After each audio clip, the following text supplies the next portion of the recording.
Do we know who our witnesses this morning are going to be? Yes, Your Honor. Should be crime scene tech Turner, Ms. Latner's, Officer McGovern, crime scene tech L. Jenkins. Court's indulgence for one moment.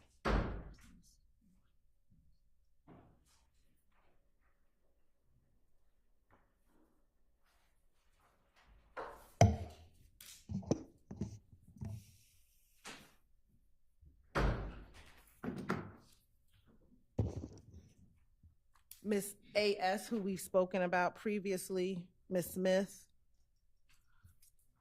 All right, so we still need to resolve the issue of whether that person is going to be shown on film. Okay, yes. Right? Yes, Your Honor. And depending on the one witness we've been discussing all week, Your Honor, who has the condition. Yes, and lastly would be depending on the status of the witness. We discussed yesterday the possibility that Mr. Zachary may or may not testify, depending upon when and if he is released from the hospital. All right, so with regard to AS.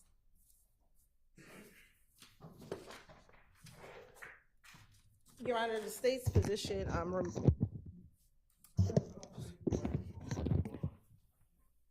you need to talk into the mic. Yes, I'm talking into. It is working. She's just not close enough to it, and it's attached. So you're going to have to just pick one up and use that one.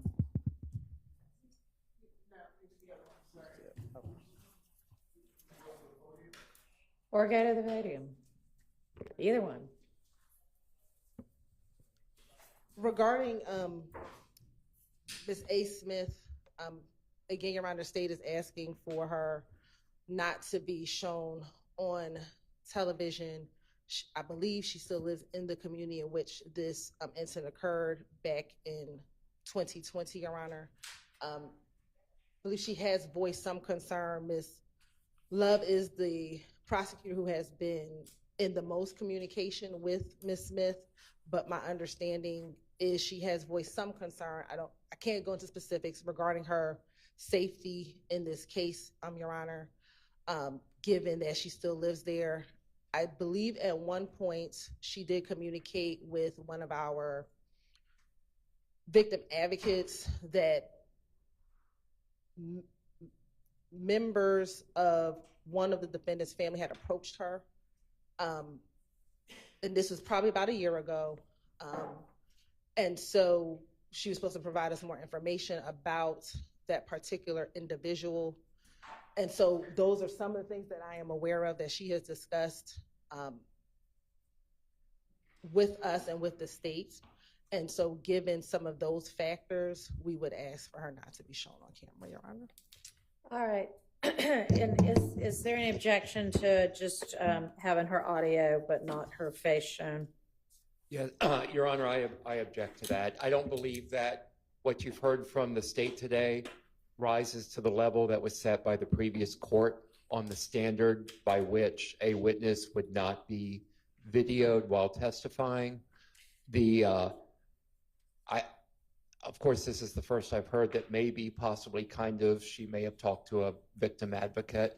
I know that when this came up in court the other day, that was not mentioned, but absent that, which it sounds a little bit loose at this point, I just don't believe it rises to the standard. And if this is what's established, then any witness could potentially just raise their hand and say, I don't want to be videoed. Okay, well, obviously this trial's been going on for a really long time and not that many people have done that. So that doesn't appear to be an actual legitimate concern. Well, Your Honor, I would say that since these requests have started coming in, that approximately, I don't know, I'm making a guess, so don't hold me to it, but roughly 20% of the witnesses that have appeared on the list that we get at the end of the day on Friday for the next week, I would probably about 20% are highlighted as not to be shown. So it's not a one or two off thing in the history of this case. Okay, so since I've been presiding over this case, which has been since what, mid-July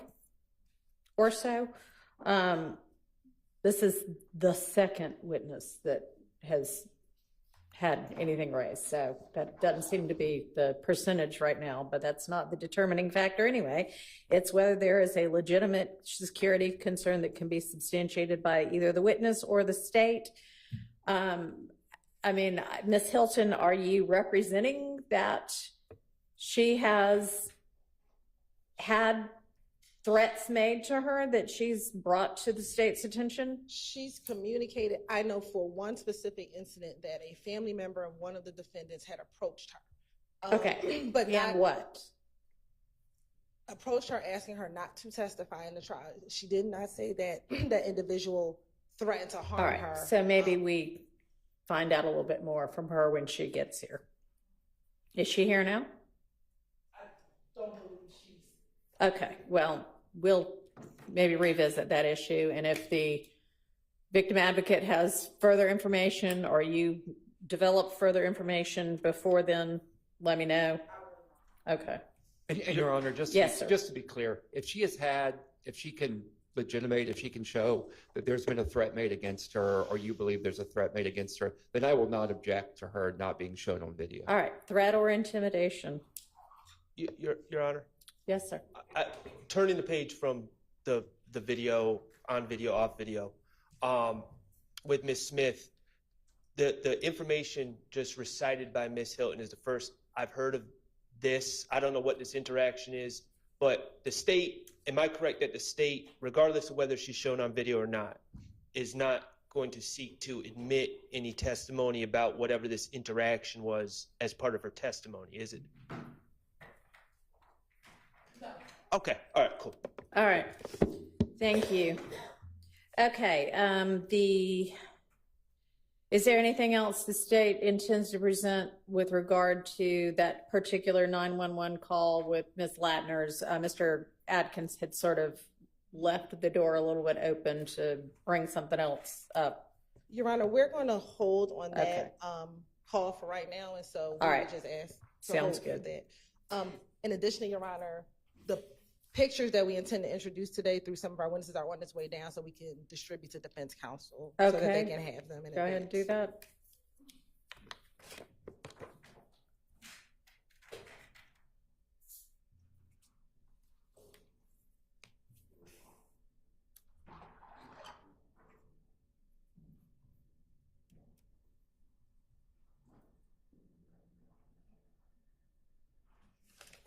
All right, and then I wanted also to go over the couple of motions in limine that were filed last night or yesterday afternoon that I referenced, but that we didn't review. 56 is sort of just a general, the defense position is that they don't think testimonial statements or hearsay should come in inappropriately. It's just kind of a general, here's the law. And so I agree. Okay. But we're going to obviously have to see how that plays out. Can I mention something? Yeah. And good morning, Your Honor. Good morning to everyone. Your Honor, the import of that obvious, I guess, motion is what happened. I tried to articulate yesterday with the blue flame.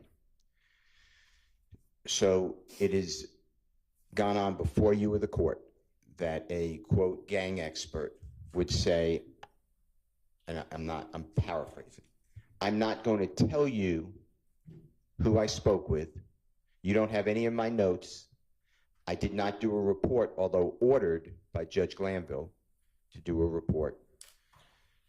And I spoke with an unknown person, but we verified them and we find them to be credible. And they told me that, you know, Jeffery Williams' stepfather's home had bullets driven into the home. And I always want to go back and interview everybody. So that is my was my objection yesterday with the blue flame. I know you excluded it, and thank you, but it was argued by Prosecutor Love that people told us, the gang, whomever, that this was a retaliatory shooting done by YSL. And it's the same thing over and over. And that's really what I'm trying to get at. In this case, Miss Battle called me, the same witness, proposed witness who wrote to the Honorable Court, and she was very upset. It's the same thing, nothing new. And I told her the same. I said, you know, courts are where we resolve issues, and she's been properly subpoenaed, and you know, she knows that. She's testified 50 times. She's a chemist. Yeah. But she said that the authorities were not doing anything wrong. There's nothing wrong, but we're trying to see whether she knew over and over again who lived next door and the name of the person. And she kept saying, I don't know, I don't know, I don't know. My point is, I just want to keep all that out. And I don't want somebody to lay some foundation that, hey, on this form, which came in yesterday, of tenants, this person rented the apartment, and then have a gang expert come in and say, well, we interviewed people, and her boyfriend is this known gang member with IF. And that is really what this motion's about. It just shouldn't be circular and hidden. We should have the authority to go out and interview the people and have the same information the police are relying on to make those representations. And if they don't give it to us, then clearly to me it's hearsay and confrontation clause. That's my issue. Aaron, I think with many of our experts, they can rely on Pick up the mic and use it. Sorry. With our experts, they can rely on reports or certain information to gather their conclusions. And what I believe happened during the course of this period in 2015 from January to ultimately October is all these shootings occurred. They received these reports, they gathered information, they interviewed witnesses, and they were able to get information to form opinions about what was happening during the course of. Yes, experts can rely on hearsay in forming their conclusions, but there's a difference between the expert coming in and saying, based on our whatever they do, our conclusion was this is a retaliatory shooting, which would be permitted under the rules of evidence. And we concluded that so-and-so's boyfriend was a rival gang member whose name was whatever, or even without whose name was whatever.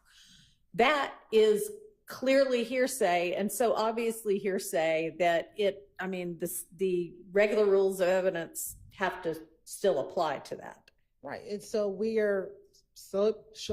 hence why we're here, bringing in officers who are responding to these scenes, gathering information, because now this information is before the court. This is what they've learned, and so that's why we're going through introducing all of the various retaliatory shootings now with officers and the information gathered, because when the experts come, this is the information that they relied on to form their ultimate opinions about.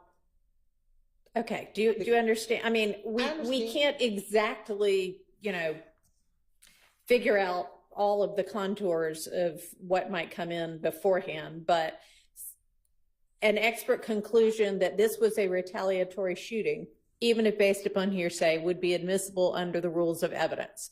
Expert testimony that is just basically hearsay, that this is the person that lived in this apartment, or this is the person's boyfriend, it would still be excluded as hearsay, even if it was being offered through an expert. We understand. Clear? Okay. All right. That takes care of that one. The number 57 is essentially some further argument as to the contents of the text messages authentication issue. And I've looked at the case law and looked at the statute again, and the issue was that one column that had text message contents, but essentially on authentication, it's a prima facie case that it is what it purports to be, and that was shown that it is the Verizon record of that phone number. It has been established that maybe everything about the contents is not 100% accurate, and it'll be for the jury ultimately to determine whether they want to believe that anything in that column is accurate. But the prima facie case has been made, and so it's not excludable on that basis. Yes, sir. And can we just have a continuing objection to that issue? Yes. Because I'm not going to belabor it. And can I just cite what I sent this honorable court into the record? Sure. Johnson, John, SON versus State. And it is cited at 348 Georgia Appeal 667. Your Honor, that's in 1B as in Barry, 824 Southeast 2D 561 2019 case. And it's our position, which you've articulated and respectfully rejected, that it has to be reliable. And I believe that the witness was clear that the records itself, she said she would not verify, but I've argued it and it's preserved, and thank you. All right. Motion limiting number 58 covers a couple of different things. One, that on the two charts by agents Cunningham and Officer Kilgore, that one particular gun, the seizure of which has been determined to have been illegal, those charts need to be redacted so as not to include that. I think y'all said, the state yesterday, yes, we'll make sure. I think there was only a mention maybe of one chart at the time, so just make sure that it's gone from both of those charts. Then there is a request that Mr. Zachary's recorded statement from March of 2017, where Detective Dennis asked Mr. Zachary how the assault rifle was located by police in Mr. Williams' home, be excluded because the search itself was illegal. Now, I don't know exactly what got said then, so do I need to listen to it or see a transcript of what was said? We have a transcript, and you Okay. can listen to it. I don't know if the state's position, they may agree. It's a 2017 statement, Your Honor, March 3rd, if it comes in. I'm just Right. preempting it. And the search that's been deemed illegal of Mr. Williams' home is July 15, 2015. And it's simply the detective asking Mr. Zachary about this weapon that they would not have known about, and the derivative evidence has been Oh, also I understand suppressed. what you are saying now. Okay. What's the state's position on that? Your Honor, the state does not intend to introduce anything regarding the July 2015 search or the item seized from the search. Okay, and so the reference to the assault rifle, which the state only knew about because of the search, I understand now what the argument is. Y'all won't have any reference to that. Okay, and then the third thing is that in that same transcript, Detective Dennis at one point states, or is her, what this says is heard stating that Mr. Williams is the owner of the studio that was the subject of that search, and you want the statement that he was the owner of that studio to be excluded? Yeah, I think we had an order previously, and please correct me, from the predecessor judge that on the same morning as July 15, 2015, law enforcement went to Mr. Williams' home. That's been deemed illegal as search, as well as to a recording studio. At their recording studio, they found, I believe, marijuana, $40,000, U.S. currency. I'm going to say firearms with an S. It has been previously said that search of that studio is not related to Mr. Williams or anyone on trial directly. It was another person named RICO, and his last name is evading me. I can't remember, but it's a RICO Ritchie, R-I-C-H-I-E, and that would be excluded, and I just want to make sure that that doesn't get mentioned either. And the way it was said in the transcript is that that's Mr. Williams' studio, which is just not right. but Mr. Williams did have a connection to the studio because he would perform at many studios throughout. So it's not true that he's the owner of the studio. Is that what you're saying? He's not the owner of the studio. Okay. Any issue with that piece of that interview being excluded? We believe that is in the order, and we will follow the court's order. Okay, I don't understand what you're saying there. Are you conceding? Okay. All right, so that takes care of that. Can I add one more thing to that, Your Honor, this motion? Sure.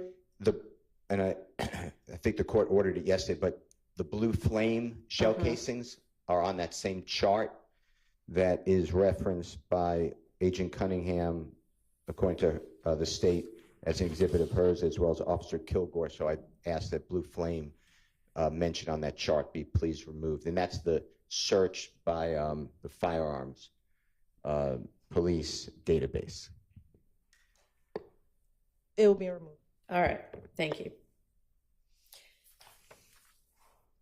All right, and then the last one was a supplement to the big motion to exclude various pieces of evidence that we'll need to go through whenever we have our next non-jury day. So we won't deal with that one right now. Your Honor. Yes. May I just add one thing?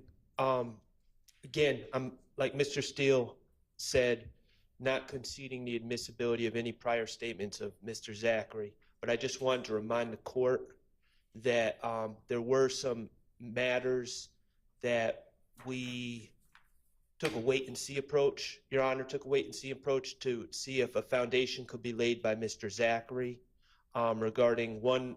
I was reviewing in preparation of court today. One specifically was whether something counted as a tacit admission, and we just needed to hear from Mr. Zachary to lay a foundation on some of those matters.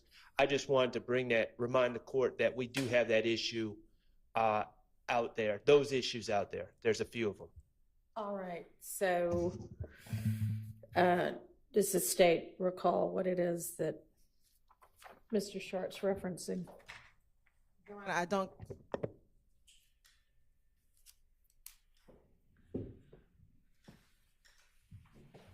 I unfortunately do not, because I don't think I was here when the Quindarius Zachary statements were reviewed. Mr. Atkins and Ms. Love were here, and give me a moment, I can reach out to them to see. All if right, they can well, recall. I guess until he shows up here, it won't become an issue anyway, but maybe circle back on that when we've got a different prosecutor in the courtroom, when and if we get Mr. Zachary. All right, thank you. Okay, do we have the jury? Not everybody, okay. Your Honor, Yes, sir. step out for 3 minutes? Yes, Before that's done, we'll wait. Can I ask a quick question? Okay, Apologize, Mr. Weinstein. Your Honor, the state was kind enough to point me in the right direction for the witness list. And they said, I think the Honorable Court is on that email. So they said that Miss Bailey, Bailey, Miss Galloway, Galloway, and Miss Chavo, Chavo, or E rather, ES, Chaves, Chaves, we're not on any witness list. If we could get contact information and if the state could make them available for us to interview, that would be helpful. I'm not moving to exclude, the witness for not being on a witness list unless the court wants to do that, but I would like to speak with the witnesses. Yes, Your Honor. all right, how soon can y'all do that? All right, it looks like these are all like APD employees. Let me just reach out to my investigative team. We should be, hopefully if they still work with the department, we should be able to get that pretty quickly. All right, anything else? Not on behalf of Mr. Williams. All right, will you?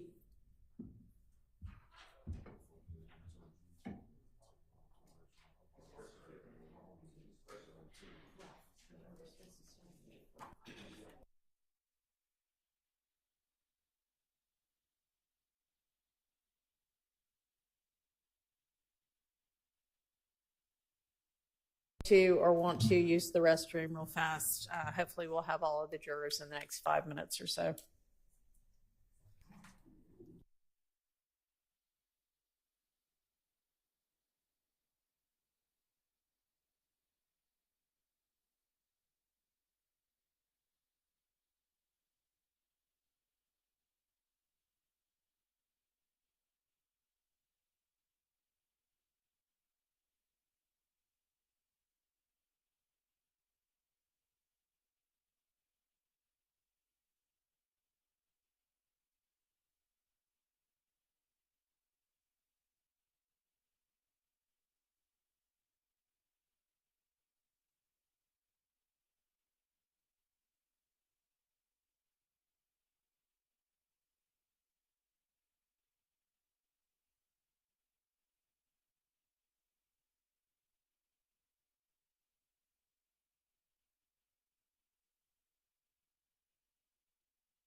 Okay.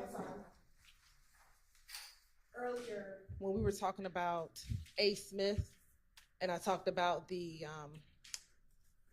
an individual, a defendant's family member reached out to her, that was not that witness, and I'm sorry, it was a different witness who relayed that to me. It was not Miss Smith. It was another witness who relayed All right. that. So I just wanted to clarify that. Okay, so is there anything the state wants to present with regard to the request that AS not be shown on video?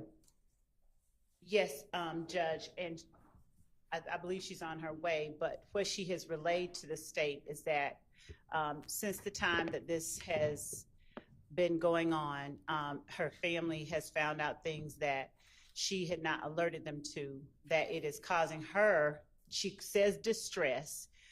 She does not say that she has been threatened. She said that it is a source of great concern for her.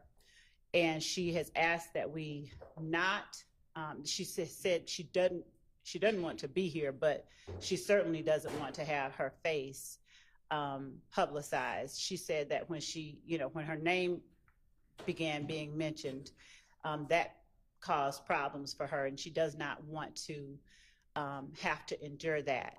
Under those circumstances, and understanding counsel's arguments regarding sort of guidelines by the court's predecessor, we're asking that the court exercise the court's own discretion and allow, based on her concerns and the concerns of any lay witness to that extent.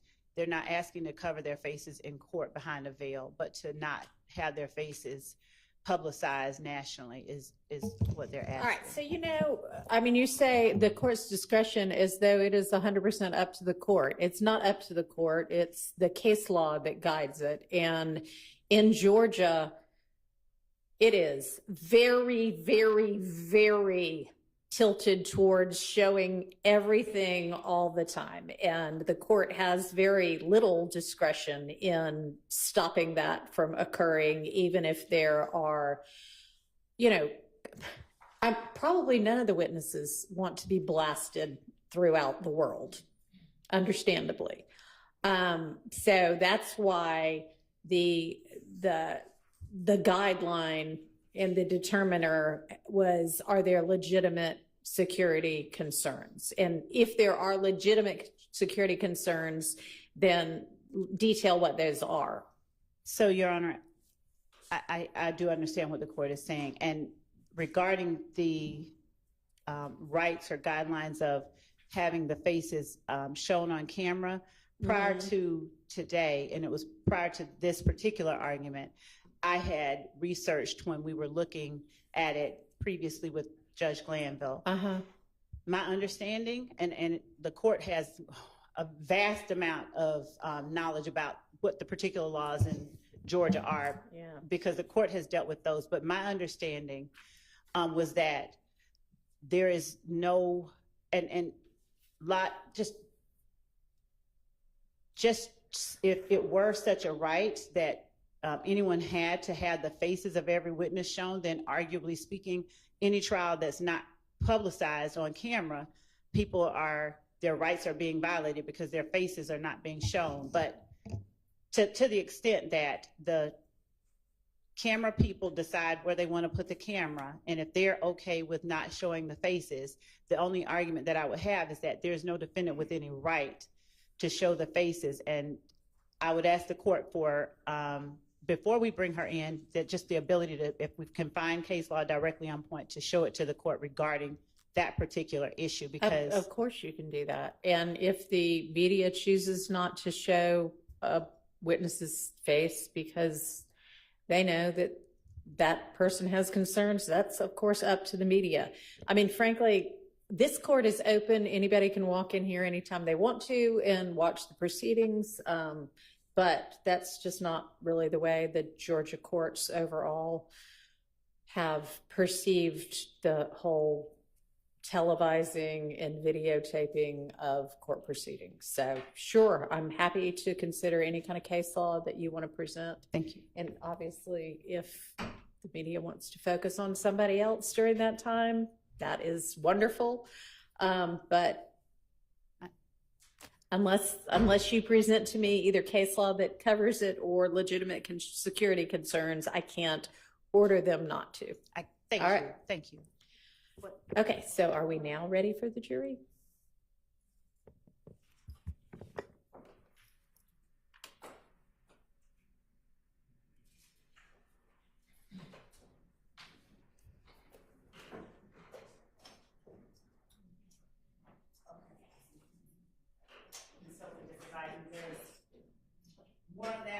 Okay, well, she's not going to be the first witness anyway, so, all right, let's get the jury.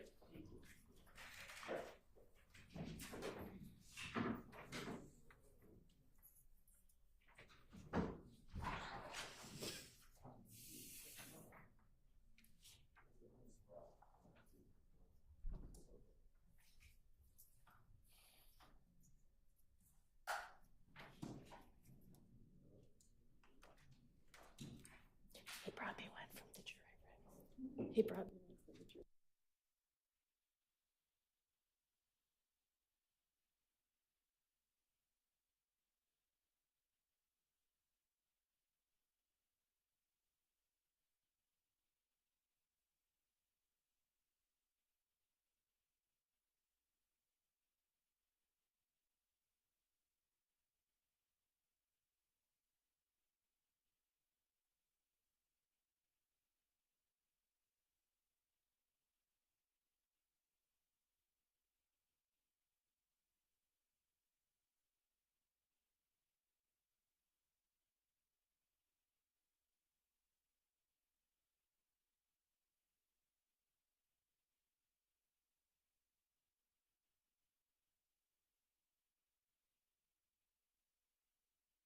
Get the witness. That is absolutely fine.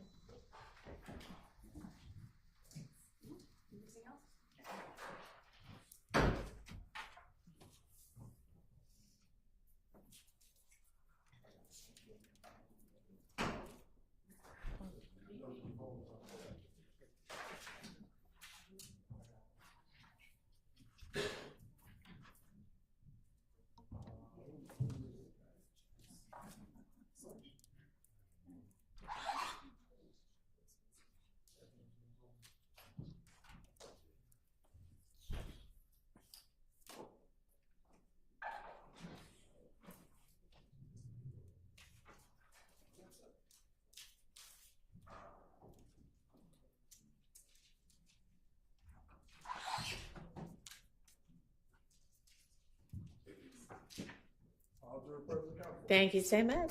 Your Honor, state calls crime scene tech Alfred Turner to the stand. All right.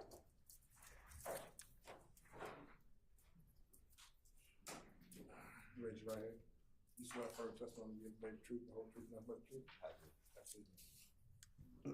State and spell your first and last name for the court down into the mic, please. You can pull it down. Okay, it's Alfred Turner, Alfred Turner. And welcome back. Hey, Seems like we just saw you yesterday. So we're not going to go over your background since you were here earlier this week. I just want to jump to back in 2015. Earlier this week, you discussed responding to 1428 Adele Avenue. Is that fair? yes, Okay. In 2015, did you respond to other shootings, other shooting calls? yes, All right. I want to specifically direct your attention to January 11th, 2015. Did you have the occasion to respond to 197 Hendricks Avenue in Atlanta, Georgia? yes, I did. And why did you respond to that location? We got a call that a shooting occurred. And once you got to the location, what, if anything, were you asked to do? We was asked to take photos and collect evidence. And did you do that? Yes, I did. And have you had the opportunity to review your pictures from that particular incident in that location? Yeah. Okay. You have permission to approach? You may.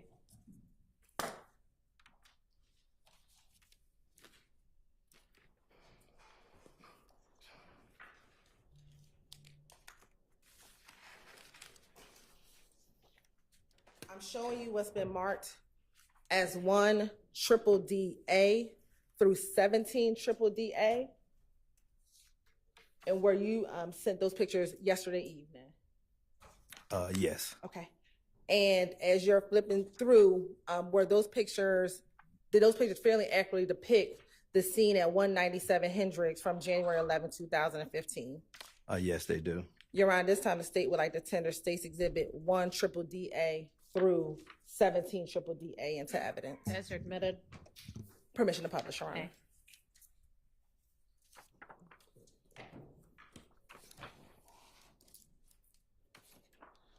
Now, first starting with 1 triple DA, if you can tell the jurors, where are we looking at, or what is depicted in 1 triple DA? It was just an overall photo of Hendricks Avenue. Going to 2 triple DA.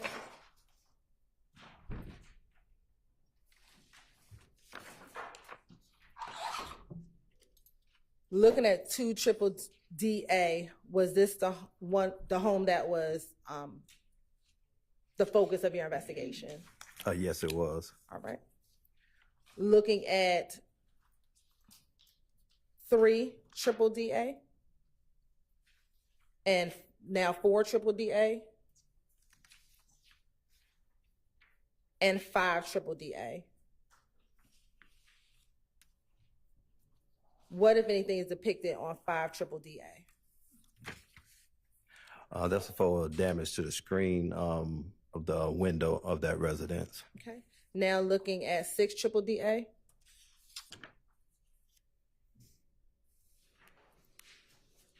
Is that a close-up of what you just referenced? Yes. All right. 7 triple DA and 8 triple DA. What's depicted in those 2 images? Those were gunshot holes to the residence, that same residence. All right. Now looking at, I'm going to skip to 10 triple DA. What are we looking at 10 triple DA? Those were the 3 shell casings that were collected from the scene. Okay. And did you take close-ups of those 3 shell casings? Yes, I did. And are they contained within the set of pictures that you have in front of you? Yes. Now looking at 13 triple DA. What is depicted in 13 triple DA?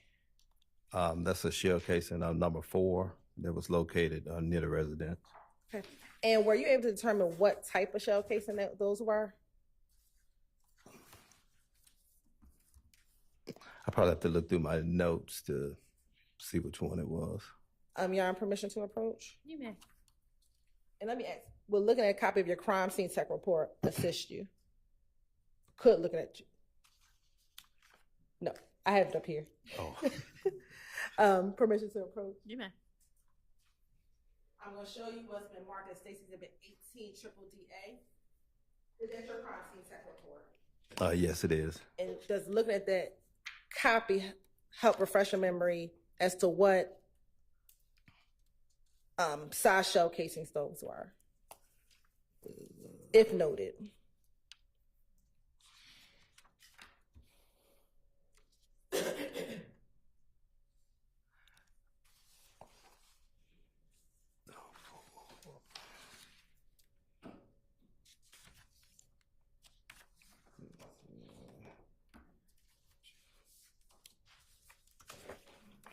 No, I don't have that on here. Okay. Are you able to tell, from looking at the pictures, are you able to tell what size they are? It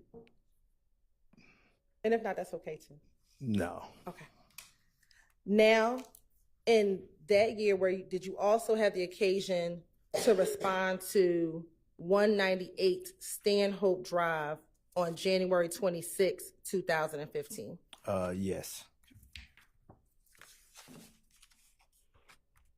And do you recall why did you respond to that location?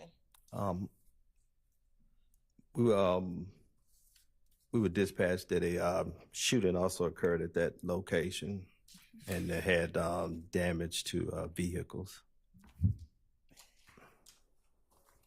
And when you were called out to that scene, what, if anything, did you do at that scene as well? They also wanted me to photograph the scene and collect evidence at that scene as well. Okay. And have you had the opportunity to review those photos as well? Yes. You want permission to approach again? You may approach freely.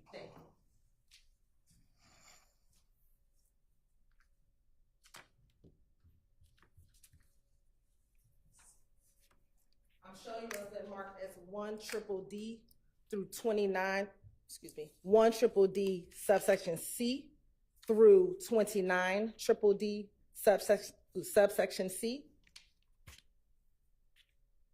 Are those the items that you pictures that you previously reviewed? Yes. Okay. And did those fairly and accurately depict the scene from 198 Stanhope on January 26, 2015? Yes, they do.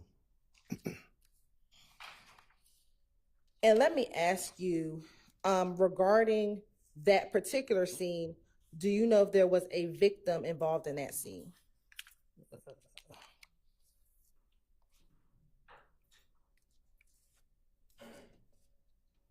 I'd probably have to look on my notes to see. Okay.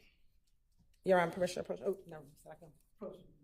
I'm showing you what's been marked as State's Exhibit 30DDC. Is that a copy of your crime scene tech report? Yes, it is. Will that help refresh your memory? Yes. You can take a moment and look, and if your memory's refreshed, you can let me know.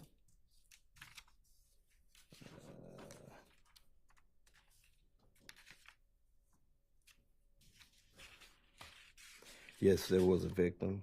And who was that victim? I believe it was Trevante Turner. All right. And I believe I admitted it, but if not, Your Honor, say what I tender Stacy's Exhibit 1DDD C through 29DDD C into evidence. Okay. Do you mean, you haven't this morning? Did you mean a different day? No, I thought I may have said it earlier today. Okay, Your Honor, this time the state would like to admit 1DDD C through 29DDD C into evidence. Okay, those are admitted. And permission to publish. You may.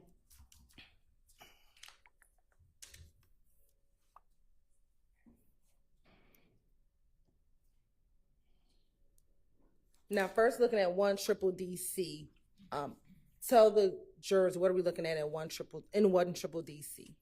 That was the vehicle that they were that we were dispatched to take photos of multiple gunshots. Okay. Looking at 2DDD C and 3DDD C. Are those the what, if anything, are inside of the car vehicle? Can you repeat that? Are those bullet defects? Yes, they are. Okay. And looking at 4DDD C and 5DDD C, what is depicted in 5DDD C? Those were the actual location where the shell casings were from that scene. Okay.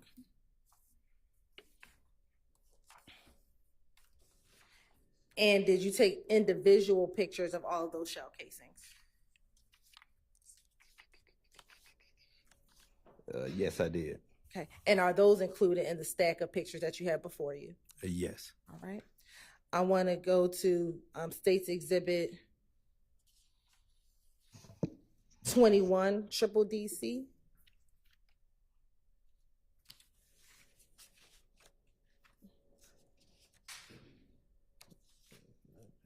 What is depicted in 21DDD C?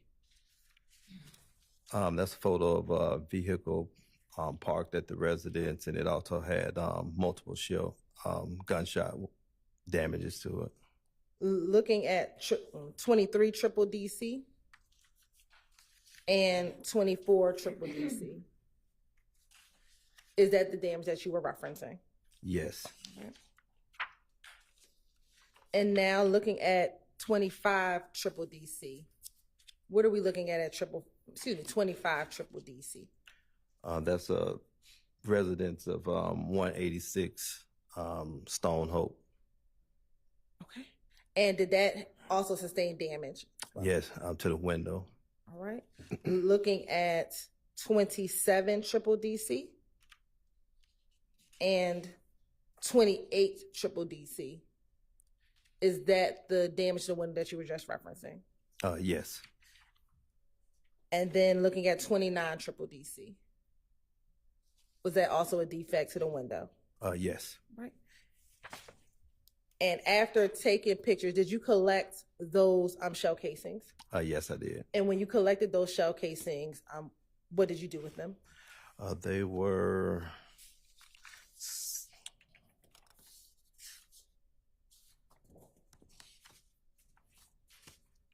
put in our Atlanta Police evidence locker as evidence. Okay. And I'll ask you the same question for the previous set of pictures with shell casings. Did you collect those shell casings from 197 Hendricks? Yes. And what, if anything, did you do with those shell casings once collected? Those were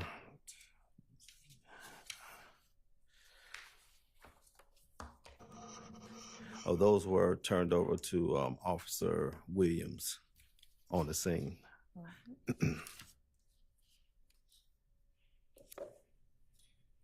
Now, as a crime scene tech, do you sometimes report to the APD homicide cage to take pictures?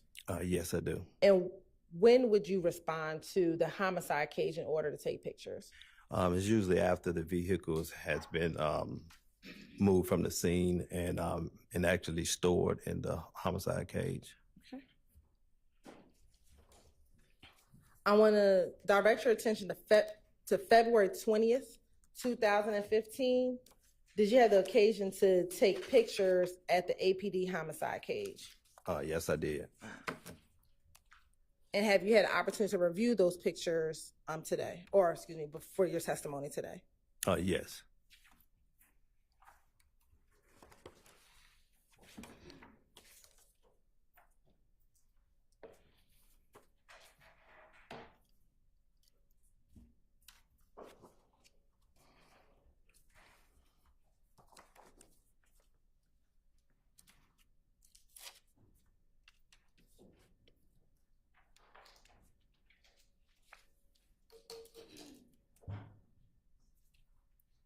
I'm going to show you what's been marked as State's Exhibit 1 triple D to 11 triple D.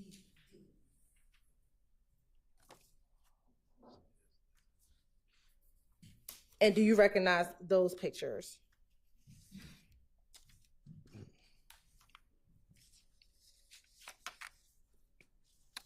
Yes, I do. And how do you recognize those pictures? These were the photos that, excuse me, that was taken at the homicide cage. And are they a fair and accurate depiction of the picture that you took at the homicide cage on February 19, 2015? Yes. Your Honor, at this time, the state would like to tender State's Exhibits 1 triple D through 11 triple D into evidence. Those are admitted. And Crime Scene Tech Turner, did you know the location of where that car derived from? I believe it was 140 Maury Avenue. We're looking at a copy of your police report, Crime Scene Tech report, help refresh your memory as to the exact address. Yes. I'm going to show you what's been marked as 12 triple D for identification purposes. Is that a copy of your Crime Scene Tech report? Yes, it is. Okay. And does that help refresh your memory to the address of where the car was taken from? Yes. And what was the address? It was 114 Maury Avenue. And what is the date of the incident? When did the incident occur? That was February the 2015.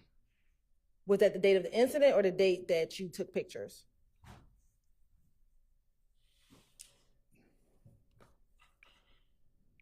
That was the date I took pictures. What was the incident date?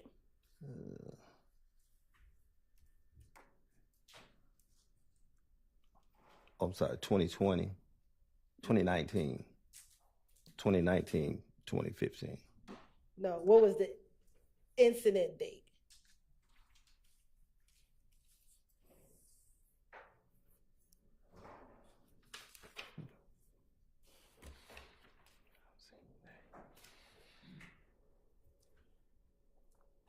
Let me ask, do you see the incident date on the third line down? Is that the 2019? I'm sorry, 219. And what was the year? 2015. All right.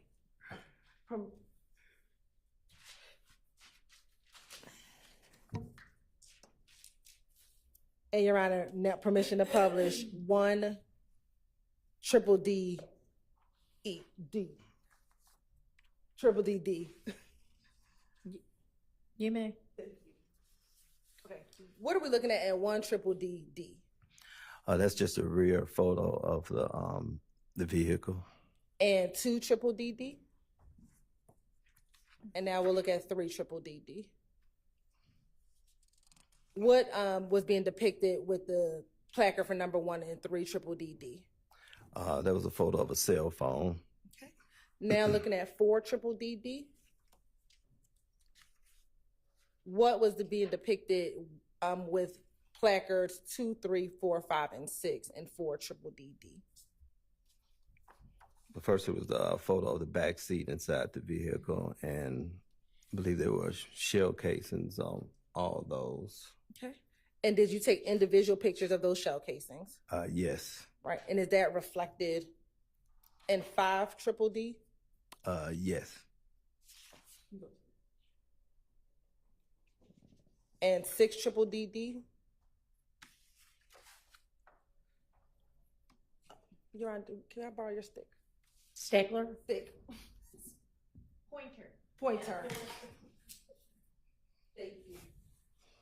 Investigator, are you able to show the jury where, if there are any shell casings depicted in 6 triple D D? Yes. Okay. And if you can just take this stick and point to where those shell casings are. One right here, and the other one is like right there. If you go to 7 triple D D, is that a close up of the 2? Yes. And then 8 triple D D?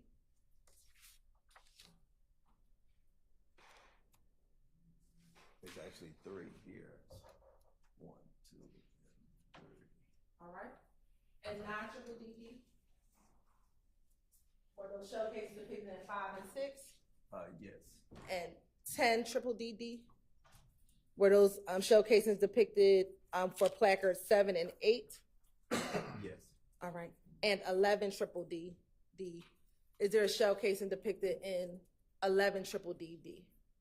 Yes. Okay. And where is that shell casing? It's 2 here and here. All right. And then lastly, and that's it. Thank you so much. Now, crime scene tech turn, are you able to tell me, and we'll start with triple D D, the incident number for triple D D, which is on number 12. I'm sorry.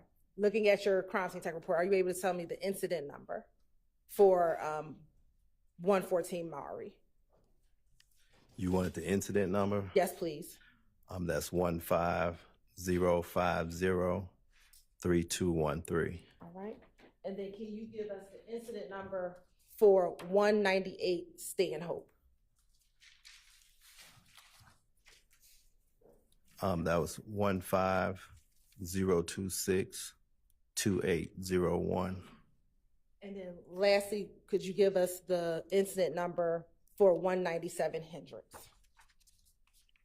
And that's 150110392. All right.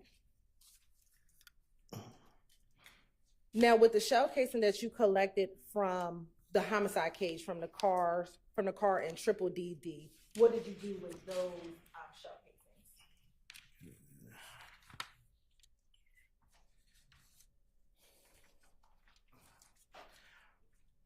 They was processed for fingerprints, and after that, they were sent to APD property as evidence.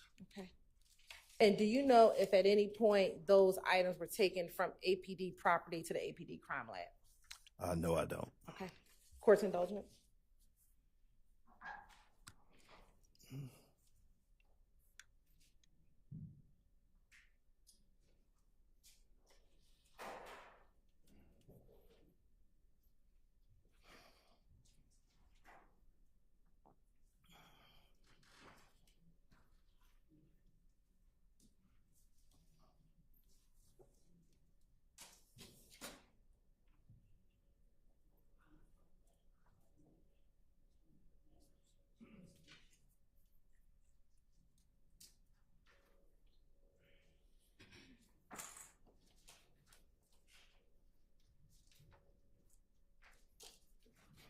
Last question for you.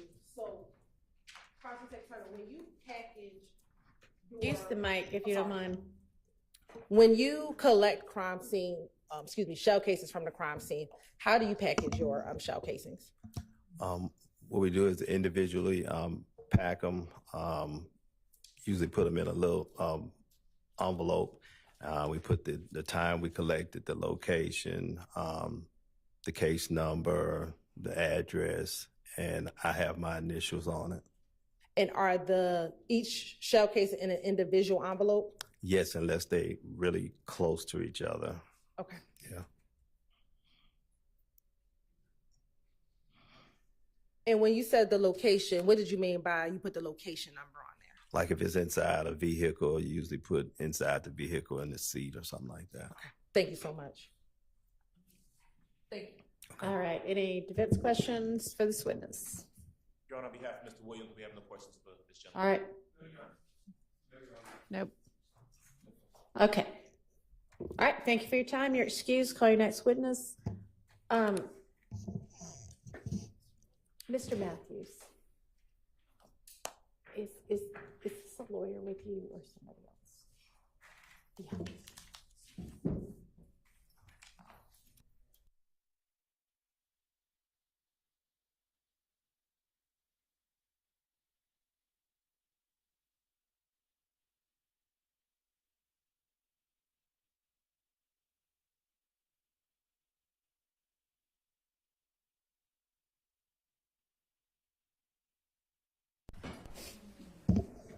That was just Mr. Matthews is wanted in a different courtroom during our next break. That didn't have anything to do with this case.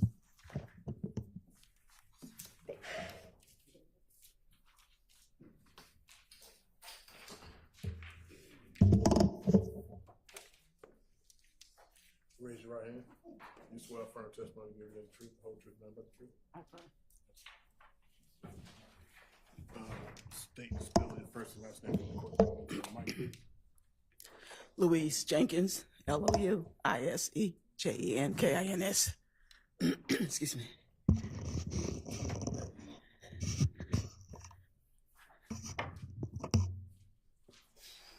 Good morning, Ms. Jenkins. How are you doing? Fine, and you?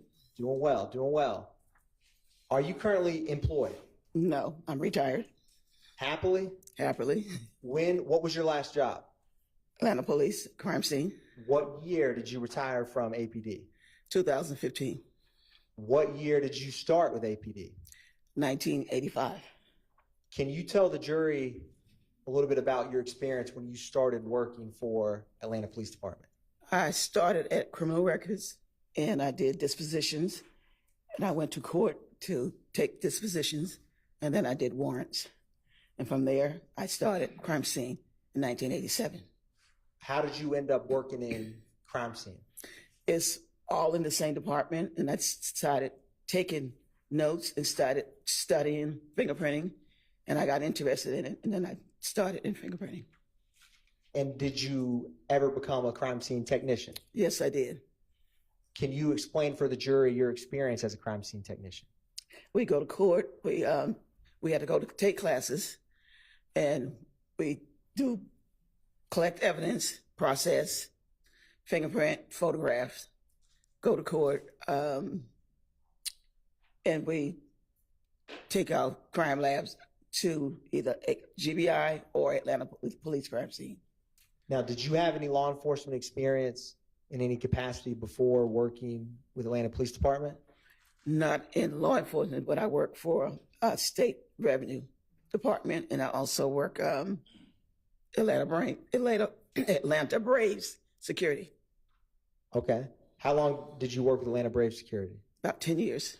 Did any of that time overlap with it when you were with the Atlanta Police Department? Yeah, some of it did.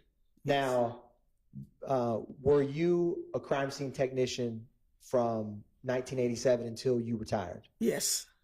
And I want to turn your attention, Ms. Jenkins, to April 28th, 2015. Mm-hmm. Did you ever have the opportunity to respond to 1903 Drew Drive? Yes, I did. Can you tell the jury what you did in relation to that location?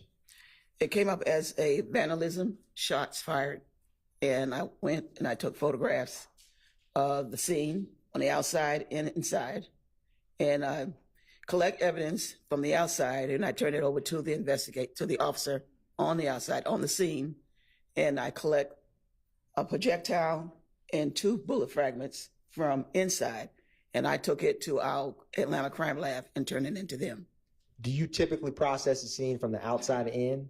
Yes.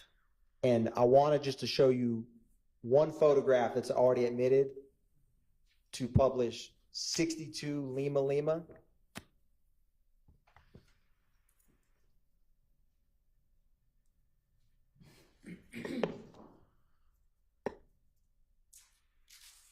It's on here.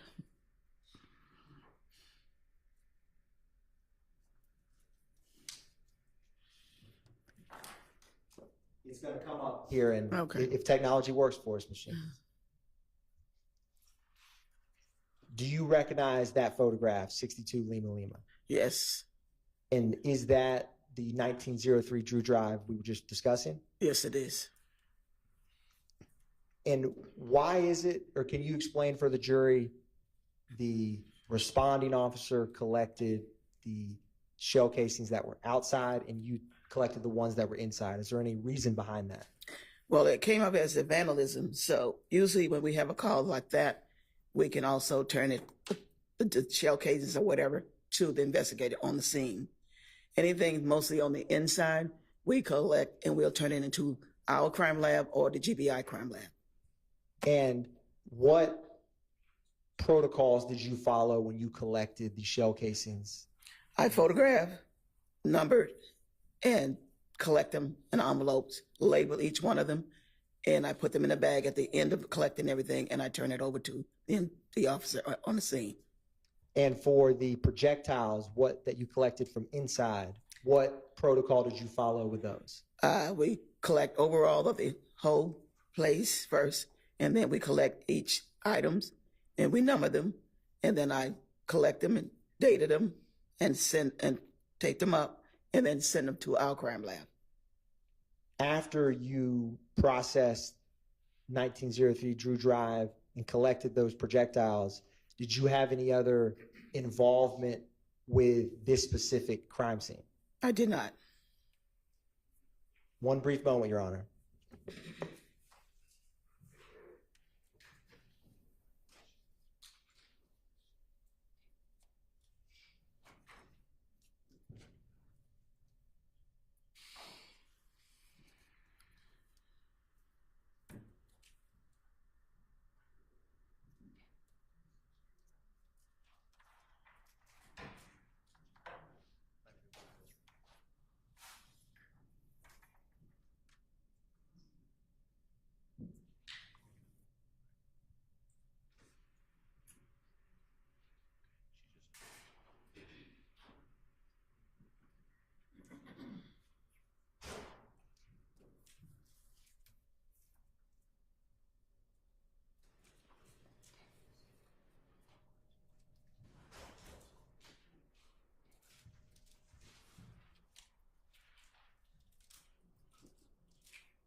Ms. Jenkins, I'm just going to show you a few photographs from, I'm going to publish, yes.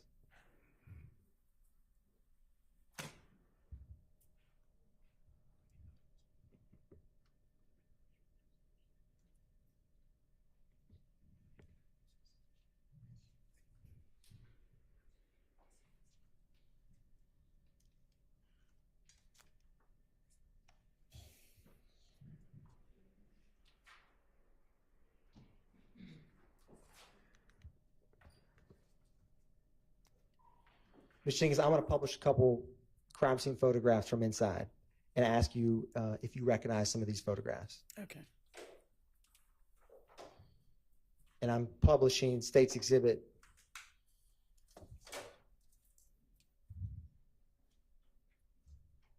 Yep. Previously admitted 22 Lima Lima.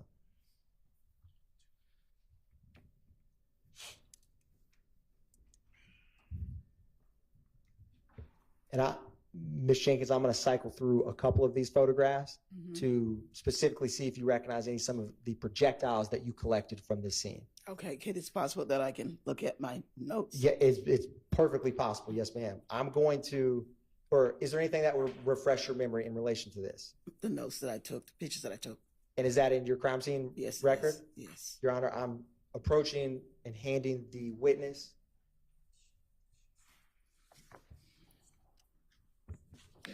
And Ms. Jenkins, once you review that, if your memory's refreshed, just look up at me. Okay.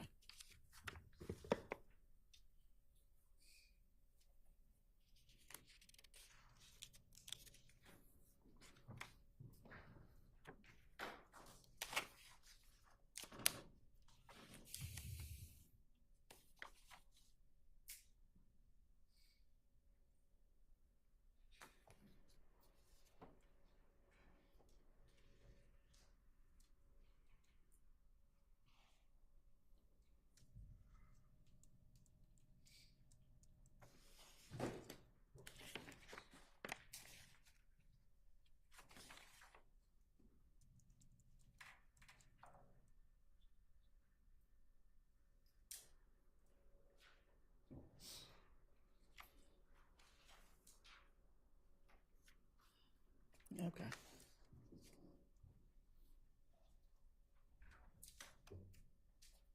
Ms. Jenkins, was your memory refreshed? Yes. And was the projectiles that you collected, what was that photograph that went off the screen, but with 22 Lima Lima, was that one of the projectiles that you collected at Drew Drive? Yes, it is. And Ms. Jenkins, when you collect these, can you describe, do you put them in one giant bag, individual bags? What do you do when you collect projectiles? They're like collected in this? one individual bag, and then they're put in one large bag once they're all labeled. And when you collect them in single bags, do you have any markings on any of those bags? You put the number of whatever you put it, you have to put a number there, and then you have to label the number on the bag, and then you put the evidence in there, and you put the date, time, or whatever you collect the bags and put it in. And is the number you use the same number as the Atlanta Police Department incident number? No, it's the number that you put it in, and you put that on there also. When you said put what on there also, you mean the numbers of... The complaint number, you put the complaint number, and you put the number of the evidence that you have, whether it's 1, 2, 3, or whatever. And in this case, did you put the numbers on the evidence bags that you collected? On each individual bags. And the case number is on both bags. And what was the Atlanta Police Department case number for this case? And if you have to refresh your memory, just let me know. The case number is 151180588. Thank you, Ms. Jenkins. Mm-hmm. One brief moment.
And Ms. Jenkins, I'm going to, and for the record, I'm labeling as 62 Lima Lima what the witness, Ms. Jenkins, has been using to refresh her memory. And Ms. Jenkins, can you describe what it is that you have been using to refresh your memory? My report that I made from the call that I had. From the Call. 1903 Drew Drive? Yes. Is it a fair and accurate depiction of the crime scene report that you made in relation to this case? Yes, it is. Your Honor, at this time, the state would tender 62 Lima Lima into evidence. It's admitted. Thank you, Ms. Jenkins. No further questions by the state, Your Honor. Any questions for this witness by any of the defense attorneys? Mr. Williams, no questions. No, no. And Mr. Williams, you with us? No. Okay. All right. Thank you for your time. You may be excused. Yes.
Looking for any sort of answers.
So the witness AS is going to come in, and I'm going to ask for now y'all not tape her while we sort out whether y'all can tape her during her testimony.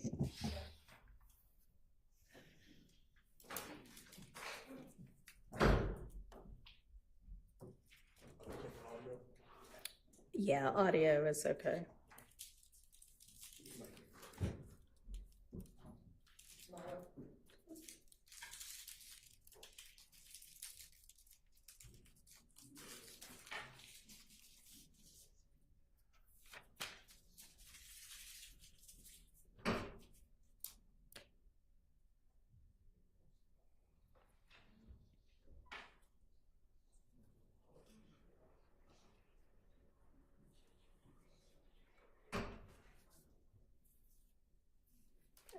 Okay.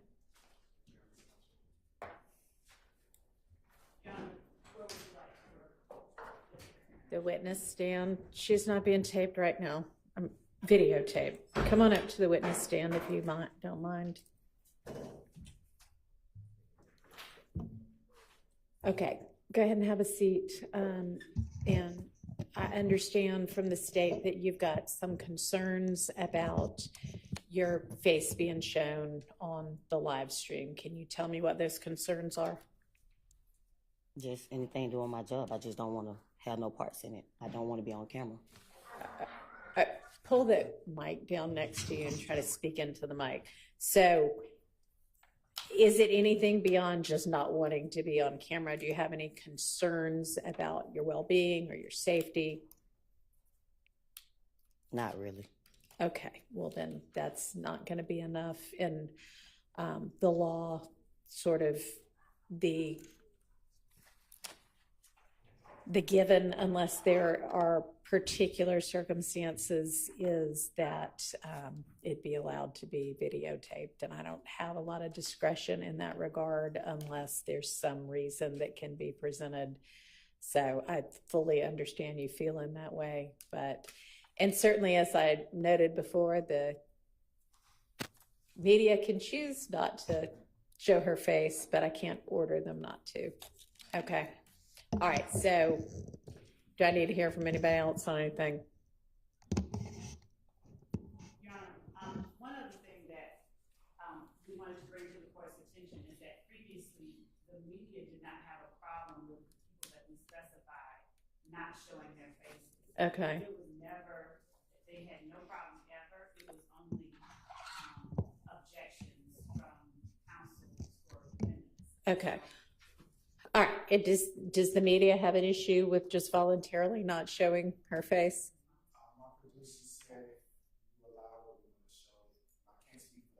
Okay. I'll say this, and also what the media had agreed to is that if they had an objection to not showing the faces, they were going to come on the Monday after Ms. Hilton provided them. So she provided this to them, I believe, last week. I understand that. And no one has voiced an objection to not showing this witness's face. So we asked that. Okay, let me hear from the other media representative who's taping right now.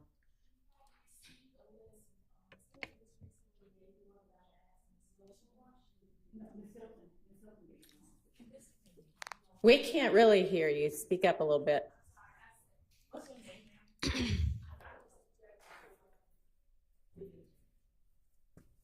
I can't even hear what you said.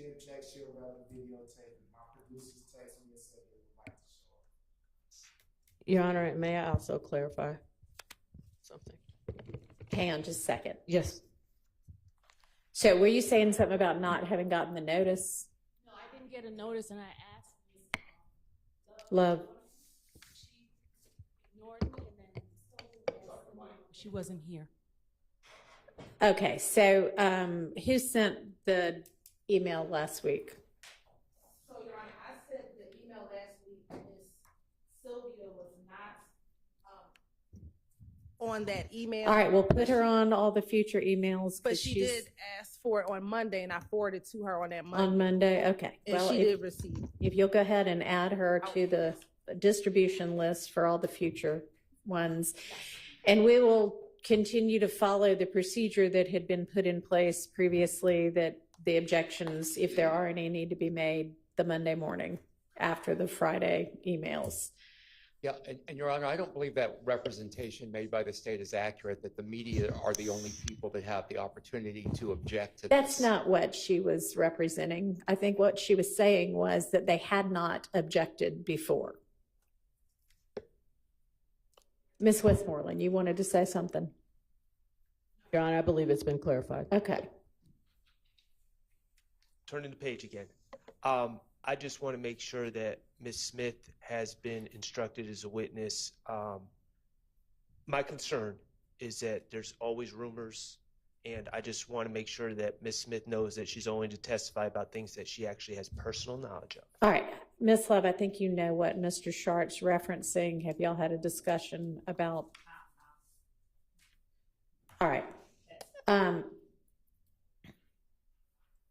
Okay, so does any defendant want to, I think in the future, the test is supposed to be, you know, is it within the requirements of due process to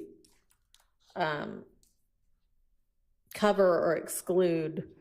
And a lot of these cases are about a defendant objecting to coverage or the media objecting to coverage. And so if the defendant or the media objects, I need to hear the basis for the objection, and then I'll make a determination based on all the different factors that are set forth in Rule 22. But anyway, I haven't really heard anything that would lead me to believe that the case law would support ordering that this witness not be videotaped. So, Ms. Love, do you want to take just a few minutes to discuss with the witness what you need to? Okay. Where should I do it? Right here? If you want to step right outside, that's fine.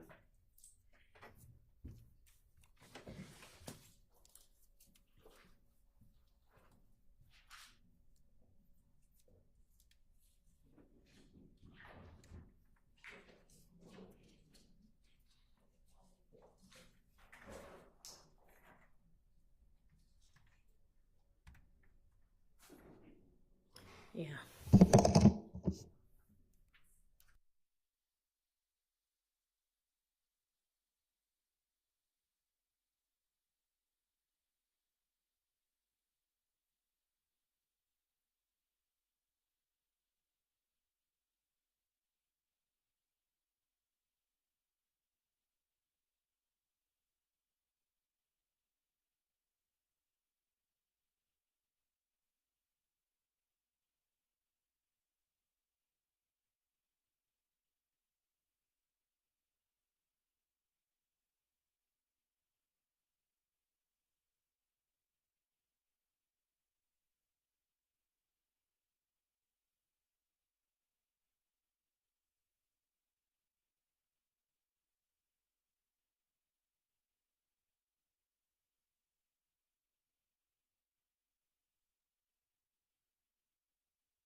The witness and the jury? Okay, let's get the jury.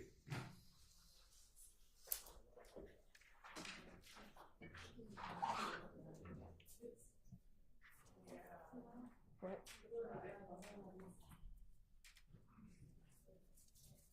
What's going on there? I don't know what they're going to do.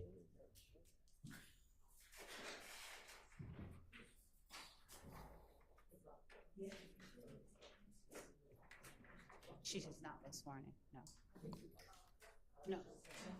Mm-mm.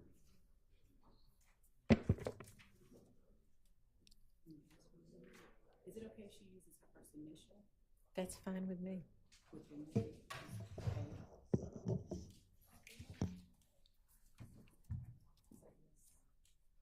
Yes.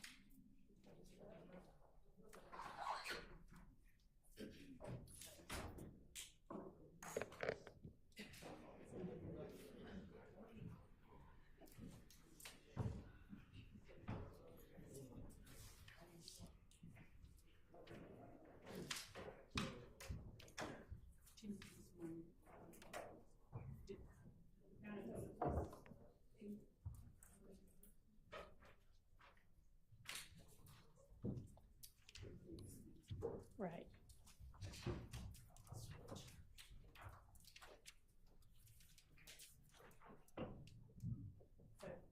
Jury President, Counsel. Thank you. Okay, Ms. Love, go ahead.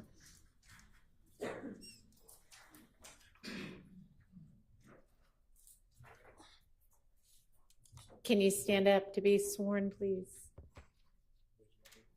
You swear affirm testimony you give the truth, the whole truth, and nothing but the truth? I do.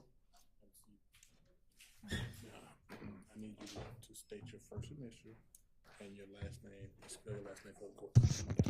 A. Smith. Would you spell is common spelling for Smith? SIMTH. Okay. Thank you, and good morning, Ms. Smith. It's still morning. Good morning. All right. Ms. Smith, would you tell the jury where it is that you're from? Atlanta, Georgia. Born and raised. Born and raised in Atlanta? Yep. All right. And on January the 28th of 2015, did you live in Atlanta? Yes. All right. What was your address? I don't remember the address. Off Cleveland Avenue.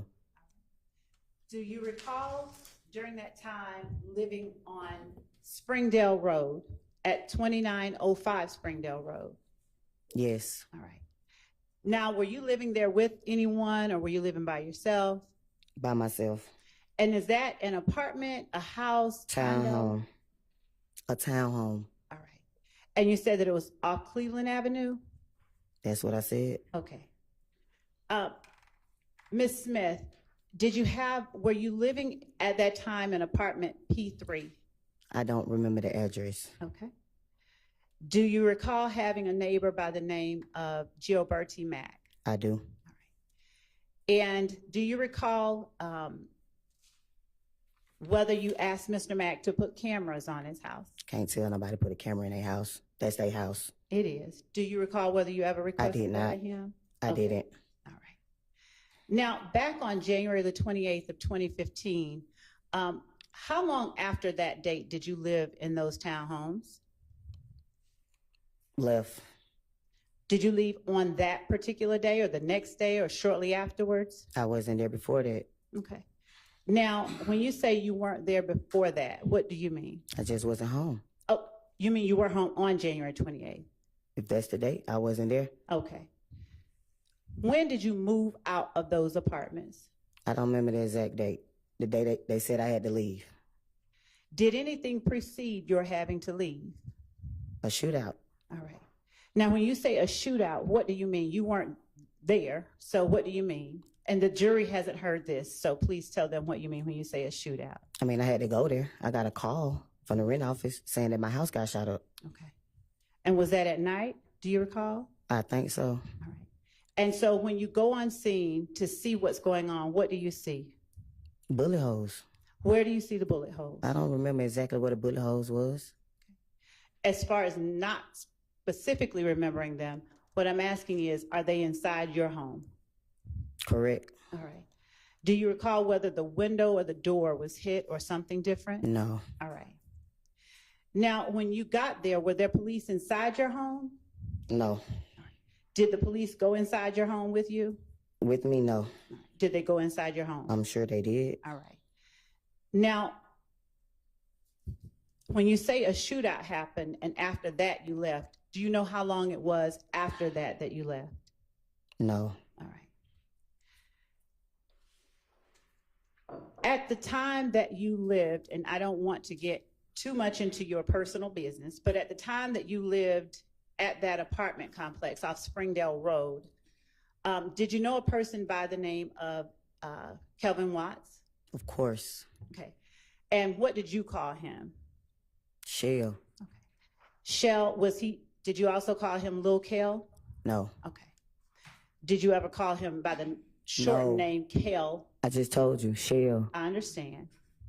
So at the time, around January 28th of 2015, or before, had Shell been hiding out in your house? Sustained. Had Shell been staying at your house at all? We was dating Okay. How long had you all been dating? a few months. Now, when you were dating, did Shell stay at your house sometimes? He visit. He didn't stay. Did he ever hide out at your house? He visit. I just answered your question. I understand. Did you ever tell police on January 28, 2015, that Shell had been hiding? Objection, Your Honor. I just answered That your calls for question. speculation. Overruled.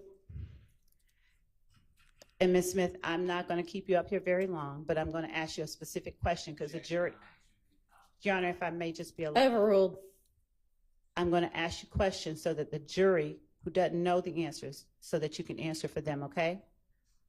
Did you tell the police that night that your friend Kelvin had been hiding out at your place? I did not. Okay. Do you remember talking to police that night?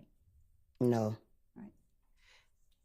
Do you recall the name, or do you recall an Officer Collins being the officer that responded to your scene? I do not. Do you recall what the officers looked like? I do not. Okay. Do you recall talking to anyone about your friend Kel in the presence of officers? No. Do you recall telling them anything about anyone that might have wanted harm to Kelvin? No. Okay. How long do you recall, if you recall at all, the police being on scene? I don't know. All right. I wasn't there. Were you there when you got called and you came out? When I got there, nobody was there. Okay. So you don't. Next day, I went down the next day. They said I had to come the next day. You said when I got home, they wasn't there when I got home. So the night that the rent office called you, is your testimony? The rent office I know the person. She called me and told me. The next door neighbor called and told me my house got shot up. And what was the name of the next door neighbor? Just called his name. Gregory, whatever his name is. Gilberty Mack? I know him as Gio. Okay. So when Gio called you, it was that night that your house had just gotten shot up? A few people called me. It wasn't a secret. All right. And did you arrive on scene that night? Did you get back to your house that night? I came, nobody was there. Okay. Do you know about how long after you called or you were called that you came back to your house? No, I do not.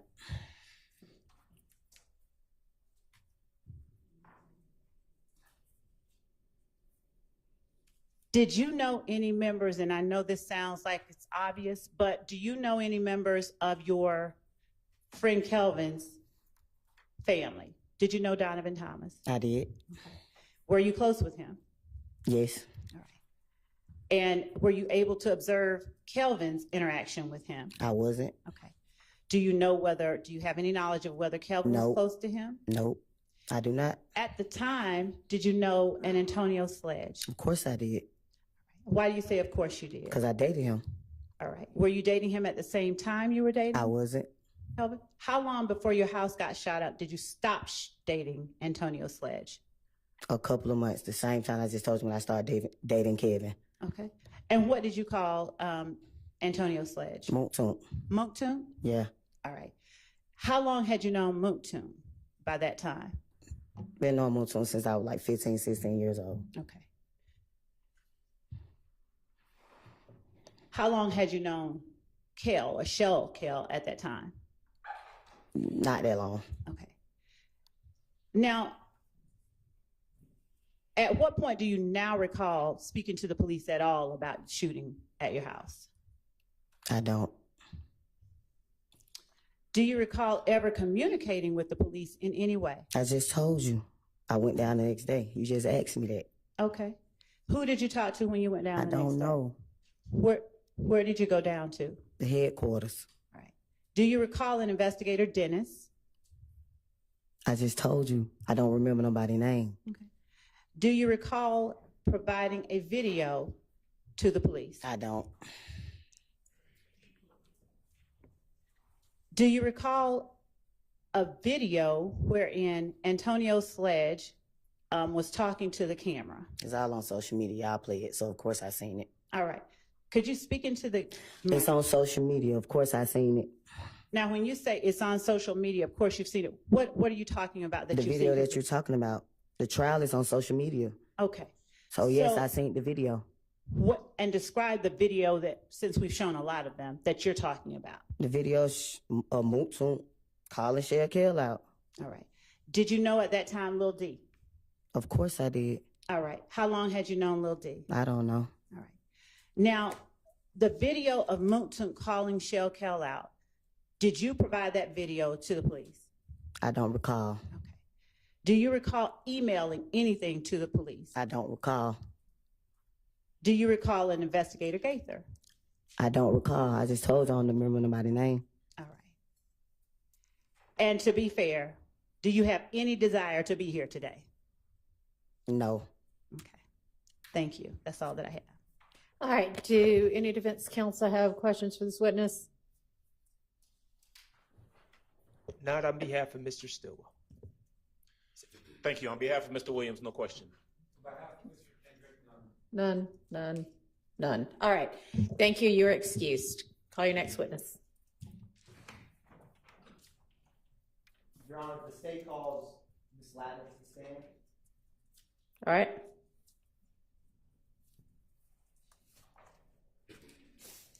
And she's already been sworn several times, so we'll just remind her that she's still under oath. Yes, Your Honor.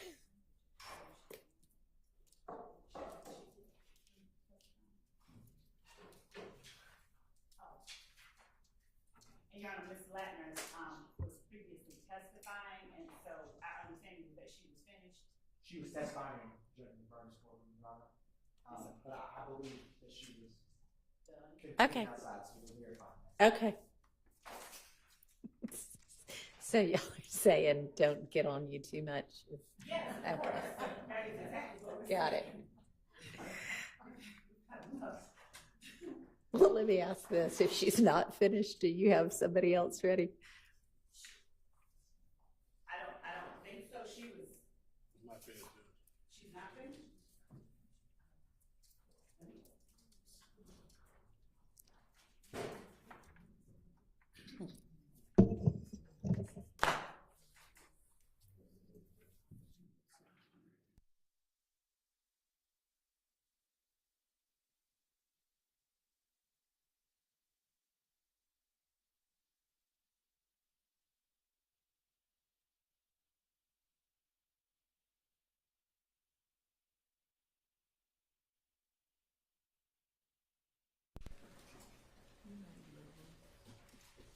John, about 30 minutes ago, they said 20 minutes, so we are checking now. Okay, well, you don't have another witness out there?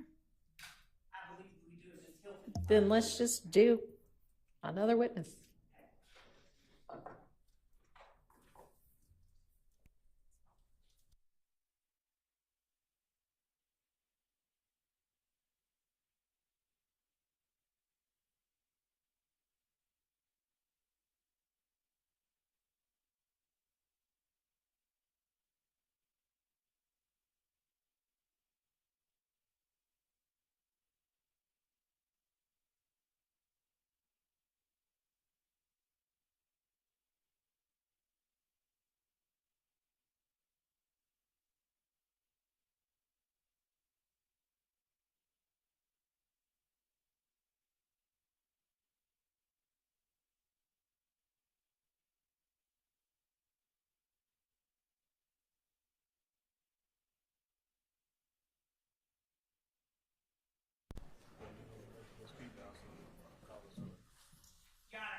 that witness, I was mistaken, and I asked for a 5-minute break so that we can confirm the availability of the person we thought was outside and should be outside.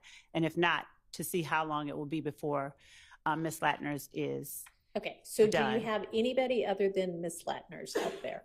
The person that I was under the impression was standing right outside is not right outside. Ms. Hilton is with them, and I just texted her to come over with that person. So I'm asking the court for 5 minutes for a break just to get. And you don't have another witness? We had those three people. Well, that was lined only up. 2. Okay. So if you know that one witness is going to be testifying somewhere else, then make arrangements to have, I think that maybe Ms. Hilton out there. So let's just get that next witness out. Is Yes. the next witness ready? Okay, bring the next Thank you. witness in.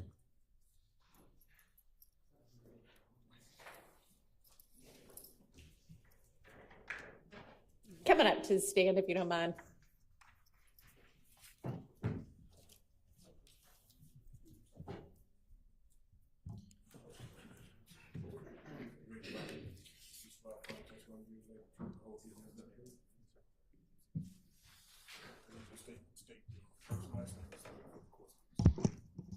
Ryan McGovern.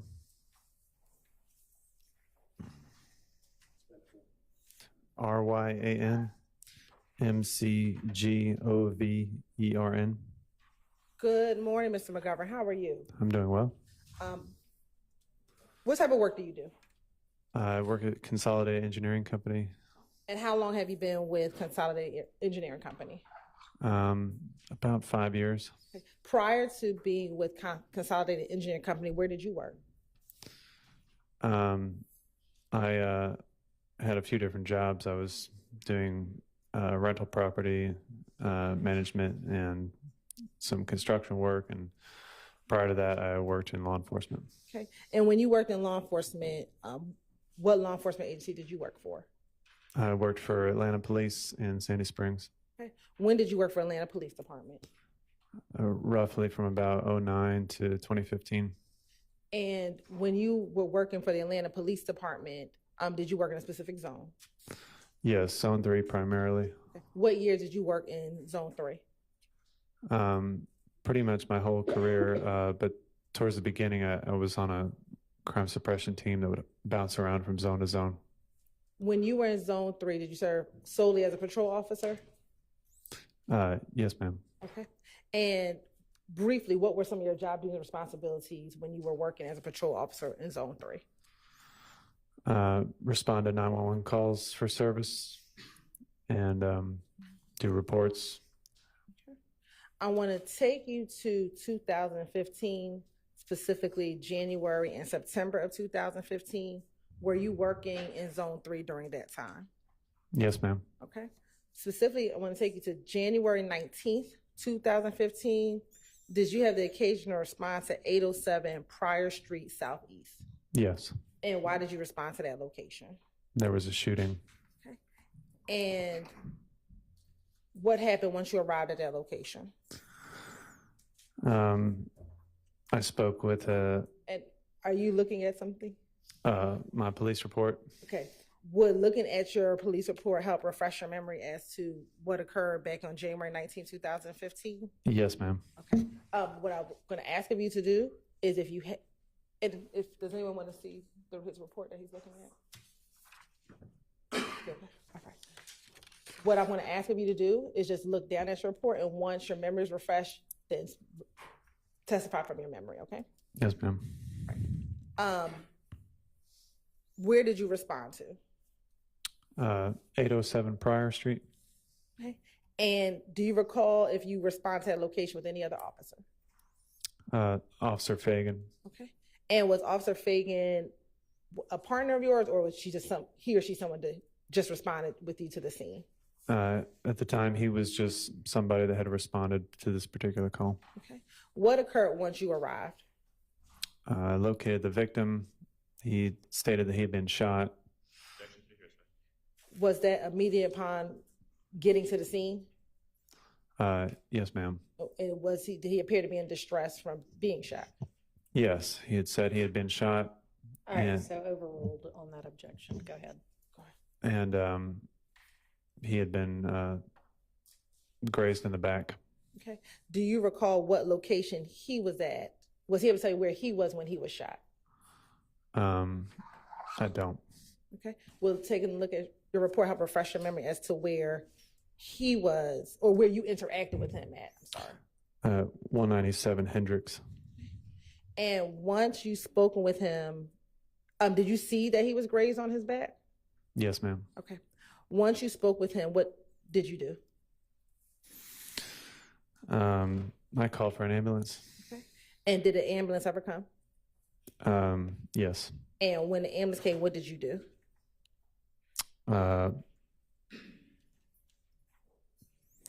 Followed him to the hospital and then spoke with him there.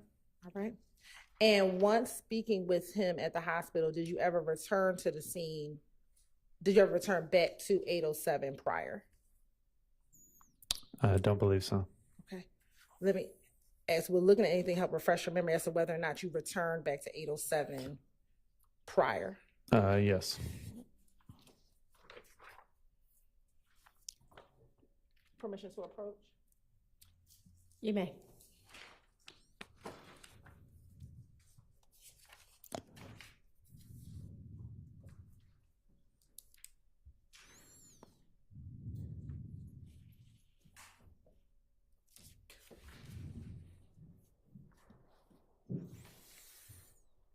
I'm going to show you what I'm going to mark as state 19 triple DE. And just take a moment, look at this report and tell me if it helps refresh your memory as to whether or not you return back to the location.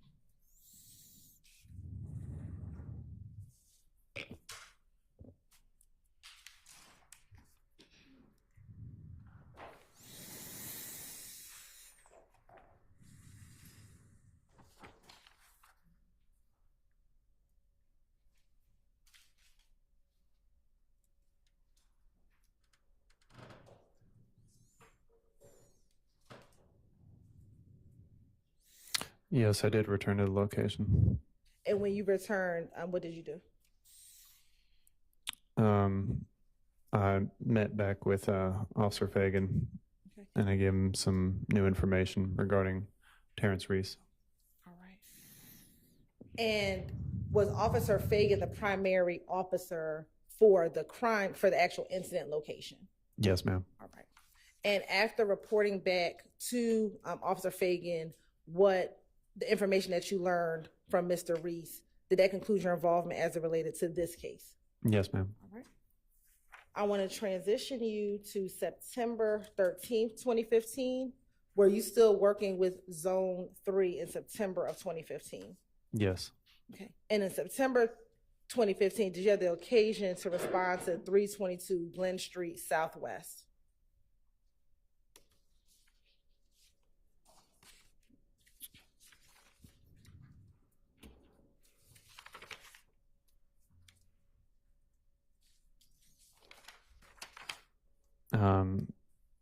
I don't recall. Okay. I'm going to approach with State's Exhibit 18, triple D.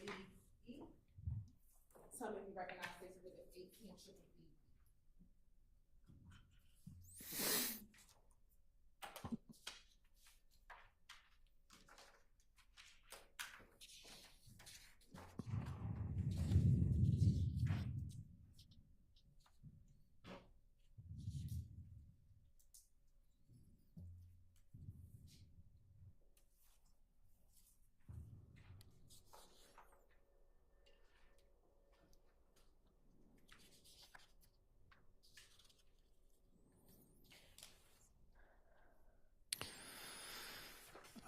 Yes.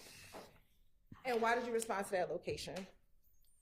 There was a shots fired call. And when you respond to that location, what, if anything, did you do? I met with the caller. It was there had been a green store that was struck in multiple places. Okay.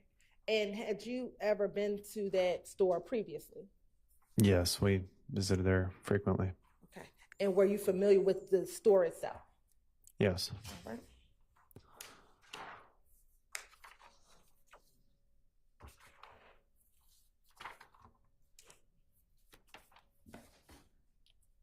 I'm going to show you what's been previously marked as Exhibit 1 triple DE to 5 triple DE. Tell me if you recognize what's in 1 triple DE to 5 triple DE.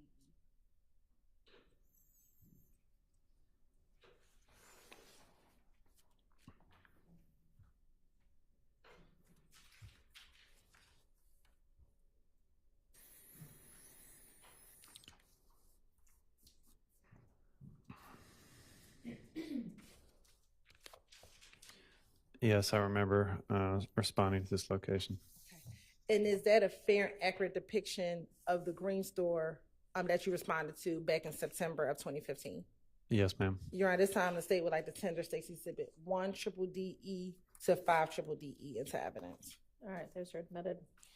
Permission to publish. You may.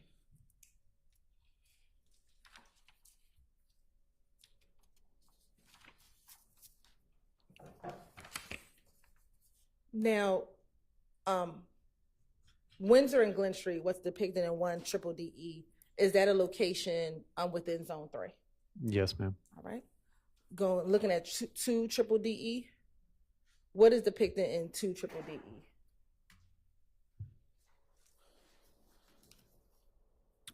That's the green store that was shot up. Okay. And it's 3 triple DE, 4 triple DE, and 5 triple DE, just different angles of the green store. Yes, ma'am. Okay. And once you arrived on scene, did you see any of the defects that were inside of the green store or outside the green store? Excuse me. Yeah, there were bullet holes. All right. Was there any other damage to anything else at the store?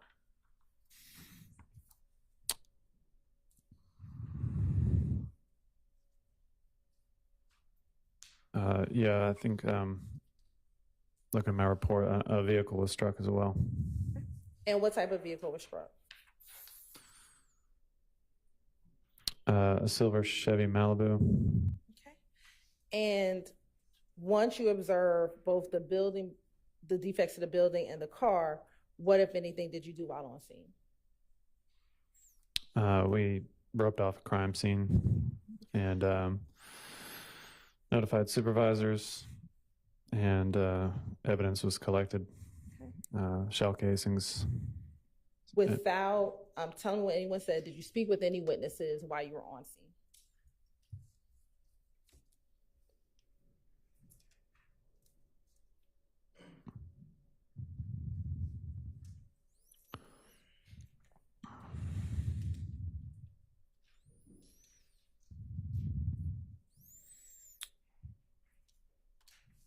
Yes, Miss Arnold. And was she able to provide you some information about a potential victim in this case? Yes. And did she give you a name of the potential victim? Objection, Your Honor. Calls for hearsay. Sustained. Were you able to watch video surveillance of what occurred? Yes, there was some video footage. And were you shown the video surveillance footage? Yes. And did you put in your report what you saw in that video surveillance footage? Yes, I did. What was on the video surveillance footage that you saw? It appeared to be a drive-by shooting with Shannon as the intended target. Suspect vehicle appeared to be a reddish maroon 4-door sedan with tinted windows outlined with chrome or silver. The vehicle passed by once and then circled again and let off some shots. The video footage shows that Shannon... Well, without saying any names. It's fine. It's fine, Your Honor. Okay. All right. Continue. Shows that Shannon fled the scene and did not appear to have been shot, although it's possible it could have been hit with debris of the broken windows. Okay. And at any point, did you try to determine if anyone had gone to the hospital, if there were any victims that went to the hospital?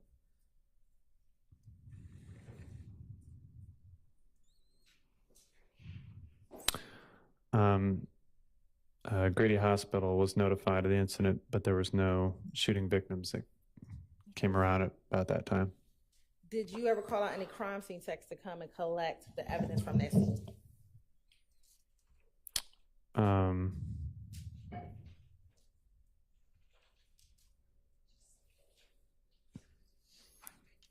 Yes. And who was the crime scene tech that you had come out to the scene to collect evidence?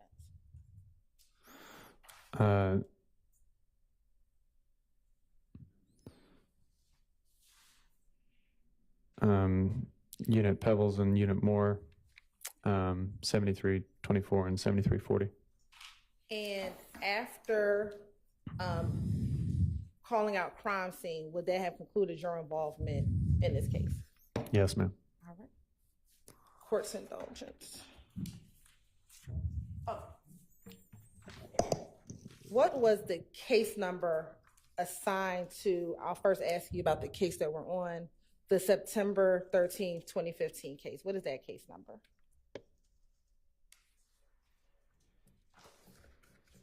And, I'm sorry, the incident number. 15256-2008-00. Oh, thank you. And then for the incident from January 19th, 2015, what is that incident date? 150192400. All right. Court's indulgence.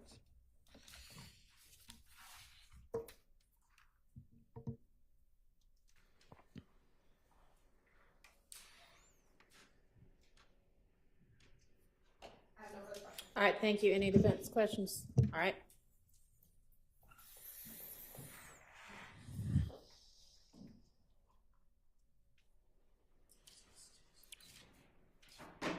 Good morning, Officer McGovern.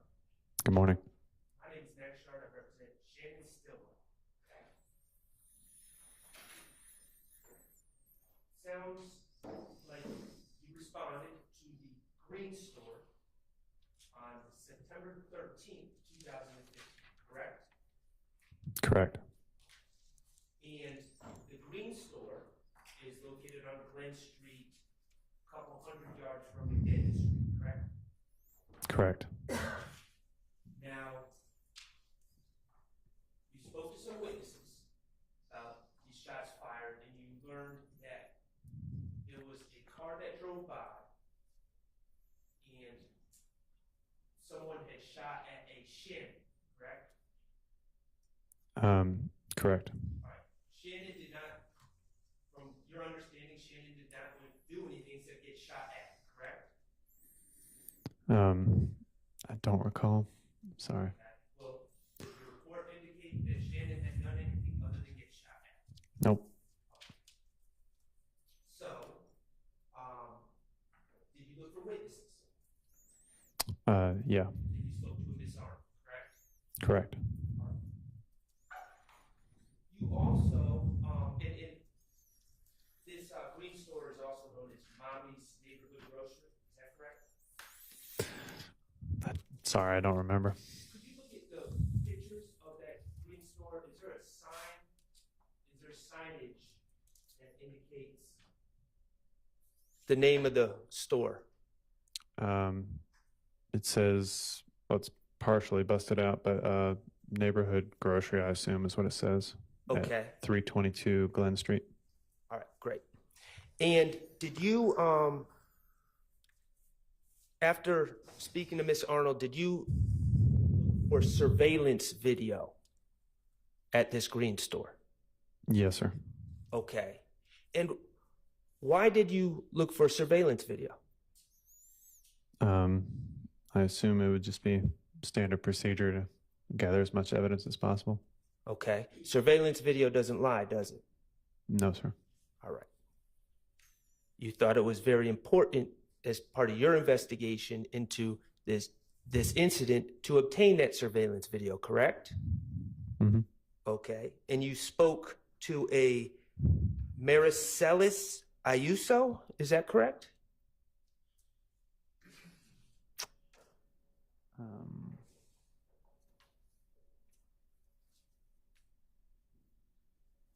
Yes. Okay, do you know her as Mommy? No. Okay, but she was the owner of the store? Yes. Okay. And you asked her if they had surveillance video, correct? Yes. She, in fact, showed you the surveillance video of this incident, correct? Yes. The surveillance video was working on 9/13/2015, correct? Correct. It was available, correct? Yes. Miss Ayuso was cooperative with you, correct? She didn't make you go get a search warrant or go through any legal process. She showed you the video, correct? That's correct. And you watched the video. I assume so. Well, in your report, do you describe the video? Yes. Okay. Well, you wouldn't have described what was on the video if you didn't watch it, would you? Probably not. Okay. And while you don't know anyone's name from the video, you don't know anyone's name from the video, you confirmed that there was a man that appeared to be getting shot at that ran away from the scene. Mm-hmm. And you weren't sure if that person was shot or not. Correct. Did it appear to you that people were shooting at him? Objection, ask and answer. From reviewing the video, did it appear that people were shooting at him? Yeah, overruled. The video footage. The video footage led me to believe at the time that Shannon was the intended target. Okay, and the video footage, it didn't show Shannon committing any crimes? No. Okay. It didn't show Shannon shooting any weapons? Mm-mm. That's a no for the record? Yes. No, sir. Okay. Thank you. I don't have any further questions. Yes, sir. Anybody else? Defense? No. Any redirect? You were just asked about the surveillance video. Do you know, sitting here today, how long that store had surveillance video footage? No. Do you know, sitting here today, how long that camera kept surveillance video footage? No, ma'am. Do you know if the Green store had surveillance footage back in January of 2015?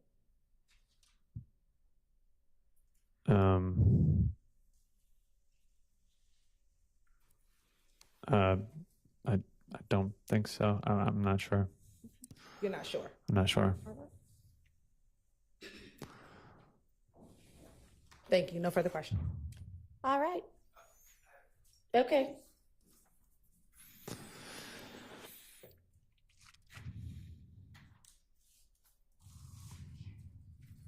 Do you have any recollection of visiting the Green store in January of 2015? I actually do. The pictures kind of jogged my memory. I just remember there being a shooting there, and I remember roping off some crime scene tape and going around asking questions to people. It was, 9 years ago, I believe. Who was the target of that shooting? Do you have that report with you?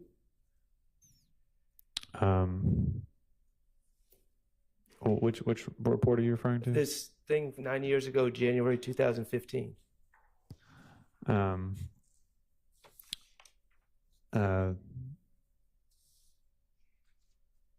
Well, I mean, they were both a long time ago. I guess. But do you have a report from January 2015 with you? Yeah, there's one report I have from January. Could I see it? Sure. And there's another report from September of 2015. Okay. This report from January 2015 is at 807 Pryor Street, correct? It says, I, Officer McGovern, was dispatched to a shooting call at 807 Pryor Street. Yes, sir. Okay, so that's not the Green Store. No.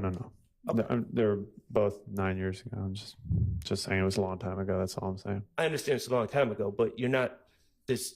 I visited a location in January 2015. As you're recalling, you're just referring to this document that the DA's office gave you, correct? Yeah, that's my police report. Okay, and but you visiting 807 Pryor Street, not the Green Store. No, the Green Store was this one. Right. And that was September 13th, 2015, correct? Correct. Okay, so I'm asking, just to clear this up, do you have any recollection of, you don't have any recollection of visiting the Green Store in January 2015. You're referring to Pryor Street. No, I have a recollection of visiting the Green Store for a shooting, whatever month or date it was. I don't recall. Okay, so you have no idea what, as a police officer, you visited the Green Store before, other than September 13th, 2015. Well, I remember more than just visiting. I mean, we visited it quite frequently, but I remember that particular store had gotten shot up, and I remember roping off some crime scene tape and interviewing some people. Okay, all right. I'm going back to September 13th, 2015. Mm-hmm. When you sought out the surveillance and obtained the surveillance, you thought it was important enough to put that information in your report, correct? Yes, sir. And you did put it in your report, correct? Yes, sir. All right, thank you. May I approach this? You may. Thank you.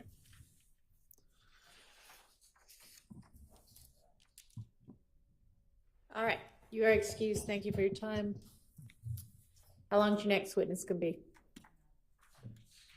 Your Honor, about 50 minutes to an hour. Okay. And is that Ms. Latner's? Yes, Your Honor. Okay. Is there a shorter witness that's available right now? It's fine if there's not. Okay. Well, let's go ahead and have her then. Yes, Your Honor. The state calls Ms. Latner.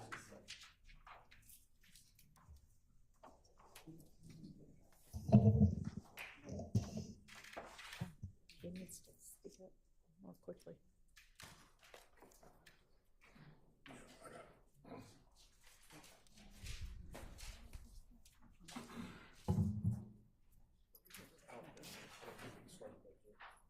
So you've already been sworn probably several times. I'll just remind you that you are still under oath. Go ahead and have a seat.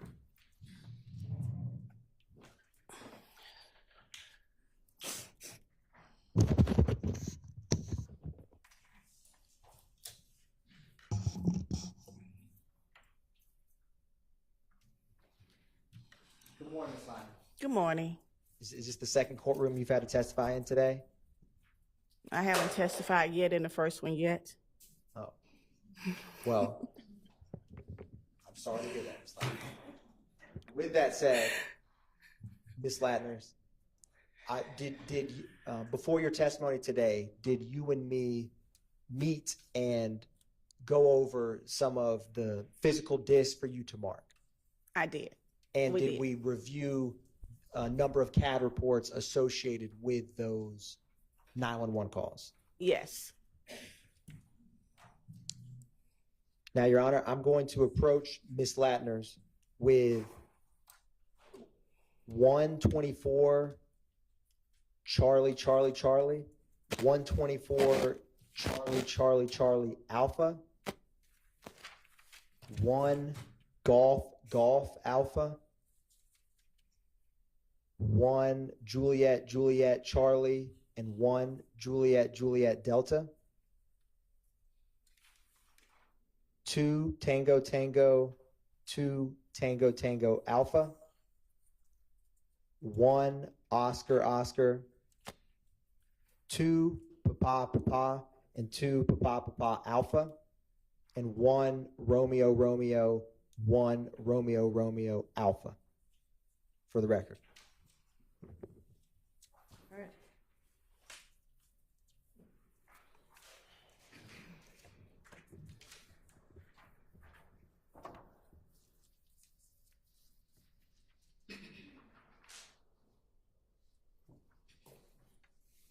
I hope you have the letters all memorized, Ms. Latner's, like we practiced.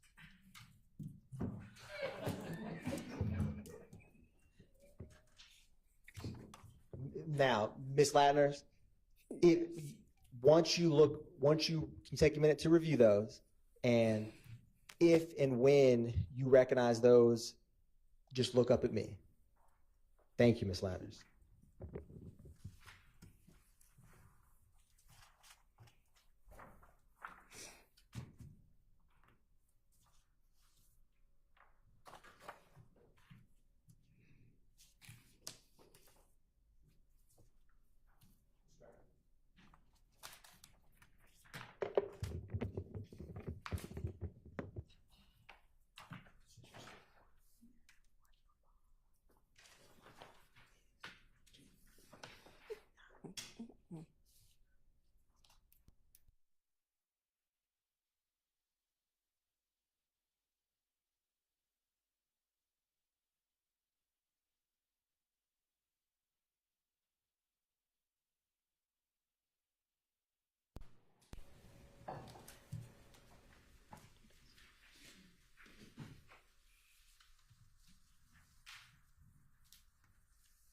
Thank you, Ms. Latner's.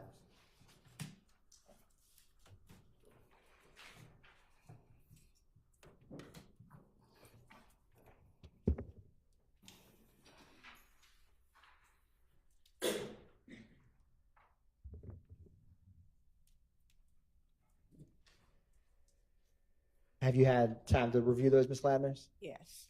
And are they a fair and accurate depiction of the various CAD reports and 911 calls that you reviewed prior to testifying here today? Yes. Your Honor, at this time, the state is going to tender into evidence 124 Charlie, Charlie, Charlie, and as well as Alpha. 2 Tango, Tango, along with Alpha. 1 Oscar, Oscar, 1 Papa, Papa, Alpha. Or excuse me, 2 Papa, Papa, and 2 Papa, Papa, Alpha. 1 Romeo, Romeo, and the accompanying Alpha. 1 Juliet, Juliet, Charlie, and 1 Juliet, Juliet, Delta. And 1 Golf, Golf, Alpha. All right, those are admitted. Thank you, Your Honor. Now, Ms. Latner's, I'm going to... Hang on a second. Yes, that's certain. Absolutely. Thank you, Your Honor. Right. And publishing State's Exhibit 124 Triple Charlie.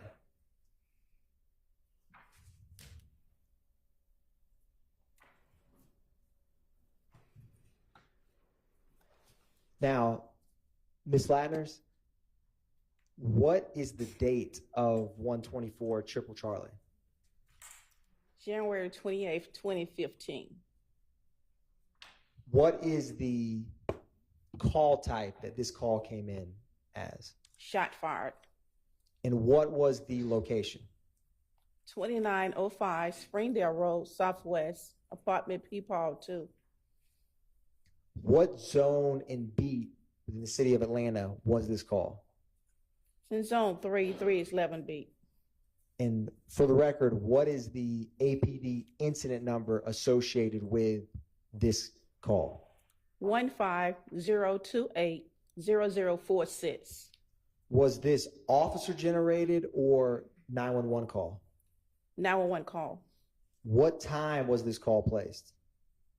12:14 a.m. hours. What time was the call received? 12:16 a.m. hours. When did officers first arrive? 12:48 a.m. hours. And what time was this call cleared? 06:10 a.m. hours. So officers responded around midnight and left around 6. Is that accurate? Yes. Who was the primary officer who responded to this call? Christopher Collins. Now, Ms. Latner's, turning to the bottom of page 2 on the CAD narrative, at 12:16:14, can you tell the jury or explain what that indicates? It has what the caller told the operator. Caller advised someone just shot up a home. Caller advised rapid fire is going on. And what is the third stanza of 12:16:14 as depicted in the CAD narrative? Repeat that. Right beneath what you just read, Ms. Latners, what is the last call out after what you just read? Bullets coming through her home. And after bullets coming through home, what does it read? Caller possibly has a recording of the continuing bullets.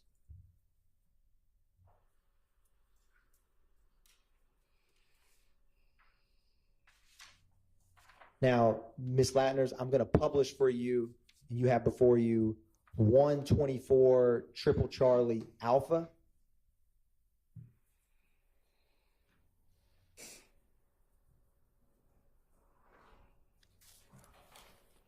Is this also January 28th, 2015? Yes.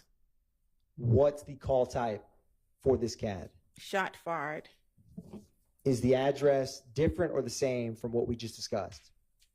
Same address for different apartments. Number. On what time did this call come in? 12:17 a.m. hours.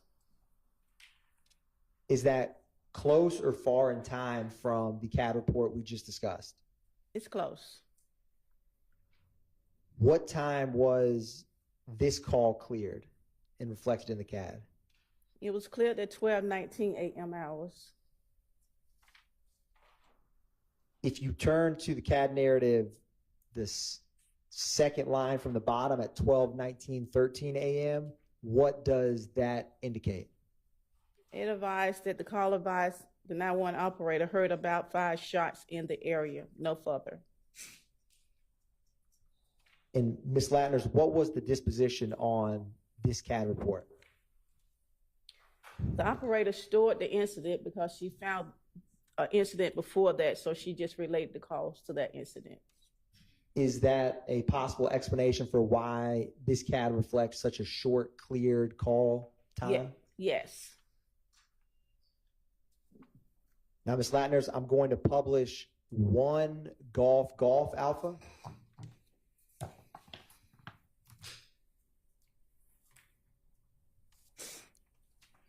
What is the date for 1 Golf Alpha? January 26, 2015. Is that 2 days before the call we just discussed? Yes. What is the call type that this came in as? Person shot. What is the location of this call? 1007 Hill Street, Southeast, apartment A, Adam. What zone and beat is this CAD report? Zone 3, beat 304's beat. Was this citizen or officer generated? A 911 call. And who was the 911 caller? It says resident Freddie Reed. What time was this 911 call placed by Ms. Reed? It shows 21:33 p.m. hour, which is 9:33 p.m. hours. What time was the call received by APD dispatch? 9:33 p.m. hours, 51 seconds. When did officers first respond to 1007 Hill Street? 9:35 p.m. hours. And what time was this call cleared? 4:04 a.m. hours. Who was the primary officer that responded to this call? Alicia Lucas. Allison Leduc? Is that Allison Leduc, right? LEDUC? Yes. What are on the left under that, Ms. Latners? Of all of those section units, what do those indicate? You indicate the different units that went out of the location.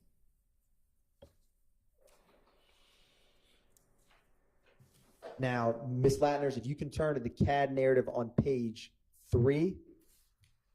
What is the first remark at 9:33:51? Female advised they shot up her house and she was shot in the leg.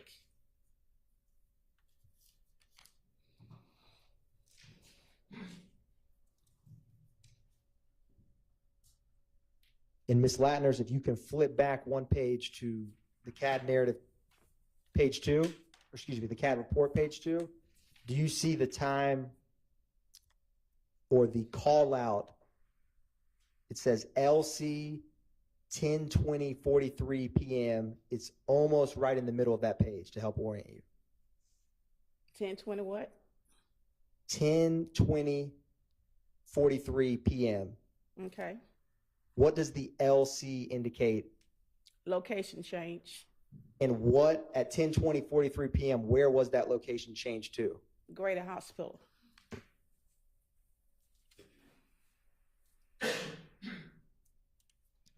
And Ms. Latner's turning back to page 1, what was the disposition for this case or this CAD? 17. Is that indicate a report? A report was made.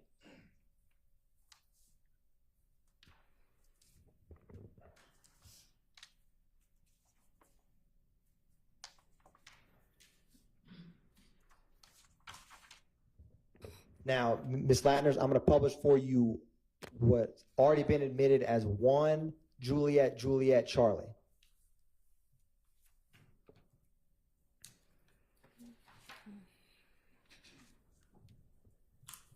What is the date for this CAD report? May 7, 2015. What is the call type that this came in as? Suspicious person. What's the APD case number for this CAD report? 15-127-0278. And what was the date? May 7, 2015. On this call, what location did officers respond to? 151 Cleveland Avenue Southwest. And with this CAD report, was it a 911 call or officer generated? 911 call. What time was that call received?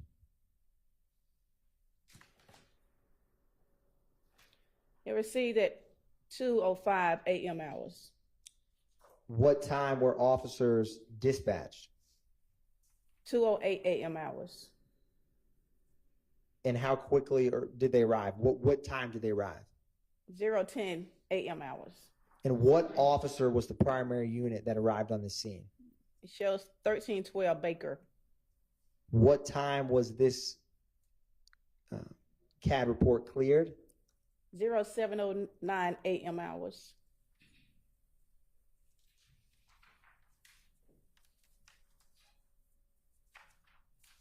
And Ms. Latners, if you turn to page 2 of this CAD narrative, at 2:08:03, can you explain for the jury what that indicates? The caller advised the operator, now one operator, he's at the BP station, black male, approximately 16 to 17 years old, white shirt, red shorts, with a machine gun, driving a black Chevy tag, gave out the tag number. Gun is still inside vehicle.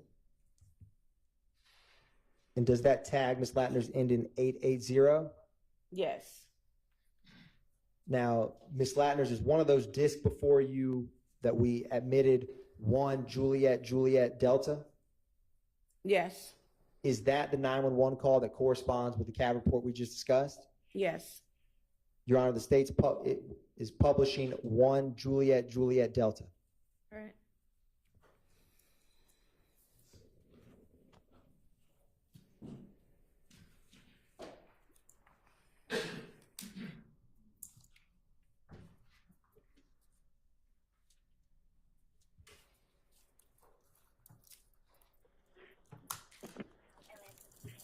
Atlanta 911, operator 6587. What is the address of your emergency?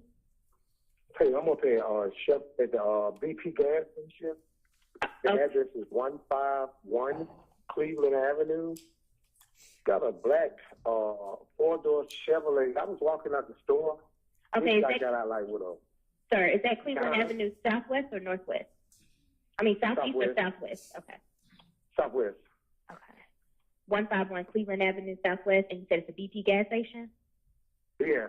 Okay. Do you need police, fire, or ambulance? Police. Okay. What's going on now? There's a young guy with a white T-shirt on, red short, just got in the car like with a machine gun for no reason. I'm walking out the store. He on a black four-door Chevrolet. Tag number is Peephole S-Ray Lincoln 8880. I don't know what he's trying to do, but he walked to the store, then he put the gun back inside the car, like the female is driving, but he got the gun laying on the back seat. Okay. And I felt like I was about to get shot down coming out the store. He at the counter now. Okay. You said he was driving a Chevrolet? Yes, ma'am. What color? Black. All right. And is it a truck or a car? It's a car, and it looked like he was more about 16, 17 years old. Big old gun. Came in the store talking to somebody. We can get somebody out here on ASAP. You know, they can catch him before he pull off. Okay. But that's a big old gun. I want my car to be anonymous because I don't know him and he don't know me. All right. I mean, but that's a big old gun he got. And is he still inside of the store? Yes, ma'am. As we speak, he's still inside the store. Okay.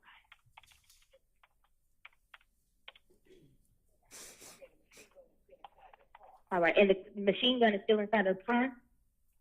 Yes, ma'am.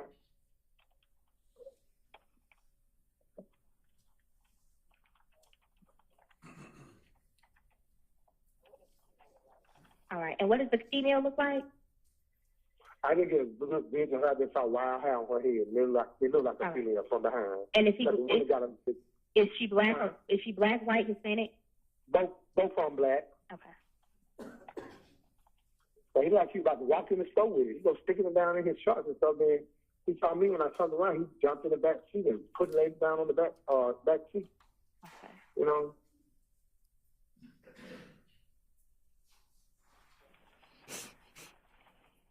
All right. Hold on 1 second, sir.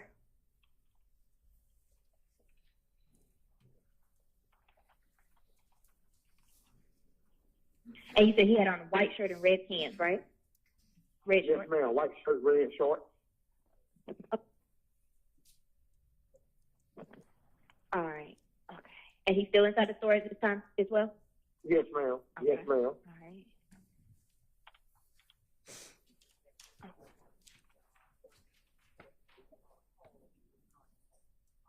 And you said when he saw you, he put the gun in the backseat of the car, but at first he was sticking it in his pants, like he was taking it inside the car. Right. Okay. Right. And me and another guy had said, man, what the, excuse my language, but both of us had said, man, what the hell? He got his stuff to do. Okay. All right. And he's still in the store now, right? Yes, ma'am. Okay. And the car's still sitting out there. All right.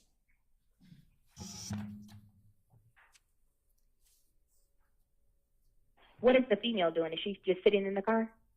She just sitting on the wheel, yes.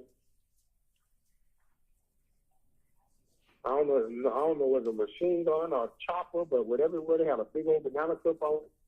Okay. And you said he looked about 16 or 17 years old?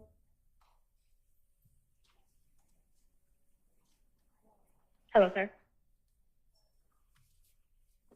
Hello, sir. Stopping at 412. Ms. Ladders, did we also, or do you also have before you a 2 Tango Tango CAD report? Yes. With 2 Tango Tango, the state's publishing 2 Tango Tango for the jury. What is the date for that CAD report? May 10th, 2019. And what did that CAD report come in as in terms of the call type or description? Person shot. What is the APD incident number associated with this case? 191302224. And what was the location for this May 10, 2019 CAD? 1600 Pryor Road, Southwest Atlanta. What zone and beat is that location? Zone 3, 305's beat. And was this a 911 call or officer generated? 911 call. What time was the call placed? 9:35 p.m. hours. How quickly were officers able to get dispatched to that location? Maybe a minute. And when did they ultimately arrive? 9:40 p.m. hours. What type of response time was this person shot call? 10 minutes. What time was this call cleared? 12:29 a.m. hours. Now, at the top, Ms. Latners, what is the disposition and code number for this incident? You have code 10, which they impound the vehicle. 17 and 23, they did a report and they arrested someone. Is 23 the arrest? Yes. Now, Ms. Latners, if you look at the bottom of page 1 in the column, is that, as you had discussed, all of the different units that responded to this call? Yes. You turn to page 2, Ms. Latners. At the bottom, at timestamp 10:03:38 p.m., what is indicated at that time? Advised 3304 location change en route to Grady. And if you turn to page 3, Ms. Latners, towards the top at 10:19:09 p.m., what is indicated at that time? Advised 3304 at Grady Memorial Hospital in trauma room number 4. And at the bottom, Ms. Latners, of page 3 at 12:29:26 a.m., what does that indicate? Advised 3306 cleared the call on the 50. His pull-in was code 10-17-23. Which is the impound, arrest, and report? Yes. Now, Ms. Latners, turning to page 4 of the CAD narrative, what is the note at 9:36:21 p.m.? Male possible shot. Subject got into a green sedan, green Audi sedan. And immediately below that, what is indicated? Black male, gray Kia, doors open, gray Kia sedan, license plate, Charlie John Baker 1950. And a few minutes later, Ms. Latners, at 9:38 p.m., what can you explain for the jury what occurs at that time frame?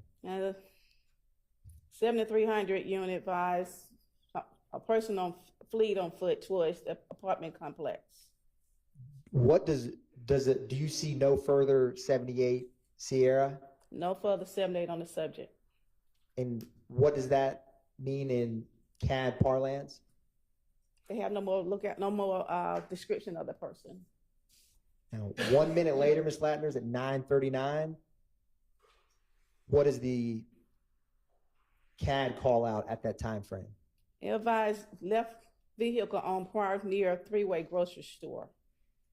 And about 4 minutes later, a couple lines down, Ms. Latners, at 9:43 p.m., what occurs at that time? Vehicle is shot up.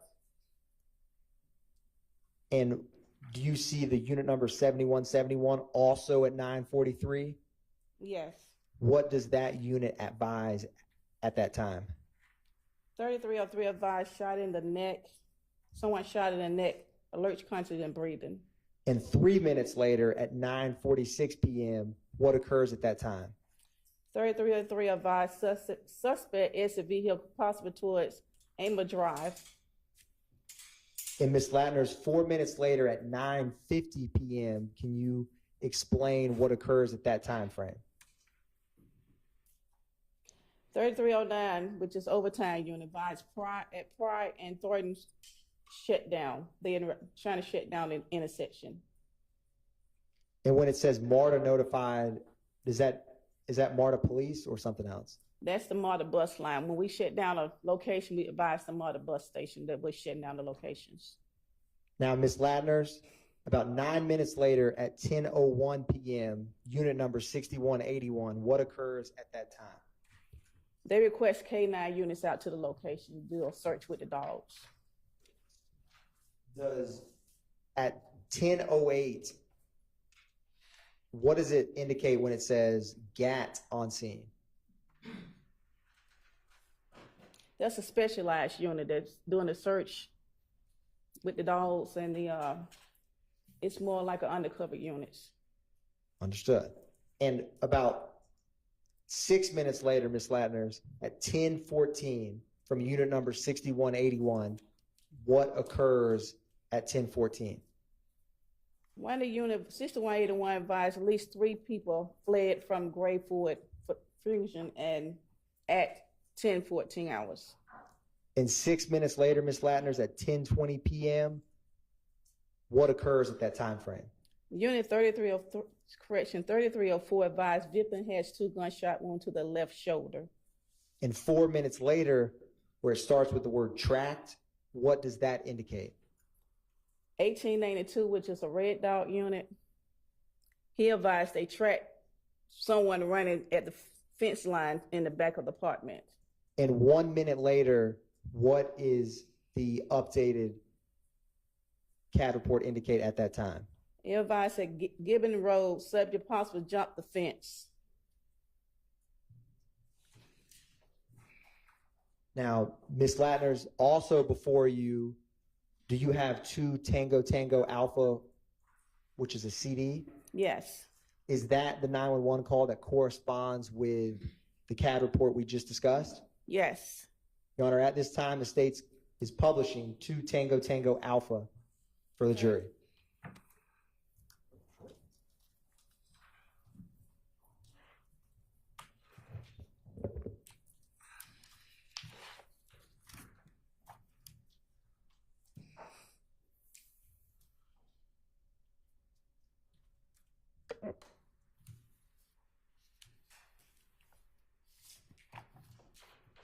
Yeah, can we close out the share for the Zoom, pros?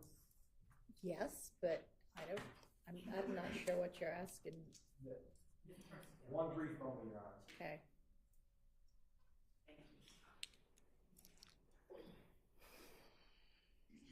The computer just froze, Your Honor. So we had it back up and running. Okay.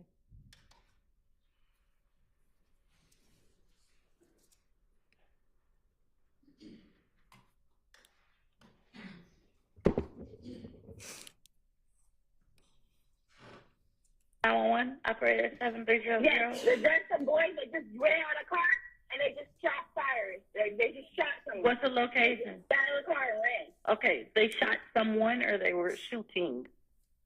Already shooting someone. Okay, what's the location? Here, also, I'm right here by the freeway grocery store, and they're running back right now to the car. Okay, give me 1 second. I'm trying to get your location. What 2 cross streets are you at?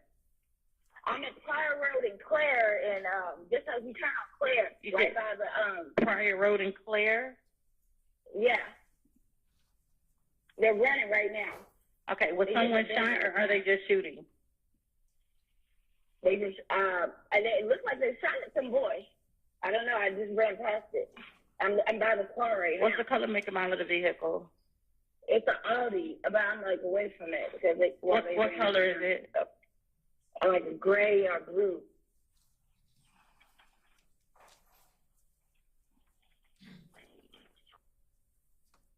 They got into a gray Audi sedan. Yep, 4 doors. It's like the light coming. Do you have a license plate number? I can drive back around. How many boys are there? It was like 3. I don't know if anybody's in the car. Like the door is open. Are you on? Black male, black, white, Hispanic, or Asian? Probably black. Yeah. Oh, no, it's a Kia.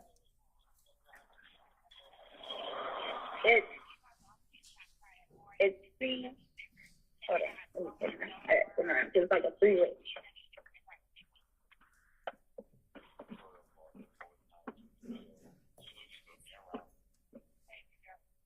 I'll still here. Give me 1 second. It's CJBL 1950.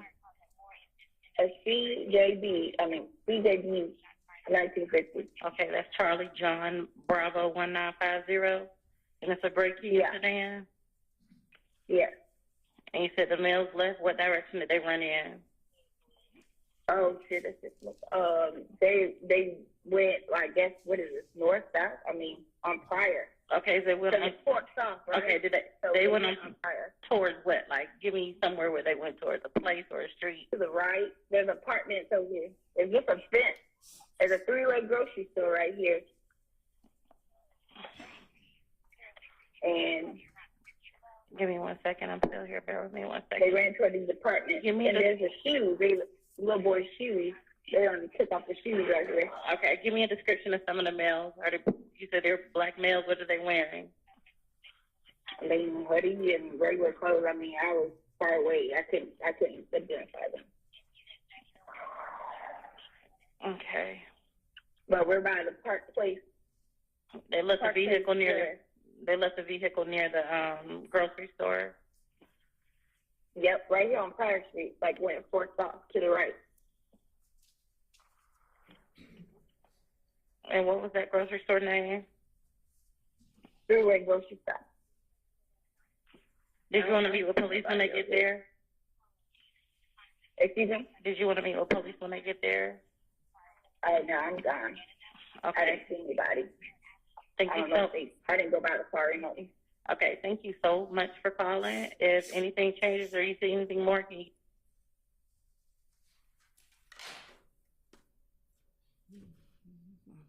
Your Honor, publishing one Oscar already admitted. All right.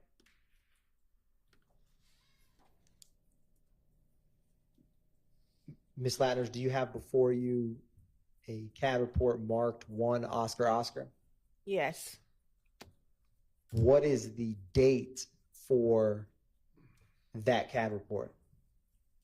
April the 26th, 2019. What was the location that officers responded? 741 Morosco Drive, Northeast Atlanta. Now, was this a 911 or officer generated call? Officer generated call. What was the zone and beat for that 751 Morosco Drive? Zone 2, 211's beat. What time did the officer generate this call? 12:39 a.m. hours. And is the dispatch time the same time as when it was received? Yes. What time was this call cleared? 05:06 a.m. hours. Who was the primary, or who was the officer for this CAD report? Unit 1211, Ralph Shark.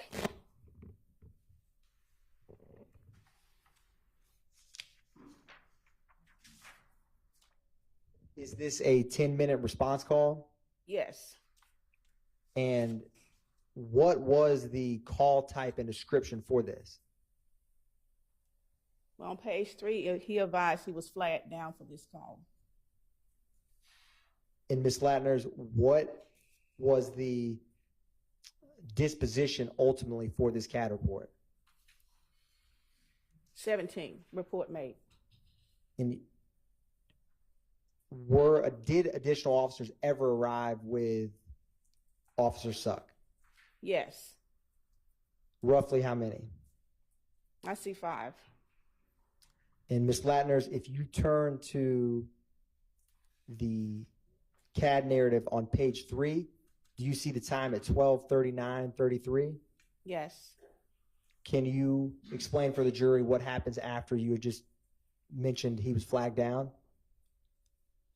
The unit was flagged down. 1290 assistant supervisor. He copied the call. Officer advised his dispatch at the time possible person was shot in the parking lot. The parking garage. And was it does it give any description of what level that parking garage they are at? The bottom level of the parking garage. And Ms. Latners, at 12:45 a.m., what do those code changes indicate? Well, the unit investigated the call, found out the person was not shot, the person was robbed. And what is 44 Papa? 44 is person robbed. And at 12:45, when it says victim not signal 50, He's not shot. and at 12:52 a.m., what is indicated at that time? Perk left in a black Ford Mustang.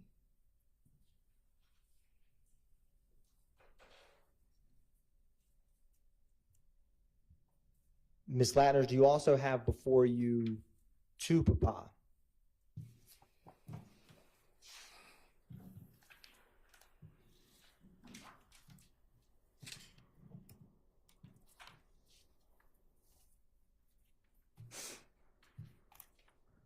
What type of, or let me ask you this, what is the date for this CAD report and publishing 2 Papa at this time?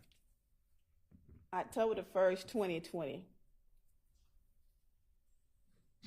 What is the incident number for this case? 202752065. What did this call come in as? The call came in as a 44V, which a vehicle being carjacked. What did the call end as? As a 39 information for the officer. Can you explain for the jury what that means? Or Well, call came in as a 44V. The operator only can go by what the caller tells the operator. Once the officer get out there and investigate the call, he has the choice to change the signals. So he changed the signals to a 39 information for officer. now, Ms. Latner, what zone and beat was this call in? Zone 3, 303's beat. And what was the address? 250 Fulton Street, Southwest Atlanta. Was this a 911 call or officer generated? 911 call. And what was the caller's name? Gary. Does it only have a first name listed? On the first name with AT&T Mobile, that's it. Do some other providers give first and last names? It depends on the caller, yes. Now, Ms. Latner, what time did Gary make this 911 call? 10:50 p.m. hours. And what time were officers dispatched to respond to this 911 call? 10:52 p.m. hours. What time did officers arrive to this call? 10:59 p.m. hours. Who was the officer that arrived? What is this, RICO? I don't know how his last name. RIVILUS. That's fair, Ms. Latner. And what is his unit number? Unit 1303. Now, if you look a little bit below at the unit time 11:14:12, what does that indicate? 44V vehicle contract. And then at 11:26:25. They changed it from a 44V to a dispatch to a 12, which is information to the office. Now, if you turn to the CAD narrative on page 2 at 10:51:46, what happens at that time, Ms. Latner? The operator put on here just occurred, the incident just occurred, a 2016 Gold Buick LaSalle paper tag. Is that a gold Buick LaCrosse, Ms. Latner? Gold Buick LaCrosse. Then it has a paper tag. And after it lists that it has a paper tag, what is the next update in this CAD report? It advised a black male, dark skin, tall, 69, which is 69 is a gun, AK, and 1395, which is supervisor, copied the call, took all money, and his iPhone 11. Now, right beneath that at 10:54 p.m., what is DOT on Fulton towards I-75? That means DOT, they have DOTs out all times of night. They already out there on the location of 75. That's where DOT handle their stuff on the highway. Understood. Is that direction of travel? Yeah, it could be direction of travel. Now, what was the other DOT you were just talking about? The DOT units. Understood. Which one do you think this CAD report is reflecting? Excuse me? Do you think on this CAD report, is it direction of travel or the units you were just describing? Direction of travel on Fulton towards I-75. And after that direction of travel is provided, what is the next update 1 minute later at 10:55 p.m.? It has pink Auto Nation tags on the back around the temporary tag. It's a temporary tag. And Ms. Latner's a little bit later at 11:12 p.m. Was any other units raised? The robbery units. And can you explain for the jury what it means when you raise the robbery unit? City of Atlanta have different departments, different officers in different units. We have robbery units, we have red dot units. So since this was a 44 vehicle, they raised the robbery units to handle this call. And Ms. Latner's a little while later at 11:26 p.m., what does the unit advise at that time? That the caller not cooperating with the unit. And 4 seconds after that update, is that when it changes from a 44V to a vehicle theft to a 39? Yes.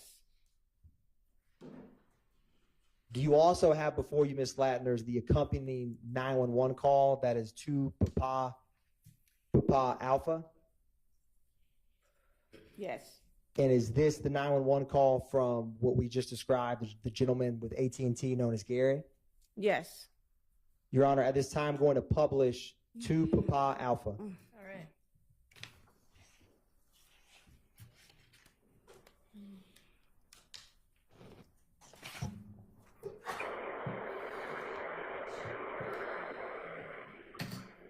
Atlanta 911. Yes, I just got robbed. Where are you? What's the address right here? 250, boom? 250 40th Street.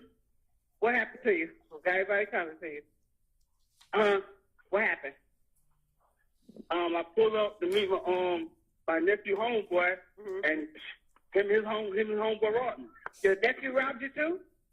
No, his homeboy. My nephew locked up. Okay, what's I pulled up to give his homeboy some money to put on his book, and he robbed me. I got you. Was it by gunpoint? Yeah.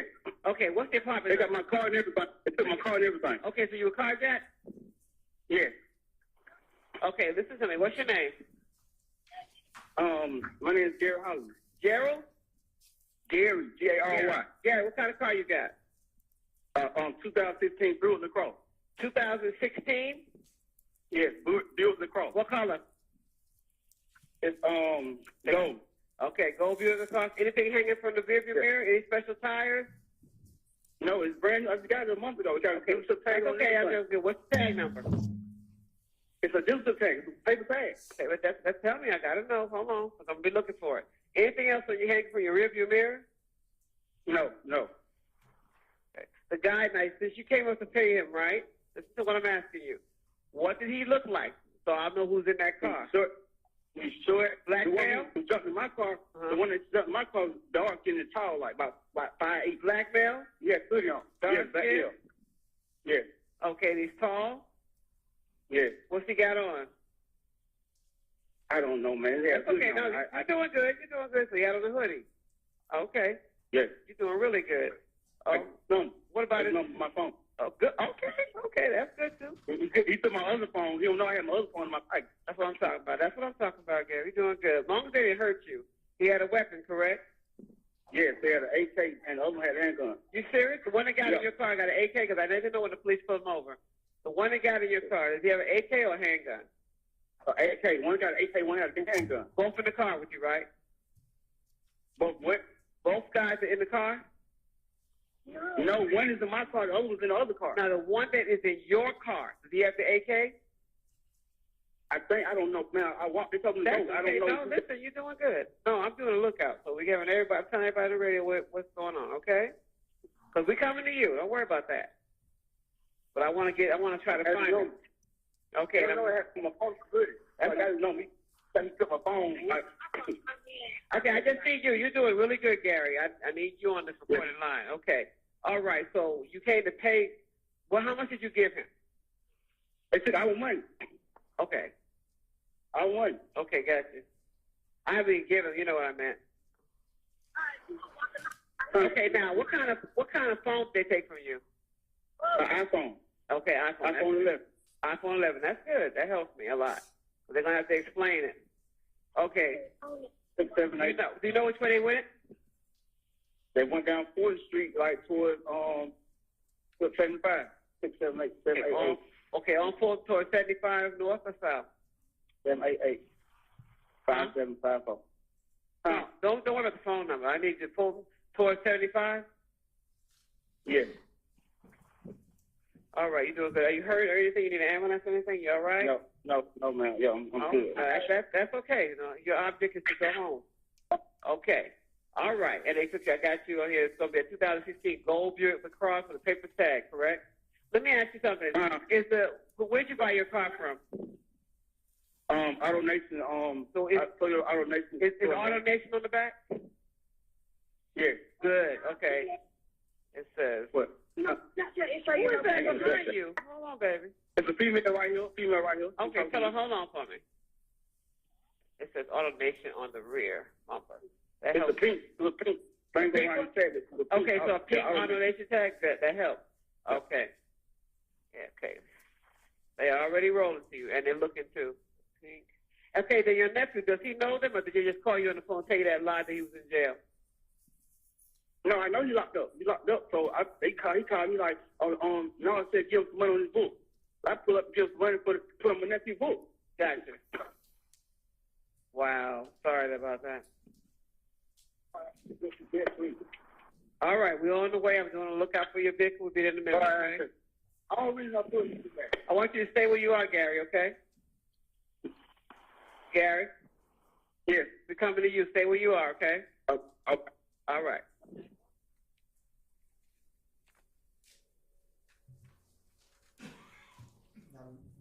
Ms. Ladders, do you have before you one final CAD report and accompanying 911 call?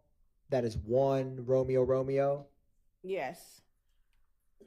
Ms. Ladders, starting with and publishing 1 Romeo Romeo, what is the date for that CAD report? October the 12th, 2021. And Ms. Ladders, what is the call type or description for that October 21st, 2021 call? 44P, pedestrian robbery.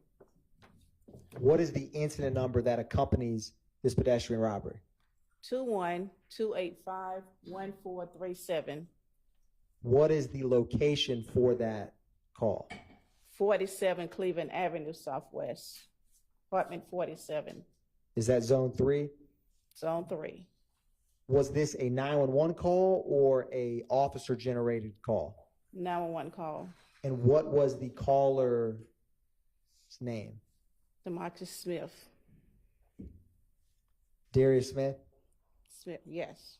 And Ms. Ladders, what time did Mr. Smith make this call? Or sorry, yes. What time did dispatch receive the call, I should say? They received the call at 5:10 p.m. hours. And what time did officers first arrive to this location? 5:11 p.m. hours. I'm sorry, they arrived at 5:14 p.m. hours. What time was this case ultimately closed? 6:47 p.m. out. Well, no, it's 6:47 p.m. hours. And at that time, what does it mean when it was code 17? Officer made a report. Now, Ms. Ladders, if you turn on the bottom of page 2 under where it lists incident comments, what is the date and time, or can you explain at 17:10:40? You want me to explain the 911 call? Yes, ma'am. Okay, call advised happened at above location. Subject had 2 guns taken. 2 guns took caller's money and vehicle.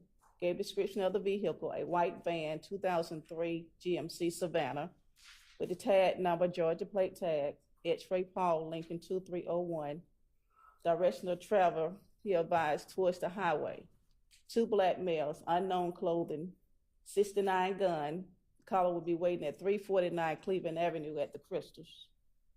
And Ms. Latters, is there any rhyme or reason why this CAD report looks different than some others we've discussed?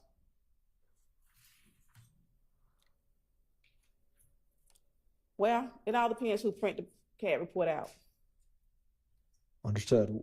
If you were printing CAD reports, which do you like, this version or the ones we've discussed earlier this morning? Sustained. Your Honor, the state is going to publish 1 Romeo Romeo Alpha. Is that the 911 call, Ms. Latters, that goes with this pedestrian robbery? Yes.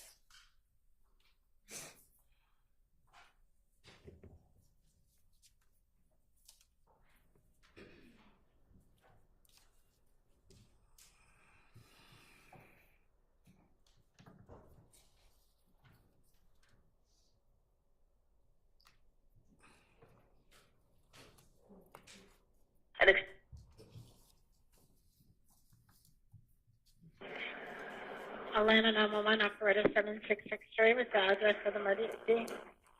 Yes, I had just been carjacked at Cleveland Avenue Park. They put guns on me, robbed me for my jewelry, my wallet, my phone. I'm sorry that happened to you. Is that Harper Park? No, it's Cleveland Avenue Park. The one on Cleveland Avenue by the library. That's where it happened at. Cleveland. They took my van. I have a white 2003 GMC high top van they took. Tag number X. Hold on, sir. I don't mean to be sounding like I don't care, but you're actually talking a little too fast for me to type it, okay? I'm still trying to get the address to where you are, okay? Yes, I left from there, ma'am. I left there. Okay. Where are you now? I'm right here on Ruby Harbor. I'm in the car. Got it. I'm looking for. Well, y'all need to stay put for the police, okay? Are you able to, if it's safe for you to go back to where it occurred at? No, ma'am, I'm not going back there, ma'am. Okay. Do anyone know the address? Because I'm trying to pull it up, and I'm having a hard time. It's the same address as Cleveland Avenue Library, ma'am. All right, hold on. And they got my van, my wallet, everything. Yeah, but you don't need to follow them, okay? It's not worth your life. I know I'm not trying to follow them. I'm not. I'm just trying to get back to this location. When you say I'm trying to get back to this location, what location? I had to go back to Forest Park to get in the car with my brother, ma'am, so I can come back on this side to call you all because it was calling Clayton County Police. Can you just put a note in that they'll be on the lookout for my van, ma'am? Okay. And you said, what's the name of the park again?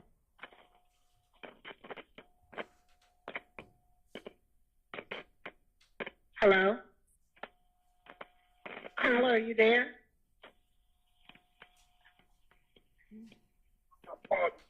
Hello? Yes. Okay, listen. What's the name of the library? Cleveland Avenue Library. Cleveland Avenue. All right, I'm showing on Google Maps it's going to be 47 Cleveland Avenue. Does that sound about right? Yes, ma'am. Yes. All right, and you advise you do not need an ambulance. Is that correct? Correct, ma'am. All right. We're going to get you help, okay? Were you in your car when this happened to you? No, I was standing outside of my car talking to somebody. They ran up with masks on, put 2 guns to my head and made me take out my jewelry, took my wallet out my pocket and my phones, and took my keys and jumped in my van, ma'am. They somewhere around my van right now.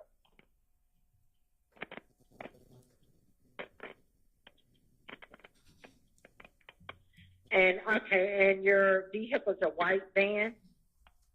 Yes, it was a 2003 GMC Savannah. Tag number, X-ray, play. Okay, Larry. don't say it like that, okay? Wait a minute. X as in Wait a minute. Is it the state of Georgia? Yes. All right. And go ahead with the tag number. X as in X-ray. Uh-huh. P as in Paul. Okay. L as in Larry. Uh-huh. 2301. And which way did they go in your vehicle? They went, when they came out the park, they went to the right towards the highway. So I don't know if they went toward, jumped That's on all the right. highway or whether. Yeah, I get it. And are these people black, white, or Hispanic, the guys with the guns? Two black males. Do you recall One what they time- go ahead. No, I don't remember what they had on. One of them about 5'11", 5'10", 5'11". The other was probably 5'5", 5'6" at the most. Where are you right now? Are you going to be on Ruby, Harper, and Simon Street or McCoy? Because they need to talk with you to get your report going. I'm going up Cleveland Avenue, ma'am. I'm going to To the library? No, ma'am. Okay. Because this is like a lights and sirens call. They need to know where you're going to be at. You understand? Like the officer needs to come to you. You don't want to meet with an officer? Hello? Yeah, I could meet them at the Kroger parking lot right there by the Papa John's. No, I don't think you can go there because that's going to be on South Fulton, I believe. What's The your Burger name? King on Cleveland Avenue. What's your name? Darius Smith. Darius Smith. Smith. What's your phone number? The phone number that I'm calling from now is 678-914-7175. Okay, so I need to find out where are y'all going to meet with an officer because now I got to Google the address to the Burger King unless you know it.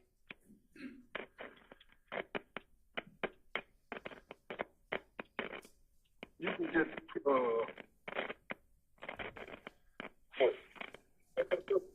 the Crystals on Cleveland Avenue. So you want to change it now to the Crystals on Cleveland?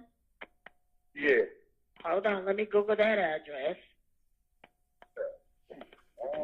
It's long for y'all to keep the system. Well, do you have an address for 911? Yeah, 349 Cleveland Avenue, man. 349 Cleveland Avenue. Cleveland Avenue, southeast or southwest? I'm not sure if it's southeast or southwest, man. It's just Crystals on Cleveland Avenue. It's the police been right across the street.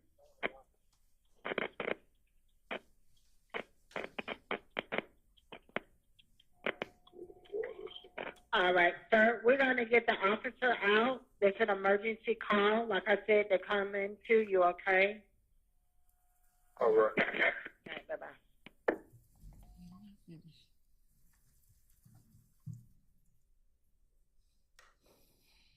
Thank you, Ms. Latners. Your Honor, no further questions by the state. Thank you. Defense attorneys have questions for this witness? Go ahead.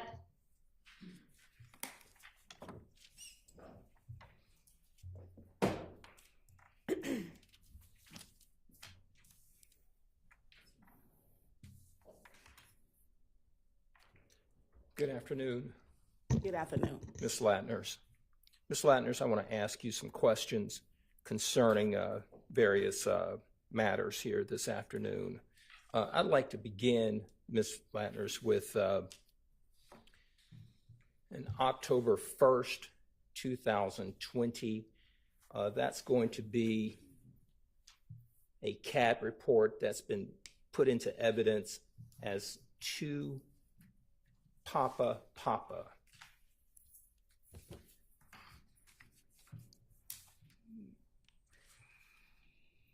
Do you have that one before you? October 1, 2020?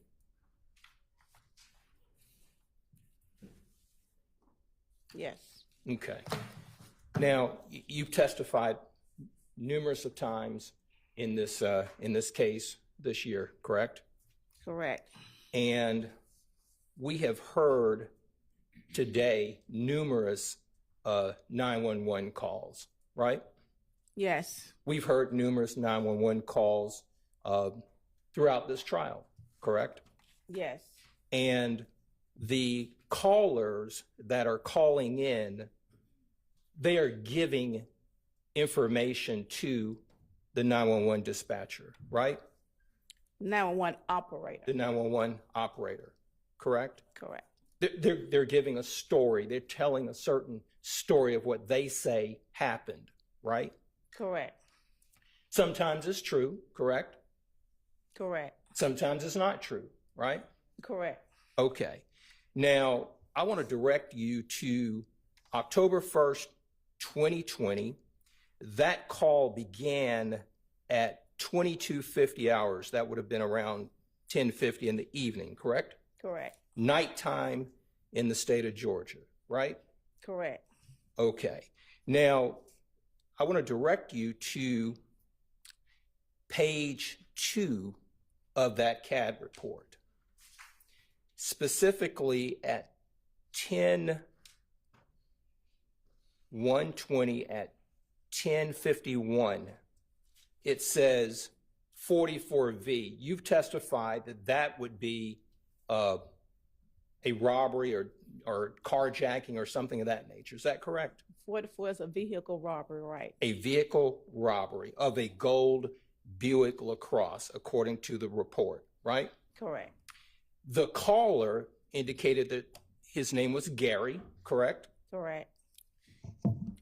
This caller says that the person involved was a dark-skinned, tall black male. Is that right? According to the CAD report? Yes. And according to the information that was given to the 911 operator, right? Correct. Okay. Now,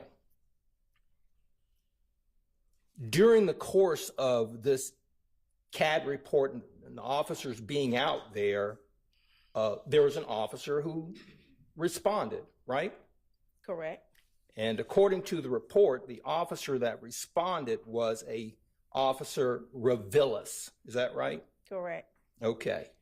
This CAD report documents a time frame from 22:50, 10:50 hours, to 23:26 when it says it's clear, correct? Correct. Little under an hour, right?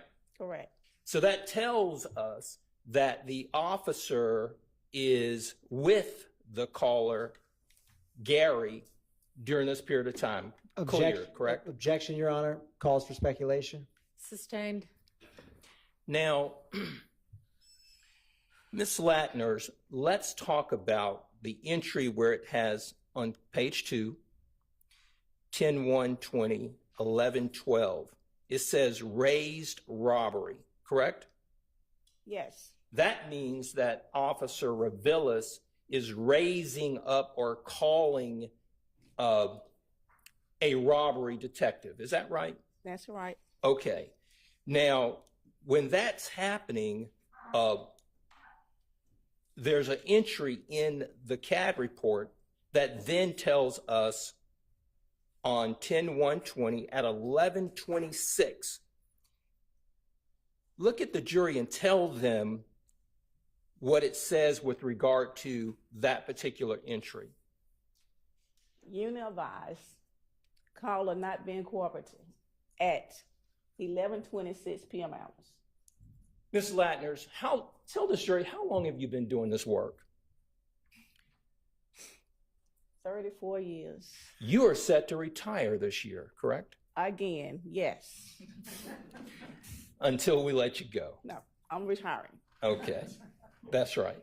Now, tell this jury, you've seen this entry on numerous CAD reports. Is that right? Correct.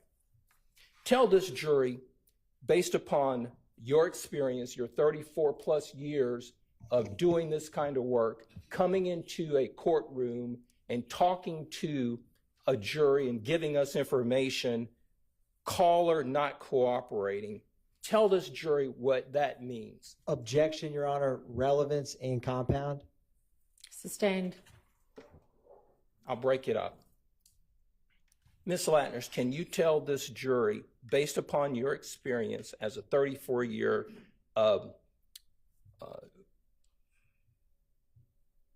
employee with the City of Atlanta Police Department as a custodian of 911 calls and CAD reports, when this particular entry is in there, what does it mean? It means 911 operator only can receive what they get from the caller. Once the officer get out on the scene, he investigates and he advised his dispatcher to change the call to a different incident. Okay. And she does what he asks him to do. Okay. Now, the responding officer, he raises up robbery, right? Correct. So he's talking to a robbery detective, correct? Correct. All right.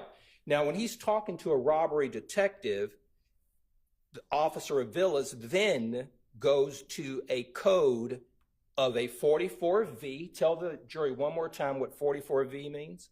44V is vehicle carjack. Now, we have gone then on this report within that hour from a vehicle robbery. Tell this jury what 39 means. Objection, Your Honor. Asked and answered. Overruled. I mean, it may have been, but I'm going to permit it. Tell this jury what 39 means. Information for the officer. That means that he gathered the information that he needed and he changed it to a 39. So the officer who's on scene, correct? Correct. On the scene with Gary, correct? Correct. On the scene getting information, correct? Correct. It starts out as a robbery of a vehicle, right? Correct. On the scene at that location, the officer and the raised robbery detective, they change it from an armed robbery to an information. Is that correct? Correct. And information is not a crime, correct? Correct.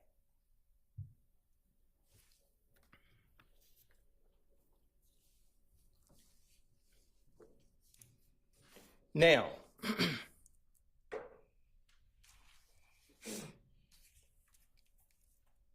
we heard a call, a 911 call, associated with the same 10-120 incident, correct? Correct. We heard it for the various number of minutes that it took place. We did not hear at any time the name Delmisha Coppage, did we? No.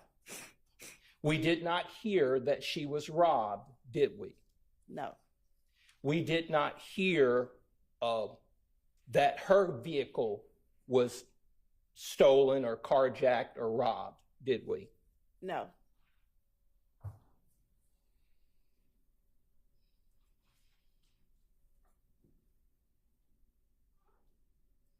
Did we hear any description of any vehicle other than a 2016 Buick LaCrosse? No.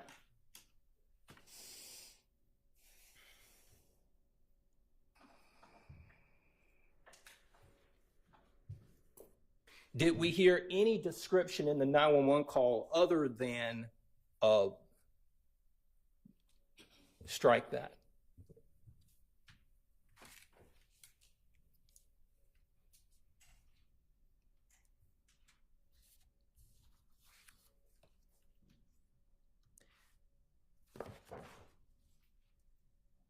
Ms. Latners, let's move to a different report. Ms. Latners, let's move to April 26, 2019. That's going to be one Oscar. You tell me when you have it.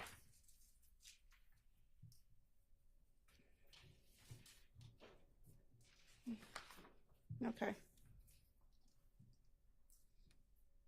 You have it, Ms. Latners? Yes. Okay. You didn't prepare the report, right? Yes. You didn't make any of the entries, correct? Correct. The report started out as a possible person shot, correct? Correct. It was downgraded to no one being shot, correct? Correct. Now, there was no description of a perpetrator on the report, correct? Correct. It stated that there was no information or a tag number given to this vehicle that is alleged to have been involved, correct? Correct. And this entire time frame was from 12:39 a.m. to 5:06 a.m., correct? Yes. Now,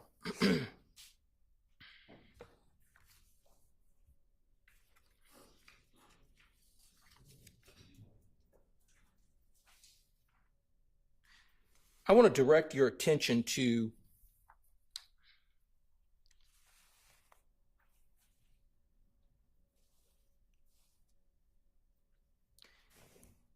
page 3 on the CAD narrative. I wanted you to go down to April 26, 2019, 12:49 a.m., 7:07:08. You see that entry, Ms. Latners? It says gate code 478. Gate code 478. Correct. Can you tell this jury gate code 478? Tell this jury what that means. It means the apartment had a gate around it with a code. So that tells us that in order to get into this particular garage, it requires a gate code to enter, correct? Objection, Your Honor. Calls for speculation. Sustained. Based on your training and experience and doing these particular CAD reports and testifying about them, have you seen gate codes in other CAD reports? Objection. Relevance. Overruled. Ms. Latners, you can You answer asked me, the have I question. seen it in other CADs? Yes, have you seen gate codes in other CAD reports? Well, it all depends on where you live and if the apartment have gates and have a code for it. Okay. The 478, is that an internal number that's used for CAD reports? Or is that the code to this particular gate in this garage? That's the code for this garage. Okay.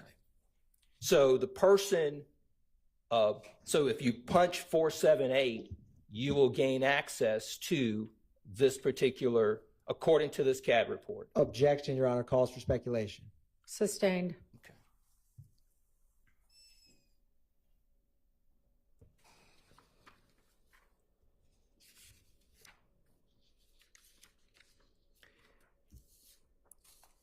Did you see gate code in the CAD report that we talked about for the 10/1/2020 CAD report? No. And this was are you familiar with 741 Morosco Drive, Ms. Latners? No. Okay.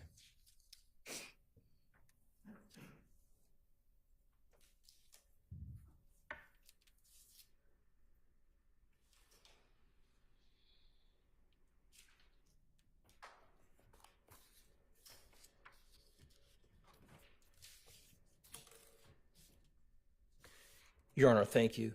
All right. Do any other defense counsel have questions for this witness? Nope. All right. Any redirect? Very brief, All right. Your Honor. Ms. Latners, just a few seconds ago, we were talking a lot about this gate code on 1 Oscar. Is that at 12:49 a.m.? Yes. What is the line 3 minutes after that gate code line? Person left in a black Ford Mustang.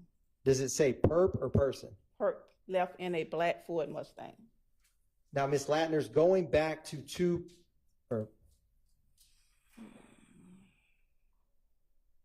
was there more than one person identified in a robbery? In the robbery? This car right here? Yes, ma'am. I don't see any.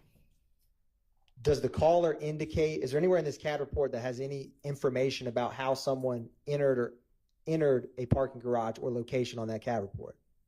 No.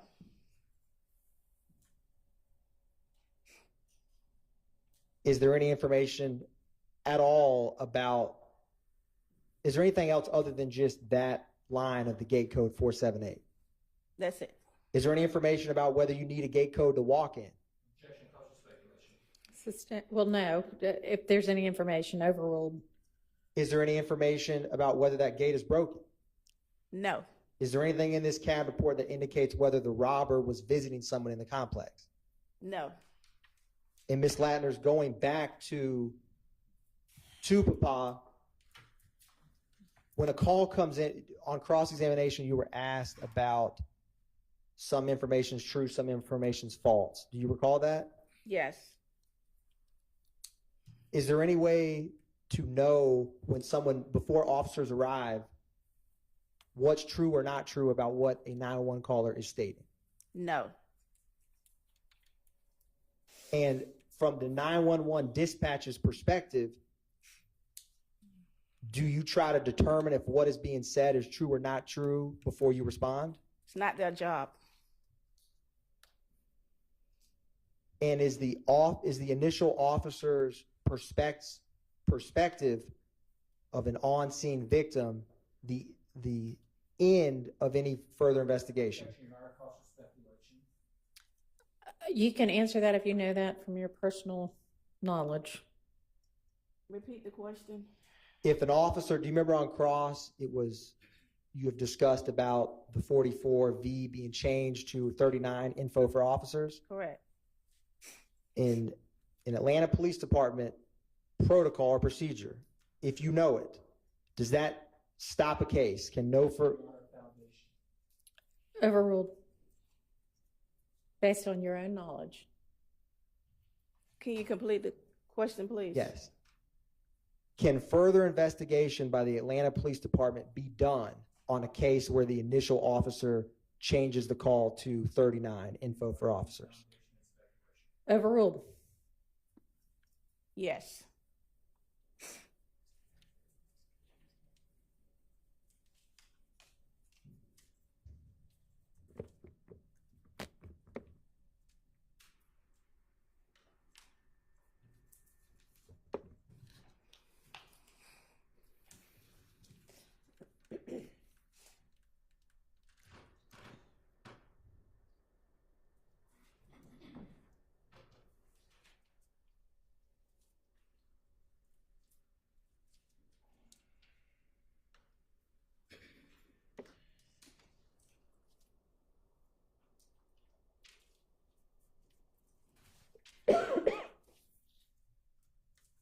Ms. Ladders, when the call is changed to a 39 for investigation, does that mean that the 39 for information?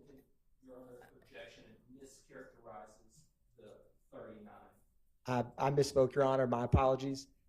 When a call is changed to 39 information for officers, I misspoke and said investigation, which I believe is 12. But all that aside, Your Honor, and Ms. Latner, more importantly, does the investigation stop? Does that mean the investigation is over? Objection, Your Honor, has been asked and answered. Sustained. No further questions, Your Honor. All right, any recalls? All right, thank you for your time, and you are excused. All right, it is time for us to break for our lunch, so we will do that, and we'll plan to be back here. It's almost 1 already, so let's say 2:15. See you then. All right.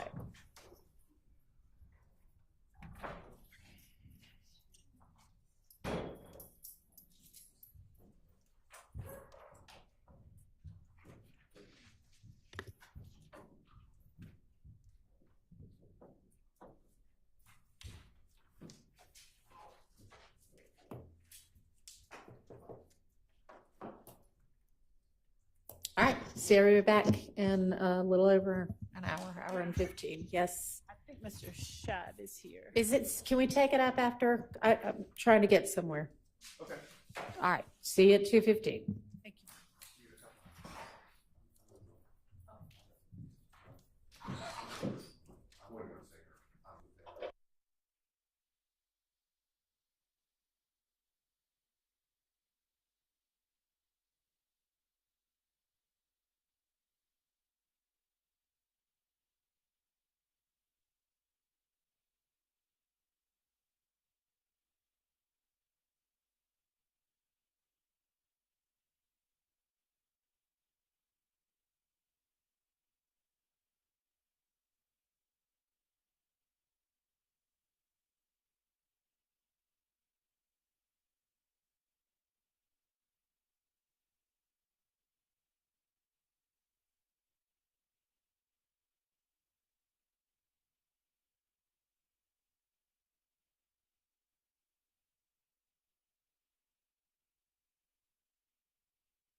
to address the court? Does anybody know where he is? He's right there in the vestibule talking to Mr. Sharp. Okay.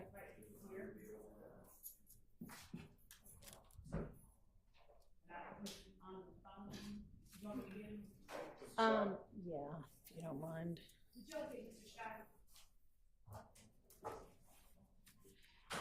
Check this out. I can now see over the computer.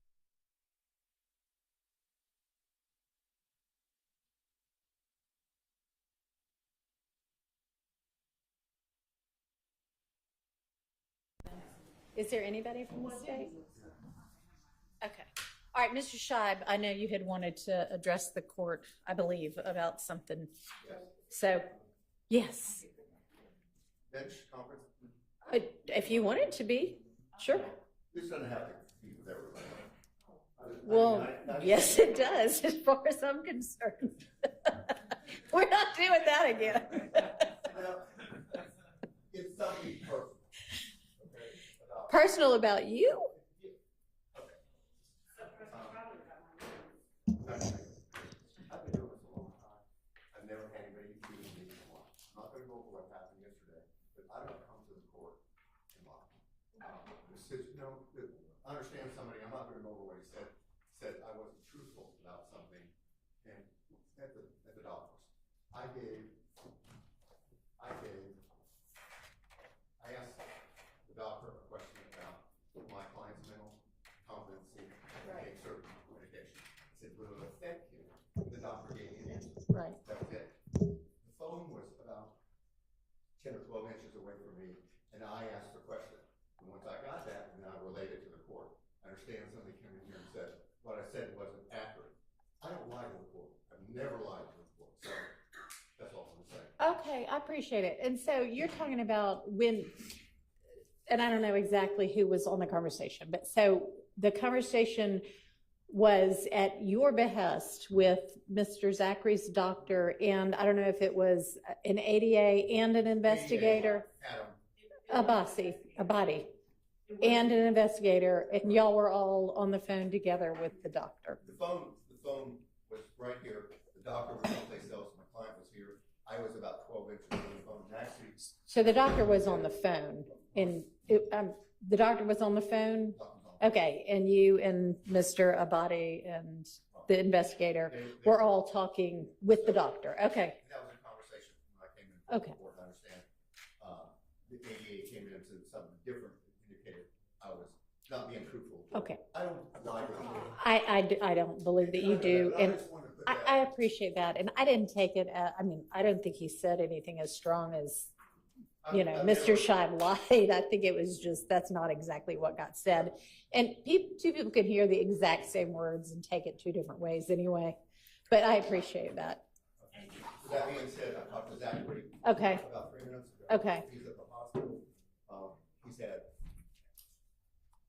low blood pressure and a blood scenario.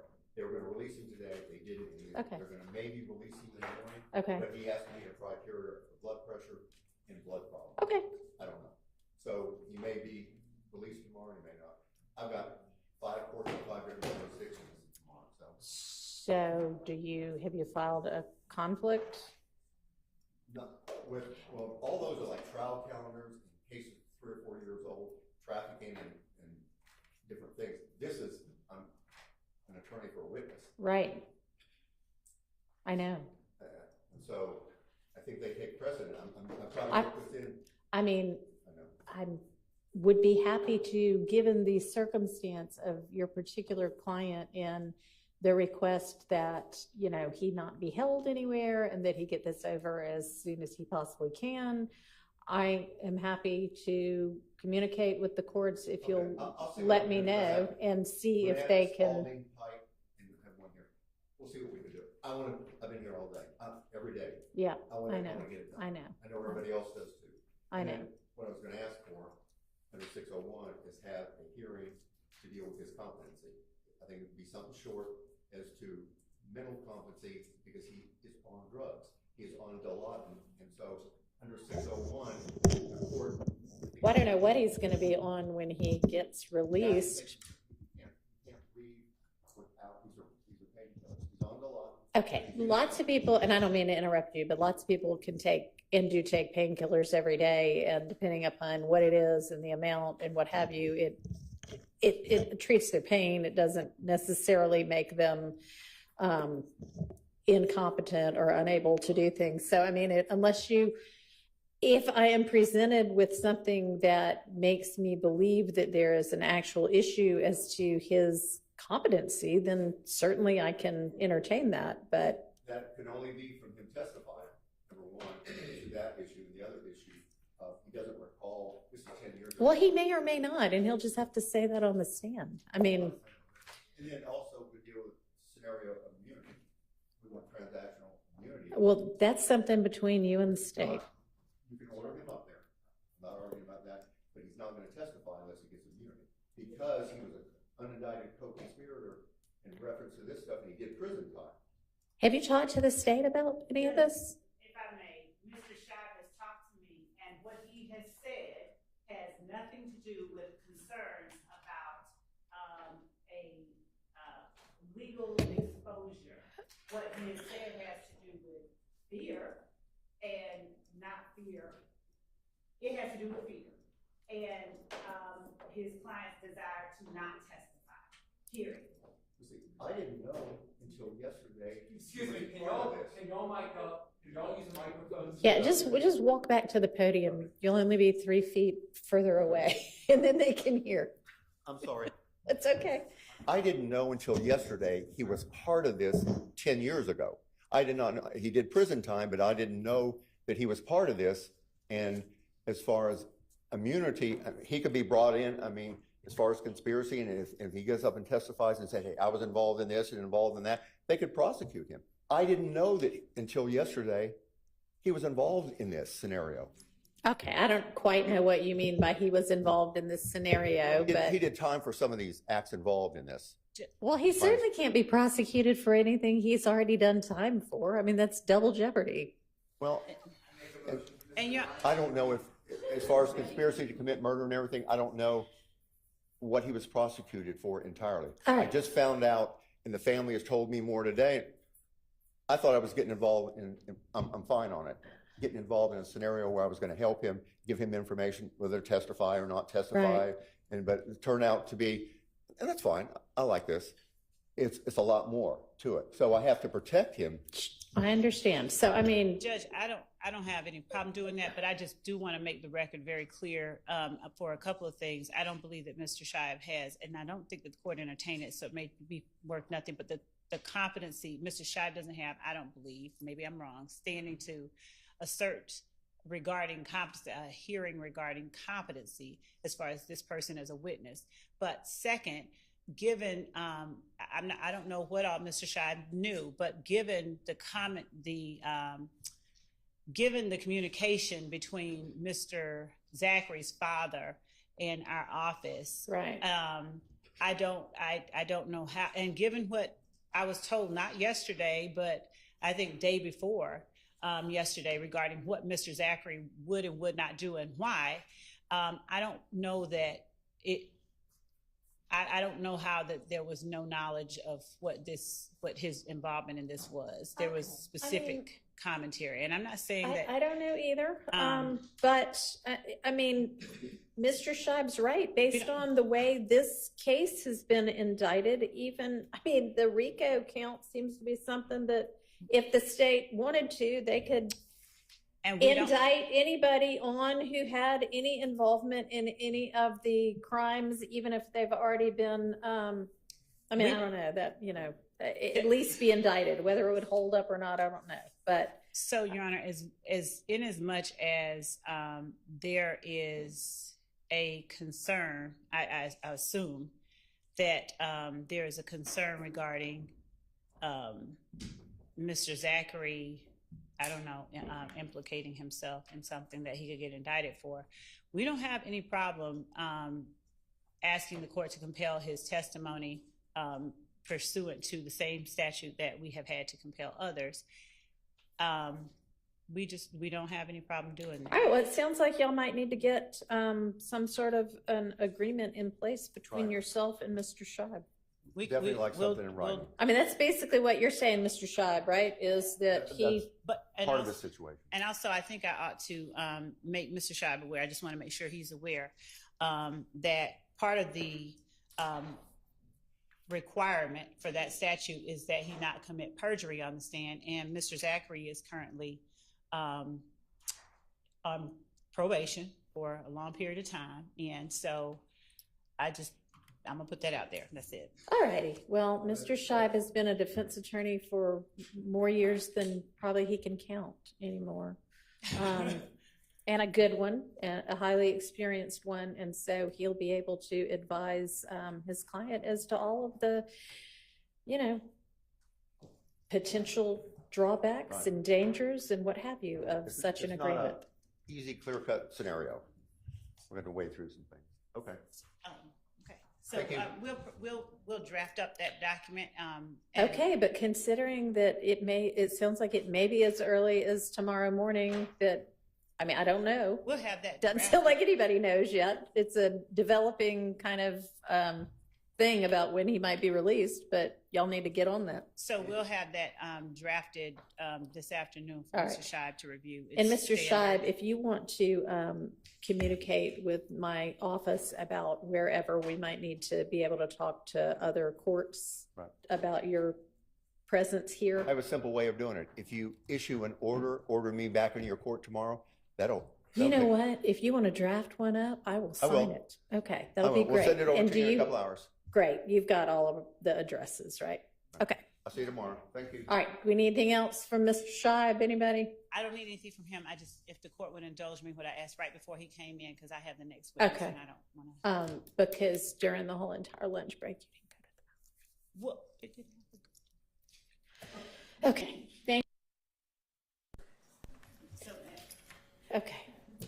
Well, go ahead. We've got Miss Hilton now.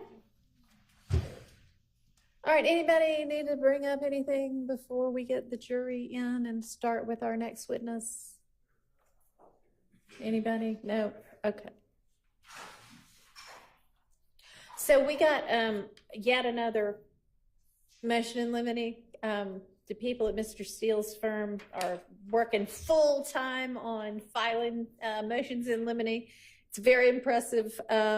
So motion in limine number 59 is about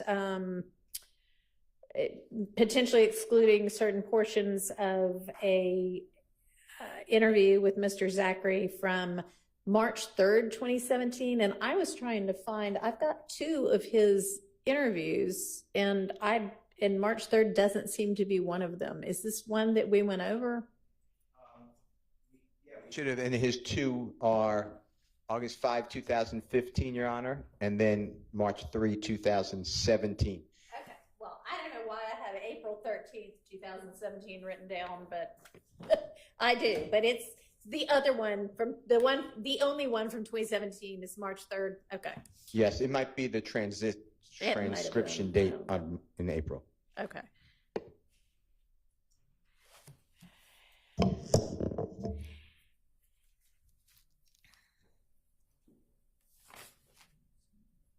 And is that something?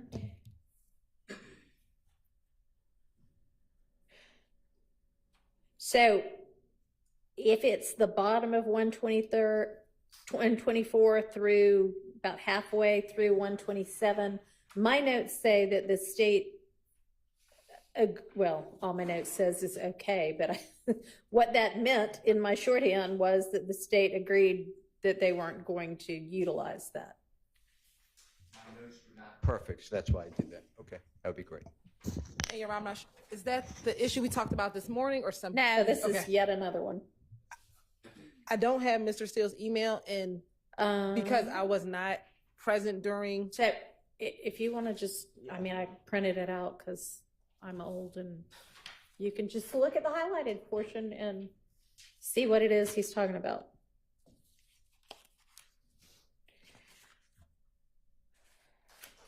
And I've got a copy of the transcript up here if you need quick access to that.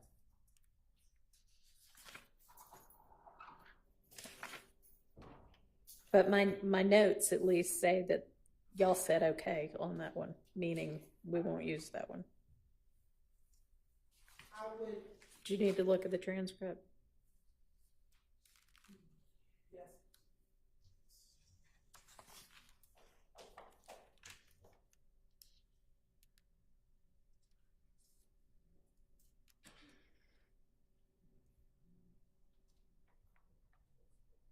Because at one point on 126, he says, that's what I assume, that's what I heard.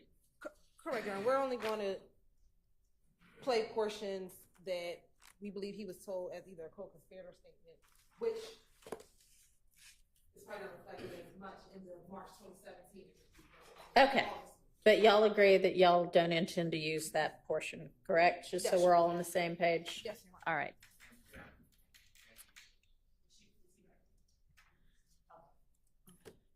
All right, we have our next witness lined up. Okay, let's go ahead and get the jury in.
Christopher.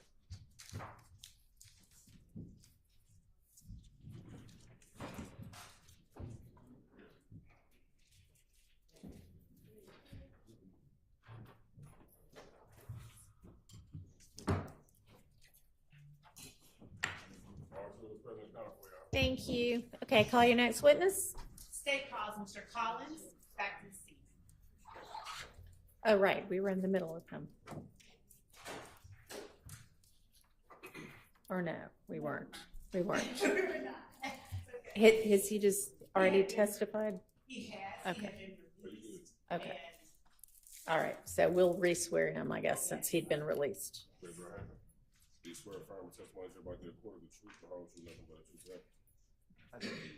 Maybe see state your first and last name and spell it. Sure. It's Christopher Collins. Spelling on that as CHRISTOPHER COLLINS. And good afternoon, Mr. Collins. Good afternoon. Welcome back, and thank you for coming back. Mhm. I have a few follow-up questions for you regarding the incident that you responded to on January 28, 2015 at 2905 Springdale Road. Okay. Do you recall testifying about that yesterday? Yes. All right. And I'm going to show you what has been labeled as and admitted as states 1 Charlie, Charlie, Charlie. And it'll be put on the screen, but it will also be on that piece of paper in front of you. Is that the location at 2905 Springdale Road? Yes, that's Southwest. That's that the you parking responded lot. Yes, to? Okay. And did you testify already that whether or not that was in Fulton County? I did. Okay. On the date that you responded, do you recall reporting or testifying about one of the units that had been shot up, that the occupant of the unit was not inside at the time that police arrived? Yes, I remember that one. Do you recall which unit that was? I'm pretty sure it's P3 without looking at my report. All right. May I show you your report to refresh your recollection? Sure. All right. And Your Honor, this report I think had been previously labeled just for identification purposes as 666 Charlie, Charlie, Charlie. Oh no, I'm sorry, it's the wrong. I'm going to show him his report to refresh his memory, and for defense purposes, it would be page 8 of 8. Okay. Go ahead.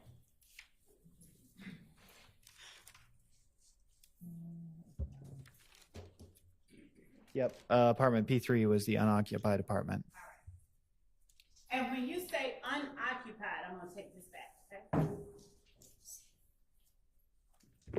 When you say unoccupied, do you mean it that it was not the resident was not there at the time that you all arrived, or it was an empty apartment that no one lived in? Oh, no one was there at the time because the back door was open. Okay. Now, do you recall at some point and the occupant of the home coming back? Yes. All right. Do you recall what her name is? No, not off the top of my head. If I show you your report, let me ask you this. Did you put that information in your report? Yes, it's in my report. And did you talk with her? Yes, that's in my report. All right. If I show you your report, will it refresh your recollection about what her name is? Sure. All right. I'm going to show it to you. Page 8 of 8. Okay.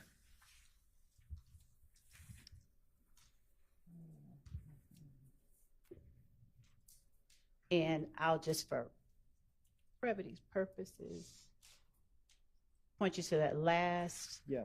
I've got the last name as Smith in here. Now, on your report, do you, in the first part, I'll say, do you list the victims' names as you learn them to be? Yes. All right.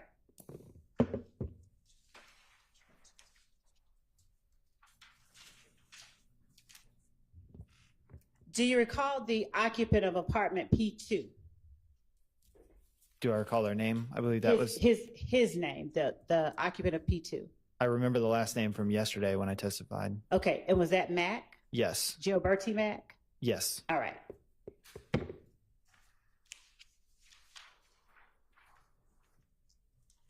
And, excuse me. On the report, page 3 of 8, if I show you your report again, do you list not only the name, but phone number and address of the victims that you've identified? Sure, if I can see it, I can. I will show you page 3 of 8. Okay.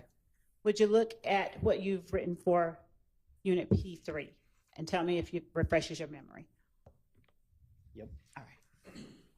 What was the full name of the person who lived in unit P3? It's, I'm just going to spell it. First name is ANTRIVIA. Last name is Smith. All right. And without saying what it was, did you also have a phone number for Ms. Smith? Yes. And did you get that phone number from Ms. Smith? Yes. Was it still nighttime when she arrived at her apartment? Yes. Were there still units besides yourself on scene? Yes. Were there still crime scene technicians processing the scene? Most likely, without an accurate count, I would say probably. All right. I'm going to now show you what has been marked as State's Exhibit 38.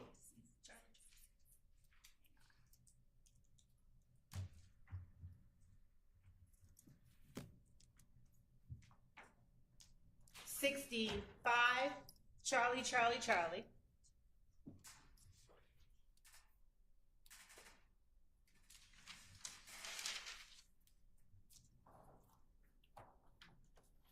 And I'm not going to publish all of these. I'm just going to ask you whether 65 Charlie, Charlie, Charlie through 108 Charlie, Charlie, Charlie pertain to the apartment that belonged to Miss Smith that you dealt with. Okay.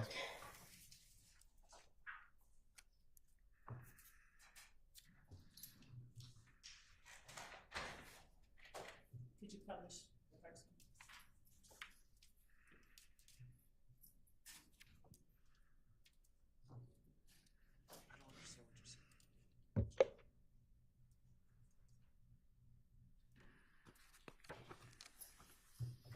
If we could put up State's Exhibit 66, Charlie, Charlie, Charlie.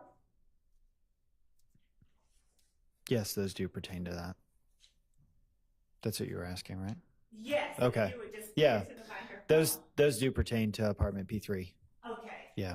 And so I'm gonna put up 66 Charlie, Charlie, Charlie, and that on the screen behind you. Okay. Or in front of you. Is that the P3 that we're talking about that Ms. Smith lived in? Yes. All right. And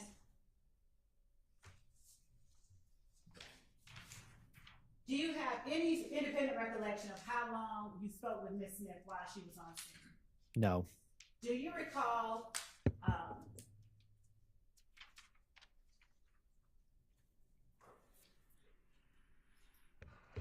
Your Honor? and if you do, Yes. May we approach? Yes.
And Mr. Collins, in your report, did you reflect other officers or other unit numbers that were with you on scene?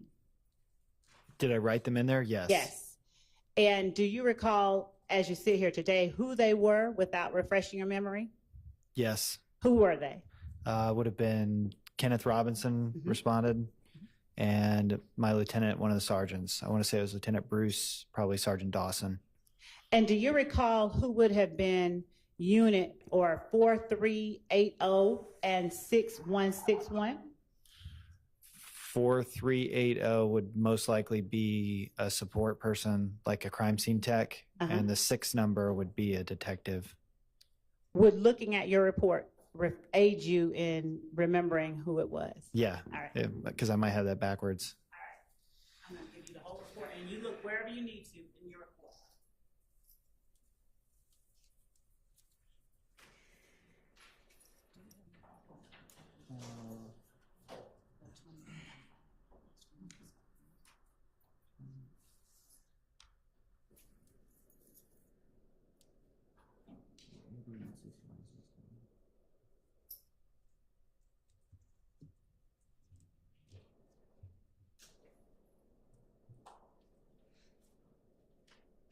Okay, so 4380 and 6161 are listed in here. Most likely as investigators that would have shown up. There's a 7 number that's a crime scene tech. Okay. Would you tell the jury what your responsibility as it related to those investigators that would have shown up were? And you can look through any part of your report to refresh your memory if you need to. My responsibility on scene to them is to get there and arrive to a scene and secure it, and then notify the proper authority or person to investigate the scene. And as you're on scene, when you said, did I hear you earlier testify, or did you not, that you spoke with Ms. Smith? Yes. Okay. Now, were you present when she spoke with anyone else on scene that you can recall? I mean, not that I can recall. All right. If I give you your report, might it refresh your memory? Sure. Okay.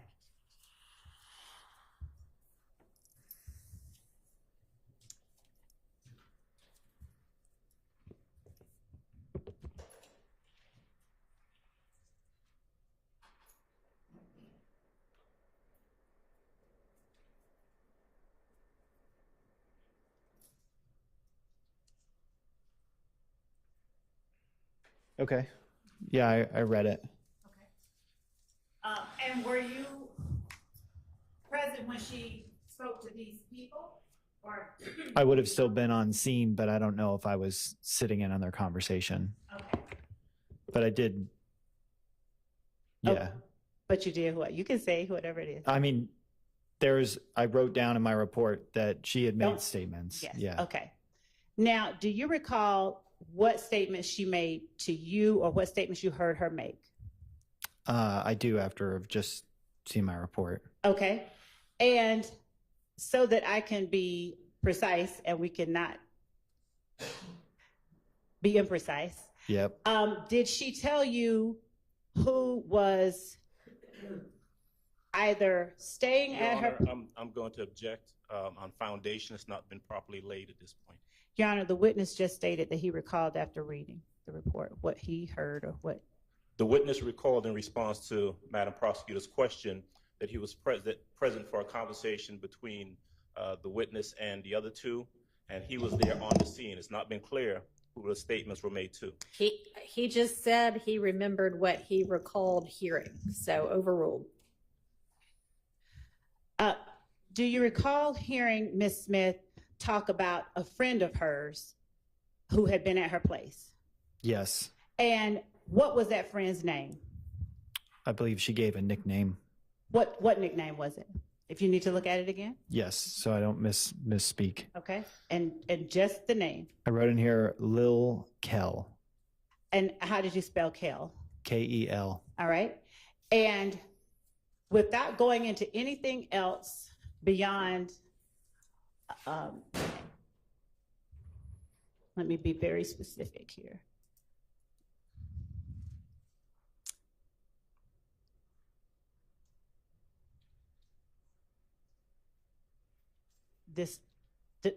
what refreshes your memory, if it does, after Local, did she say what he was doing at her place?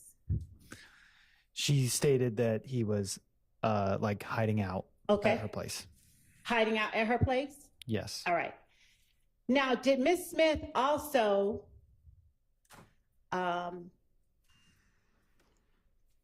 tell you, did she also mention her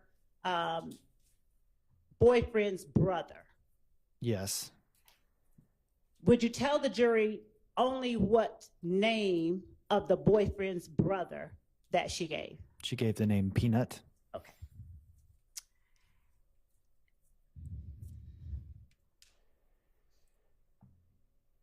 Was Miss Smith's unit the one that had the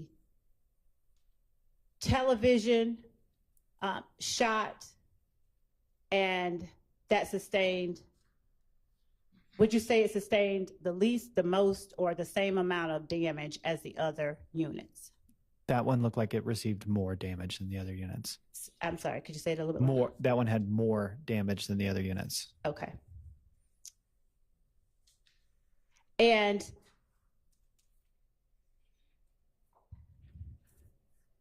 do you recall whether Miss Smith gave you any information about requests she had made of her neighbor, Mr. Mack? And if you don't, I'll let you read it. And if it still doesn't refresh your memory, that's fine. Okay. Start up here, and if it doesn't, that's fine. And starting, counselors, I'd ask him to start at the second paragraph on page 8 of 8. Read to yourself, and then look up after you've had a chance to read it.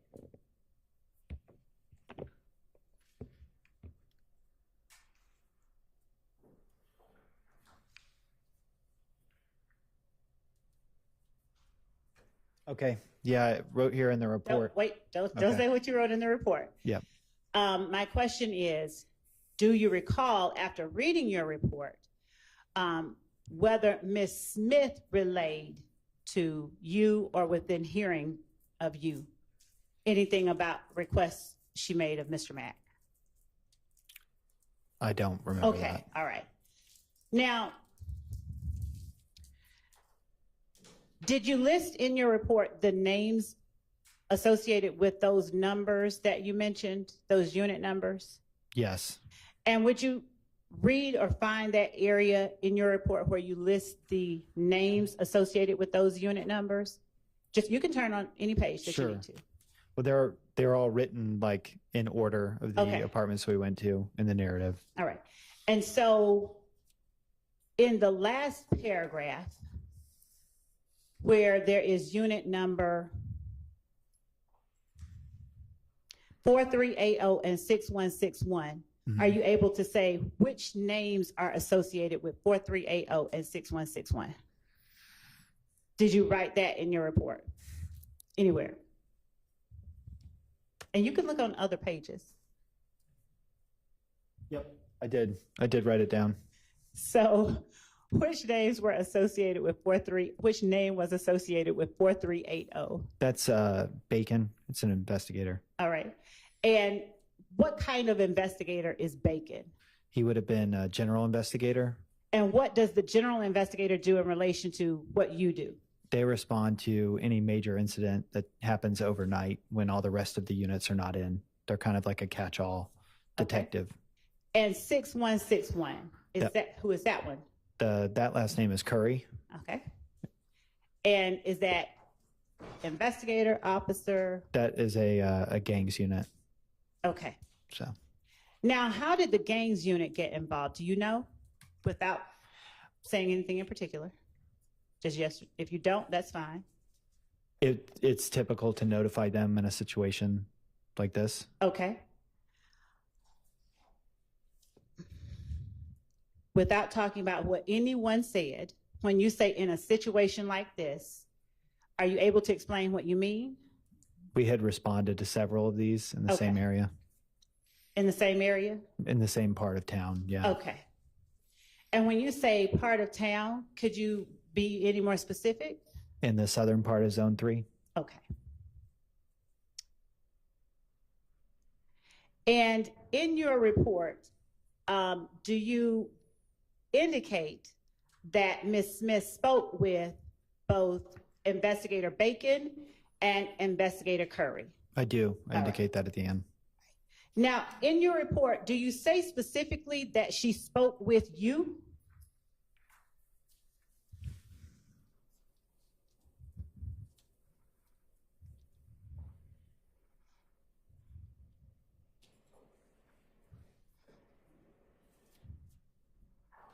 The way that I wrote it, it would indicate that she spoke with me. Okay.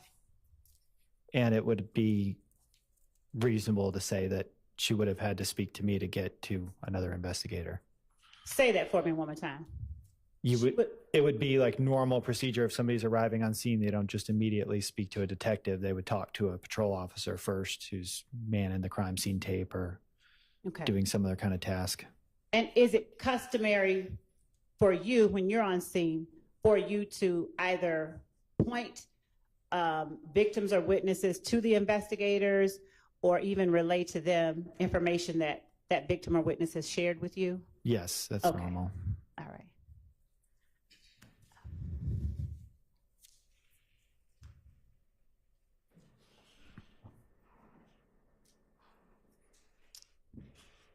Just 1 second.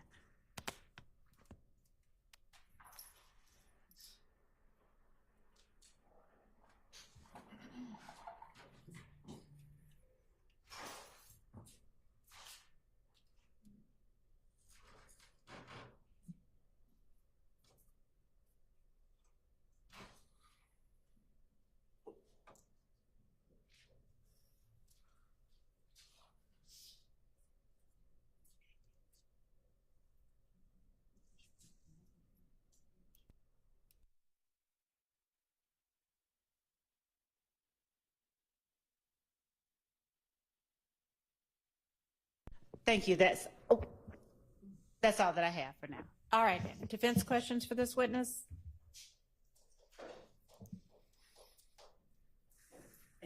Yeah.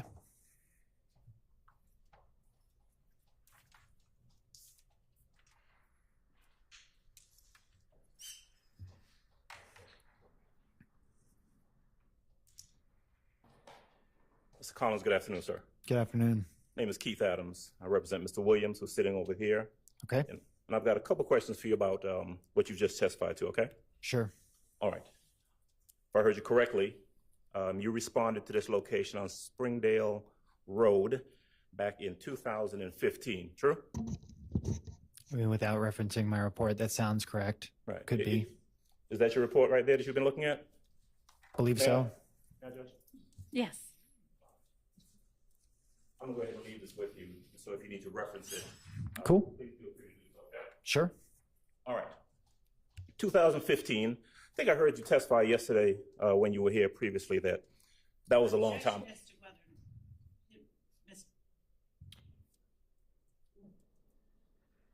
A belief about what Mr. Adams. All right, I think he's just trying to call the witness's attention back, so I'll permit that, and if that's not correct, then please correct that in your answer. Did you testify previously, when you were here previously, that was about 9 years ago? That was a long time ago. Yes. It is fair to say that you don't have a clear, independent recollection of everything that happened in that investigation from 9 years ago. Sure. Almost no one would. Right. And because it was a long time ago and you need to refresh your recollection by looking at your report. True? Okay. Yes. Which is what you've been doing. Yes. Okay. You testified a little while ago about going to apartment P3 or unit P3. Remember that? Okay. Yes. And your testimony was that when you went to apartment P3, it was unoccupied. There was no one there. Correct. That is not the first place that you went to. You'd gone to other units first before you got to P3, correct? That's the order I have it written down. I mean, sure. Okay. Does that sound about right? I mean, the way I kept it organized in my report, I just went 1, 2, 3, and 4. If you were to put a GPS tracker on me, I may have moved differently. I don't know. You just don't really know for sure. We're talking about something that happened 9 years ago at 1 a.m. Right. Yeah. And of course, but we're relying upon your best memory, your best recollection from 9 years ago. True? Yeah, that's. And just to be clear, I heard you mention, or you were referenced to, I guess, badge numbers, 4380 and 6161. Remember that? Yeah, those are radio numbers, not a badge number. Okay, but those radio numbers are assigned to specific investigators. Yes, but they're probably assigned to somebody else now. Right. It just changes. Back then, it was Bacon and Curry, correct? Correct. And at some point, they arrived on the scene. Correct. Would they have arrived as a result of you calling for them? Probably notifying the GI. So typically you would radio to notify a general investigator, and you would try and raise like either the general investigator would raise a gangs unit, or sometimes the lieutenant would request it. She might have done it as well. Okay. You just don't know for sure. Could have been you, could have been someone else. Sure, but it was done on scene, yeah. And although P3 was unoccupied when you got there, at some point, this woman by the name of Miss Smith showed up, correct? Correct. Now, who got there first? Was it Miss Smith, or was it Curry and or Bacon? I mean, I'm not sure. From the way it's written, it sounds like the investigators were on scene before she arrived. Okay. And so if the investigators, Curry and Bacon, are on scene before she arrives, okay, right, they had conversations with her, right? Objection, Your Honor, as No. to vagueness about they had conversations with her if she was on scene. Overruled. Okay. Isn't that true? Isn't that what you put in your report? That she spoke, Ms. Smith spoke to 4380 and 6161. Yeah, I wrote that she spoke to them in the report. And so do you have an independent recollection of you actually taking a statement from her before she spoke to those other two officers? I remember speaking to a woman there. I remember her making statements and what this was about. And then I remember alerting the detectives and saying, you should probably speak to this lady who just showed up on scene. I do remember that. So even though they came there before she got there, according to what you just testified, you spoke to her first and then she spoke to them? Your Honor, objection, just asked and just answered. Asked and answered, sustained. Is it fair to say that you never interacted with anyone that night named Kel? Is it fair to say I never interacted with somebody named Kel? Yeah. Yes, from the way it's written, I did not. You didn't see anyone named Kel, right? I mean, no. If you had, you would have put that in your report. I would have put what I did put in there, which was that there was somebody seen like running to a vehicle in surveillance footage. But I mean, you didn't speak to anyone named Kel. I didn't speak to anybody named Kel. That's correct. All right. Let me ask you something. Officer Collins, who did you end up arresting anyone for shooting at any of these units that night? No. Is it fair to say that you were not in charge of any continued investigation after your initial appearance there at the scene? Correct. All right. You don't have any information about who may have been involved, who may have done this at all that you could share with this jury, do you? Past what happened on scene, no. Okay.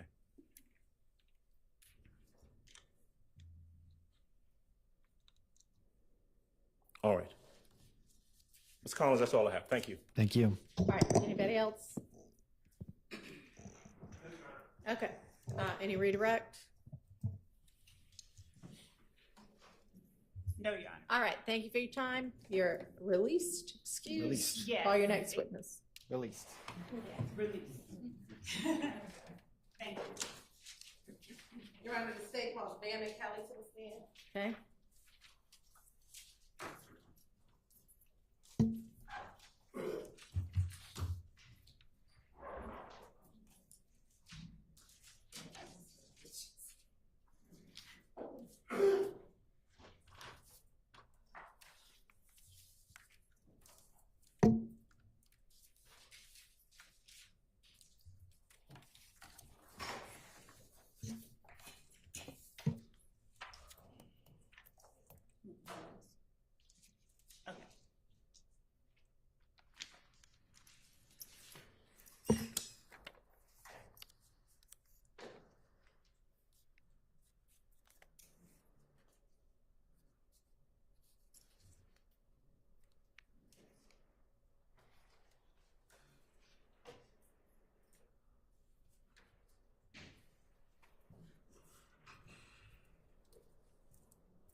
you swear affirm the testimony you're about to get according to the truth, the whole truth, nothing but the truth, sir? Yes. Maybe see, can you state your first and last name and spell them both, please?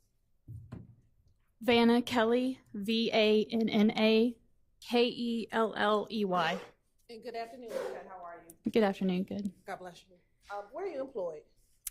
I am employed with the ATF, which is the Bureau of Alcohol, Tobacco, Firearms, and Explosives. And how long have you been with the ATF? I've been there for 4 years. It'll be 5 years in January. Prior to working with the ATF, where did you work? Before I went to the ATF, I was employed with the Georgia Bureau of Investigation, which is the GBI. And can you please tell the jurors, what were your job duties and responsibilities when you worked for the Georgia Bureau of Investigation? At the GBI, I was a firearms examiner.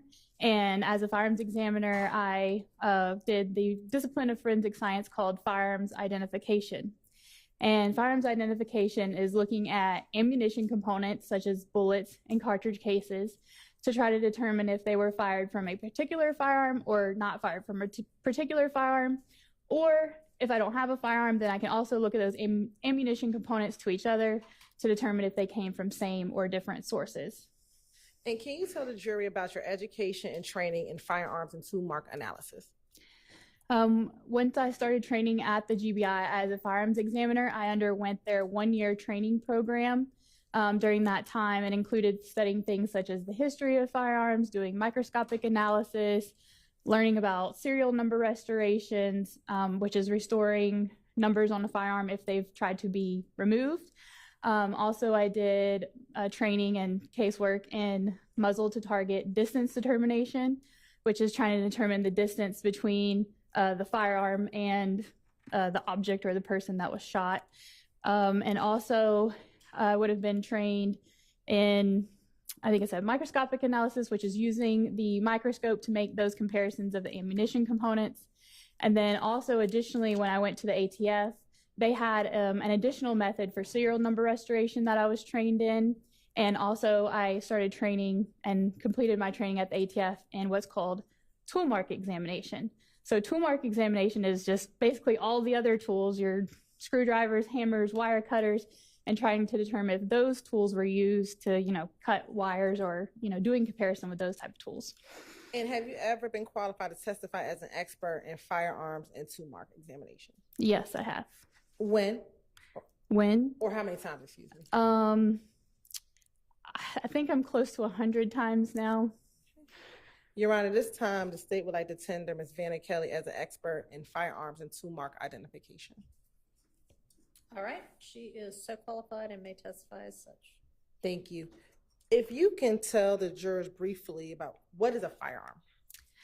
So the definition of a firearm is the assembly of a barrel in an action that expels a projectile by means of combustion.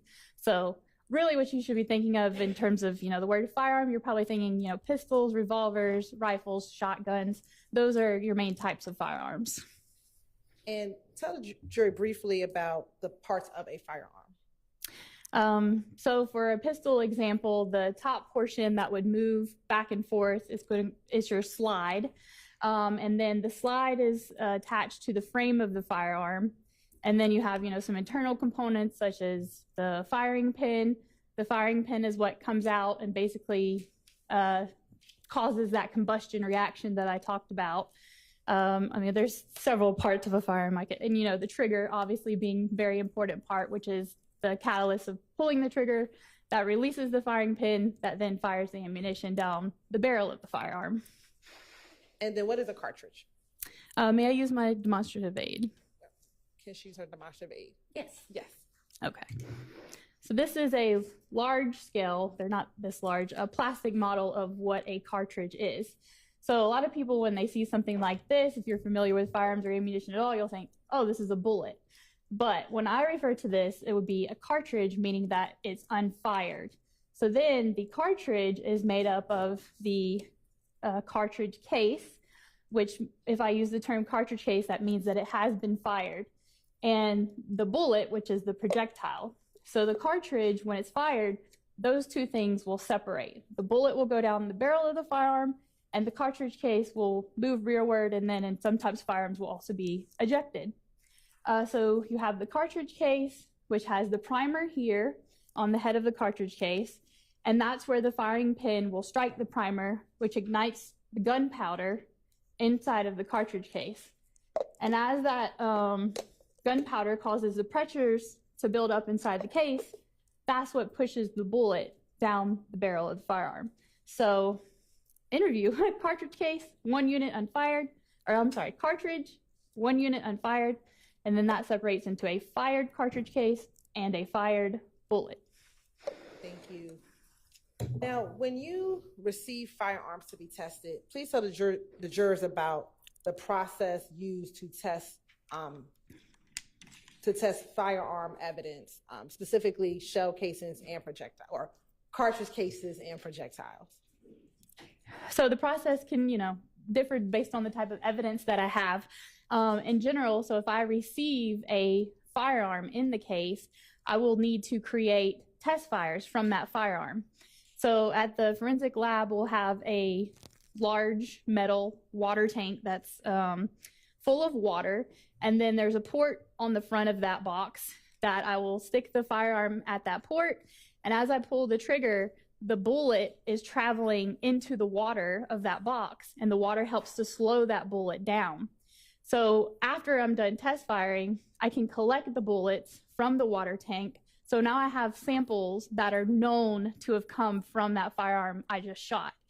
And also at the same time I'm shooting it, it's ejecting, or otherwise I can collect the cartridge cases as well. So I can take my firearm, test fire it, and then have known samples of the cartridge case and the bullet from that gun. And also then I can follow through with, looking on my microscope at 2 cartridge cases side by side, or 2 bullets side by side, to try to make a determination on whether they were fired from that gun or a different gun, or the same gun, maybe a second gun. And tell you just briefly about that process of examining cartridge cases under the microscope to determine if they're fired from the same gun or different gun. Mm-hmm. So the first thing that I'm looking at when I start like a cartridge case comparison is what's called class characteristics. Class characteristics are predetermined by the manufacturer, and they indicate a restricted group source. So an example of a class characteristic would be if you go out to the parking lot and you're looking for a blue Ford F-150. So the color blue, that it's a truck, that it has the badging of the Ford F-150. Those are all class characteristics you're using to help narrow down what you're looking for. So you're not going to look at the red Chevy Corvettes because that's not within your class group. So for firearms, we can start with the same base level and say, okay, well, I can see these certain characteristics such as the caliber. If I have 1 caliber, there could be certain other calibers that I don't even need to look at because they're not the same class characteristics. And then the second level is called individual characteristics. So if I have a grouping now of class that are the same, I have to move on and say, okay, but within that class, are they fired from the same firearm? So those are individual characteristics. The individual characteristics from a firearm are created incidental to the manufacturing process. So that's the imperfections and irregularities on the surface of the gun that as this ammunition goes through the gun, it's picking up those microscopic details. So then that's what I'm looking at on the scope, is the microscope, to determine, is it an identification, which means same source, an elimination, different sources, or sometimes we don't have enough information and that's an inconclusive result. Are you able to tell in your testing if a particular projectile and a particular shell casing were once one completed cartridge? No, what we typically are doing is looking at cartridge case to cartridge case and bullet to bullet. So there wouldn't be a time that I would have looked at the cartridge case and the bullet together to try to determine if they were once one piece of ammunition. Now, at the GBI, when you were working at the GBI, as a firearms examiner, did a firearms examiner have to have the results of their examinations verified? Yes. If you can tell the jurors about that process, that verification process. So we had what I'll refer to as a primary examiner who is assigned to work the case. So the primary examiner would do their workup of all of the evidence, and then the person who's called the verifier has to then also take the evidence and microscopically look at it and reach their own conclusions about same source, different source firearms. So that's what the verifier would also additionally look at the evidence microscopically, and then, you know, if needed, discuss with the primary examiner, and then move on with the case after that. And as a verifier, do you have to come up with your own independent conclusion regarding the examination? Yes. And when you were at the GBI, could the primary examiner release a report without having their testing verified? No. So for a case to be released, it would have to be verified and then peer reviewed. And once it passed those steps, then an official report could be released. And what's the distinction between verification and being peer reviewed? So verification would be, like I said, the microscopic looking at the evidence. And from what I would recall, the peer review process was looking over the documentation of the case file to make sure that everything was aligned for the case file. I want to draw your attention to DOFS case number 2015-1001545. Did you serve as the verifier of that DOFS case number? Yes, I did. And who was the firearms examiner, or the primary firearms examiner? The examiner's name was David Voss. And did the GBI receive items to be tested? Yes. Your Honor, permission to approach? You may.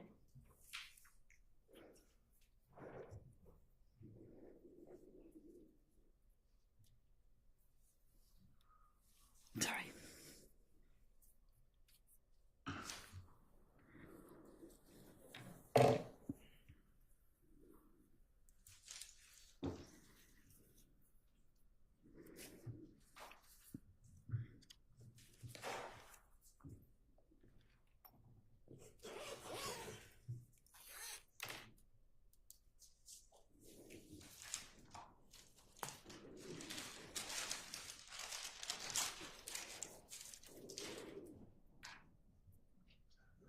So I'm going to first show you what's been previously admitted as State's Exhibit 318 Yankee Charlie, 318 Yankee Bravo, 318 Yankee Alpha, 294 Yankee Bravo 7, and 294 Yankee Bravo 5. Tell me if you recognize, if you're able to tell me if these are some of the items that you tested back in 2015. May I also refer to my notes? Yes. Thank you.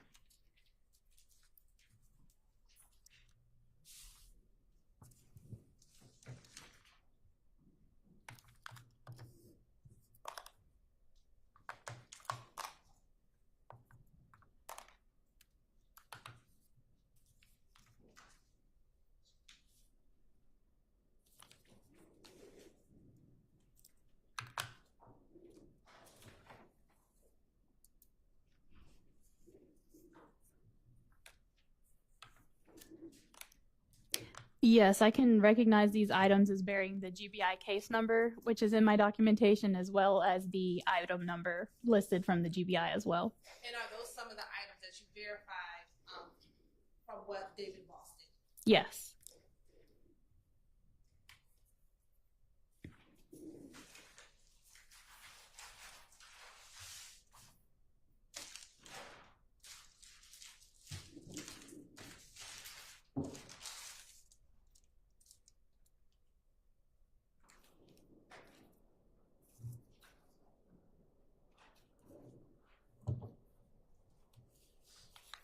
I'm now going to show you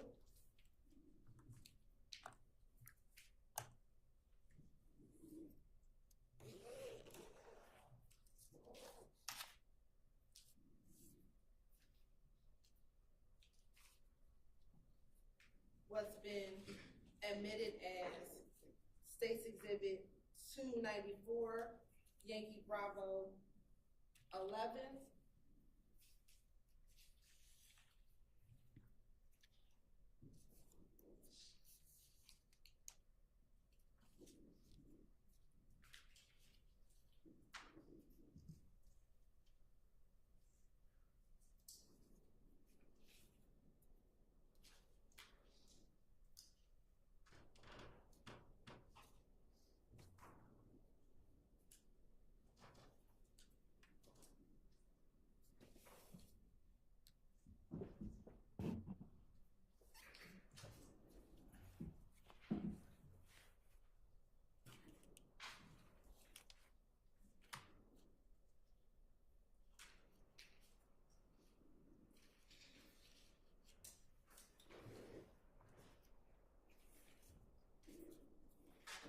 what's been previously admitted as 294 Yankee Bravo 11, 294 Yankee Bravo 4, 294 Yankee Bravo 2, 294 Yankee Bravo 3, 294 Yankee Bravo 10, 294 Yankee Bravo 9, and 294 Yankee Bravo 1. Tell me if you recognize those items.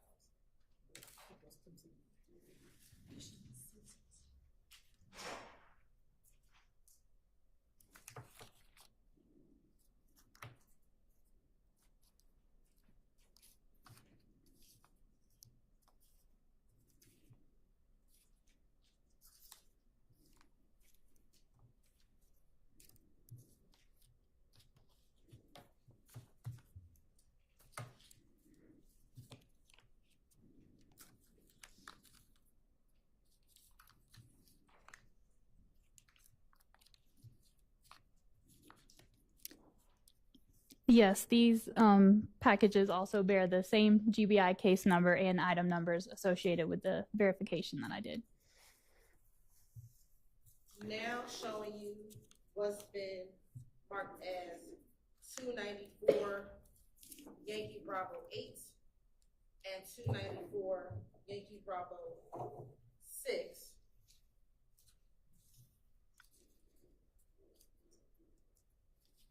Some do you recognize those?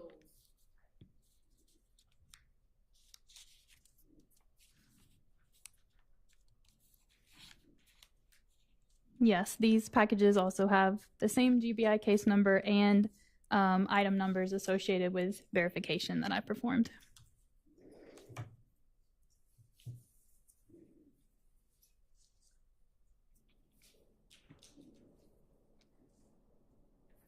Now showing you what's been already admitted as Exhibit 294 Yankee Alpha 24, 294 Yankee Alpha 25, 294 Yankee Alpha 26, and 294 Yankee Alpha 27. Tell me if you recognize those items.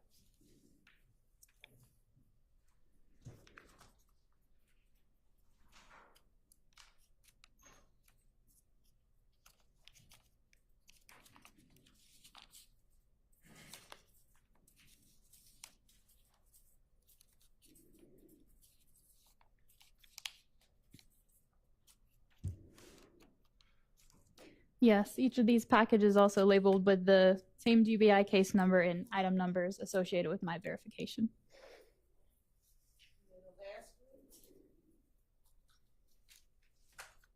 I'm showing you what's been admitted as 294 Yankee Alpha 23, 294 Yankee Alpha 22, 294 Yankee Alpha 21, and 294 Yankee Alpha 20. Tell me if you recognize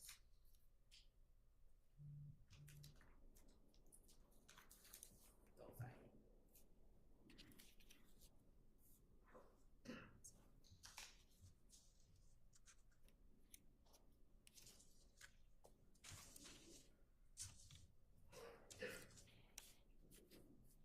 Yes, these packages also all have the same GBI case number and item numbers associated with verification I performed. And when we talk about the item number, what are you referencing? So each of the packages have the item number that was assigned at the GBI. So that would be a different number than what she's calling off. It would be a GBI association number. And in order to complete your testimony, is it easier to identify it using the GBI item number? If that's possible, that'd be great. Okay. What I would ask for you to do is, as you identify them, use both the GBI number and the state's exhibit number. Can you do that? For every time I refer to it, or the first time? The first time, and when we group them together. Okay. All right.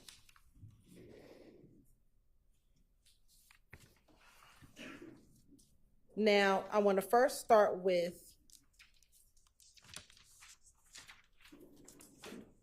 your GBI item number 2A, 2B, 2C, 5B06, and 5B08. Do you have those? Yes, ma'am. All right. If you can first identify 2A, what exhibit number is 2A? GBI number 2A is State's Exhibit number 318, Yankee Bravo. And are you able to open up that particular exhibit? Yes. And then I'll ask you to go to 2B. And you can keep it open. I'll have you show it at the end when you finish opening up all three of those.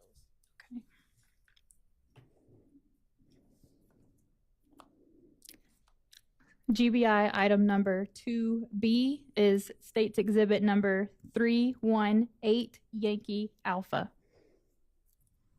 And looking at State's Exhibit GBI number 2C.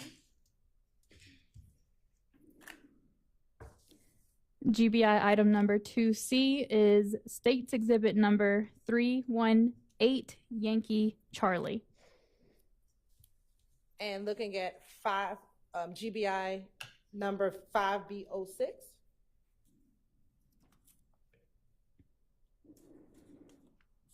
GBI 5B.06 is State's Exhibit number 294, Yankee Bravo 7. And then last GBI number 5B.08. GBI item number 5B.08 is State's Exhibit number 294, Yankee Bravo 5. And are you able to open up the 294 item? Oh, here's the scissors. Would you like me to? Yes. Okay.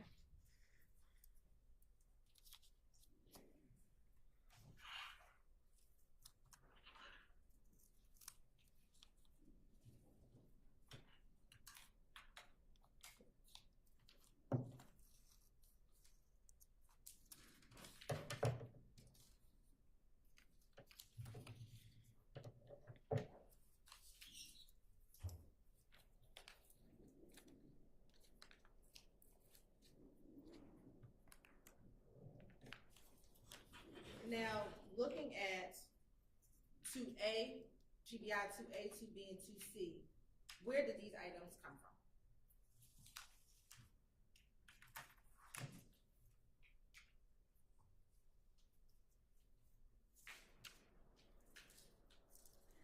from? Each of those containers has a piece of paper with information indicating they are from the Fulton County Medical Examiner's Office. Would you like me to read the rest of the label? Yes, please. Okay. And I can refer to it by GBI number now? Okay, thank you. So GBI item number 2A has a Fulton County Medical Examiner case number associated and an Atlanta PD case number written on this tag, as well as the name Donovan Thomas and the medical examiner's name. It has handwritten, maybe I shouldn't read it because it's doctor handwriting, but it appears to say right lateral, and the rest is illegible to me. It also has a date of 1/11/2015 and says next to that 026 and then a B and an M. And who was the medical examiner? It does say the doctor's name was Michael M. Henninger. And is that the same label consistent with all three of 2A, 2B, and 2C?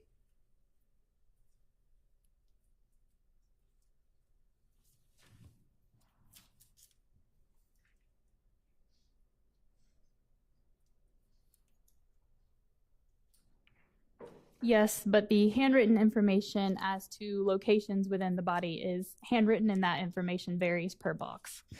And looking at GBI number 5B.06 and 5B.08, where were those two items recovered from?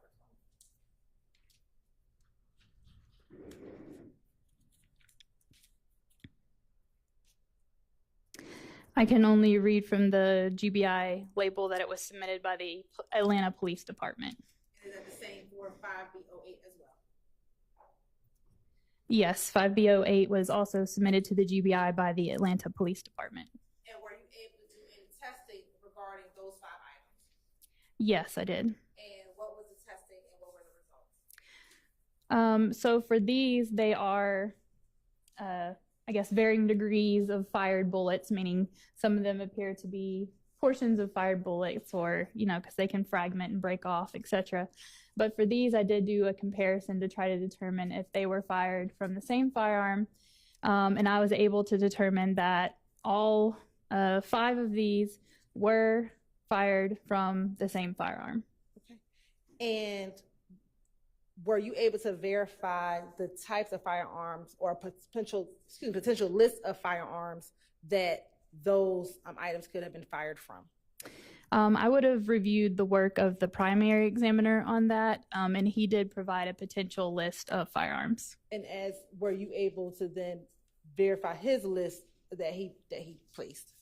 I did note that I agreed with his what we called a DTW, which is a determined type weapon. So I did agree with that and noted it on my verification.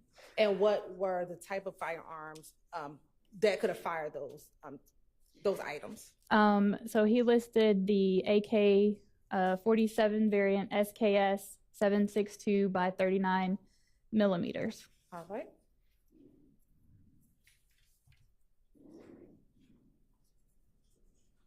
Now I want to go to our second round.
We'll do the same thing. That 5B02, I asked, is with GBI case number 5B.02, is the state's exhibit number 294 Yankee Bravo 9?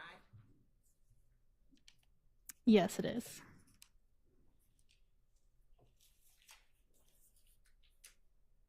And for 5B.03 is the GBI case, the state's exhibit number 294 Yankee Bravo 10.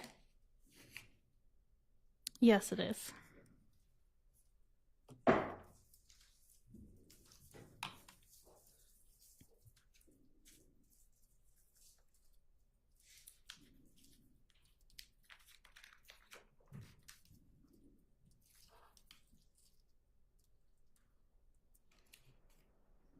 .04 is the state's case number 294 Yankee Bravo 3.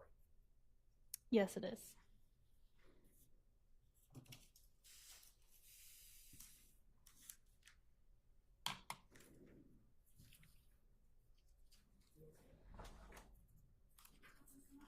Okay. Is this better?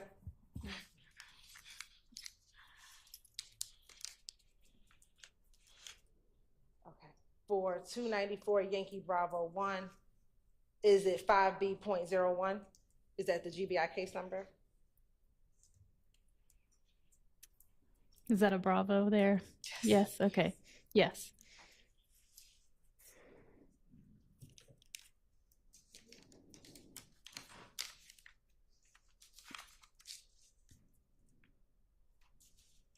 For GBI case number 5B.10, is it 294 Yankee Bravo 11?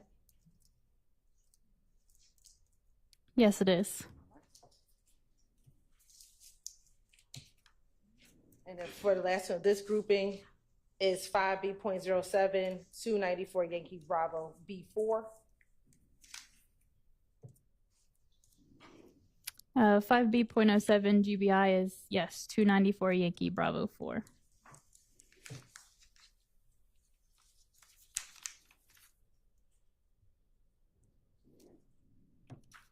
And then last, 5B.05, is that 294 Yankee Bravo 2? Yes, it is. And if you can tell jury, what, if any, comparison analysis were you able to do for this group of exhibits?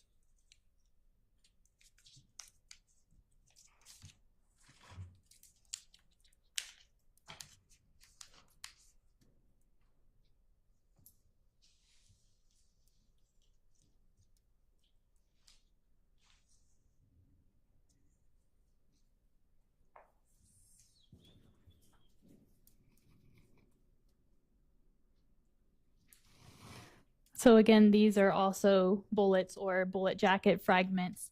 And I did a comparison of those, and I was able to determine that they were all fired from the same firearm. And were you able to determine a list of potential firearms that grouping could have come from? Again, it would have been Examiner Voss that came up with the list, but I did note that I agreed with his DTW determining of the type of weapon. The list provided included Springfield, Ruger, and Llama 45 auto pistols. And I also want to say that those lists are based on those class characteristics that I spoke about. So the class characteristics are ran into a database that turns out what manufacturers of firearms use those specifications in their guns. So that's where that information is coming up about what type of firearm manufacturer could have produced the class characteristics from these items. Thank you.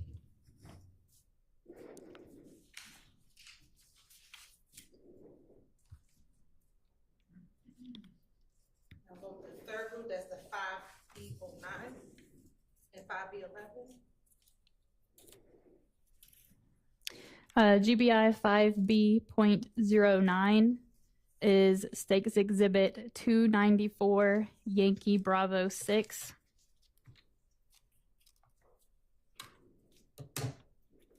And GBI item number 5B.11 is States Exhibit number 294 Yankee Bravo 8.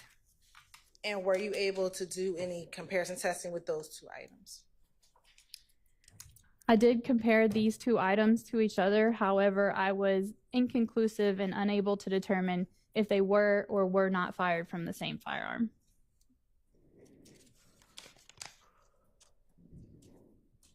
And what's contained in those two exhibits?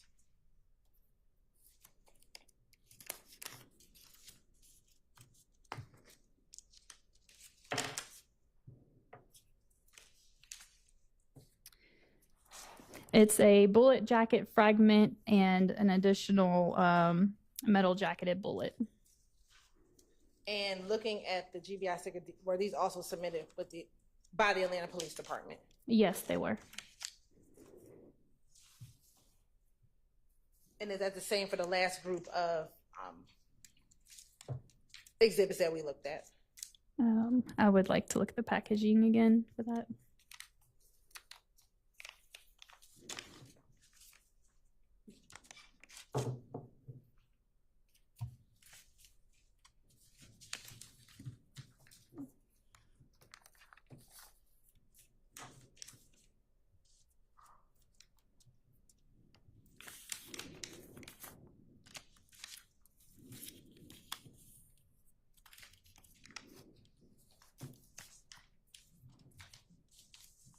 Yes, even though each of those packages were also labeled as being submitted to the GBI by the Atlanta Police Department.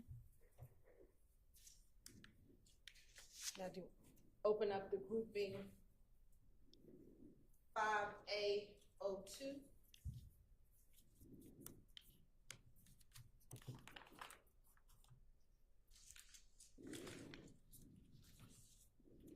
I do not have that group.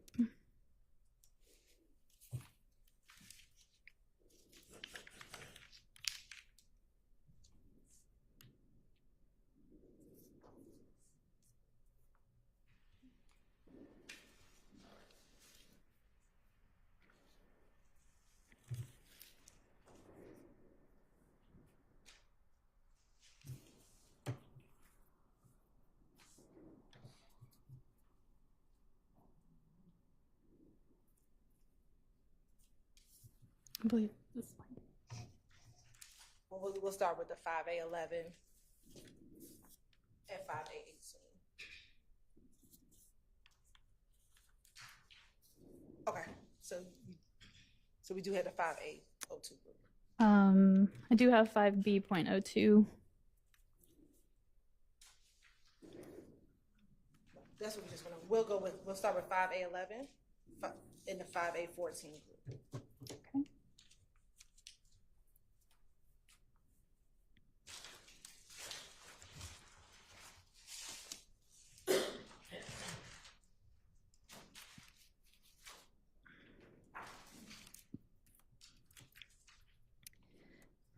GBI item number 5A.11 is State's Exhibit number 294 Yankee Alpha 23.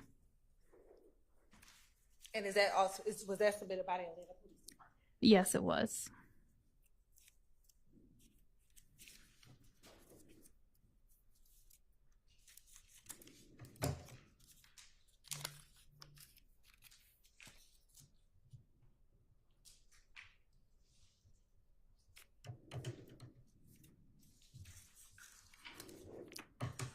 GBI item number 5A.14 is State's Exhibit number 294 Yankee Alpha 22, and it also indicates it was submitted by the Atlanta Police Department.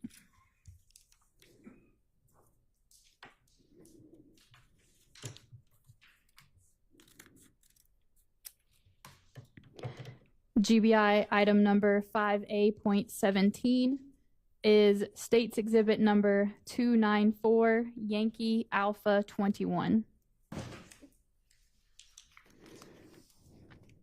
And it was submitted by the Atlanta Police Department.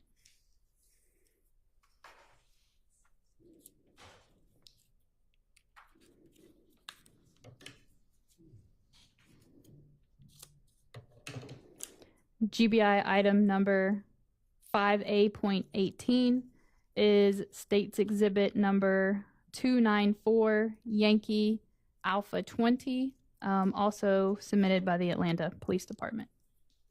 And were you able to do comparison testing on these items?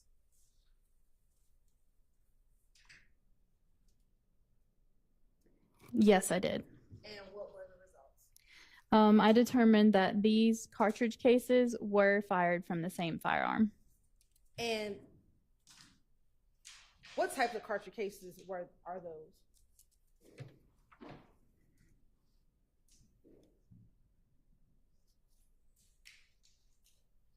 These are 45 auto caliber cartridge cases.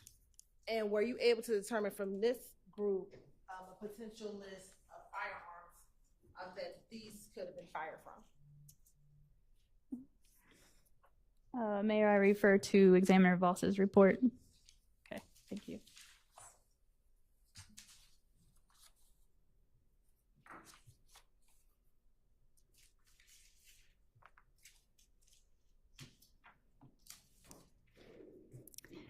His report indicates that they were consistent with being fired in a Springfield 45 auto pistol.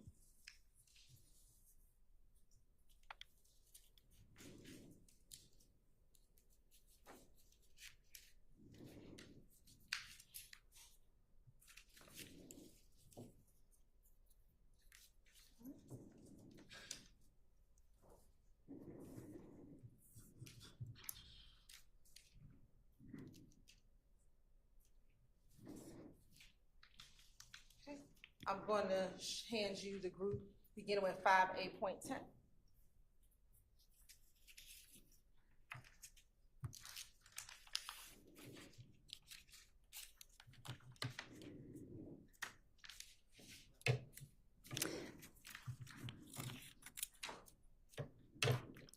GBI item number 5A.10 is State's Exhibit number 294, Yankee Alpha 24.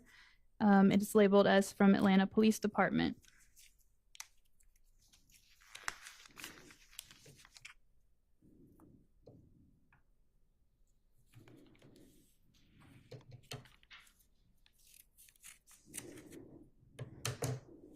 GBI item number 5A.13 is State's Exhibit number 294, Yankee Alpha 25. Also labeled as from Atlanta Police Department.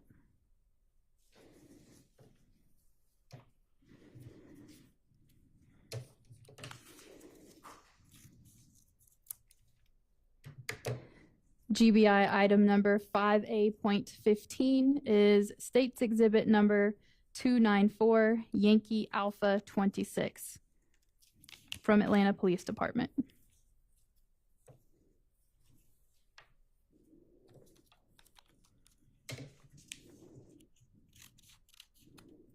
And GBI item number 5A.16, the label indicates Atlanta Police Department submission, and that is State's Exhibit number 294, Yankee Alpha 27.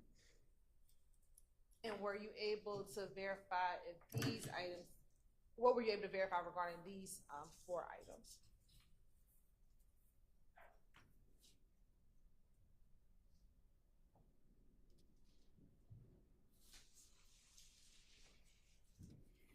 I determined that these were all fired from the same firearm.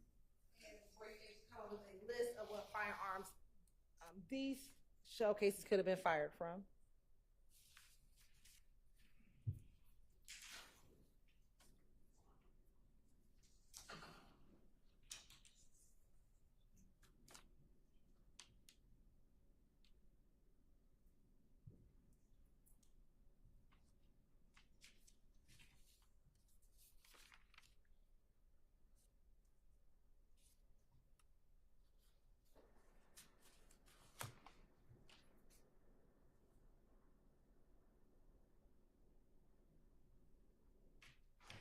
Examiner Voss did not provide a list. And what type of shell casings are those 4 items? Those are 9mm caliber cartridge cases. And all 5 from the same one? Correct.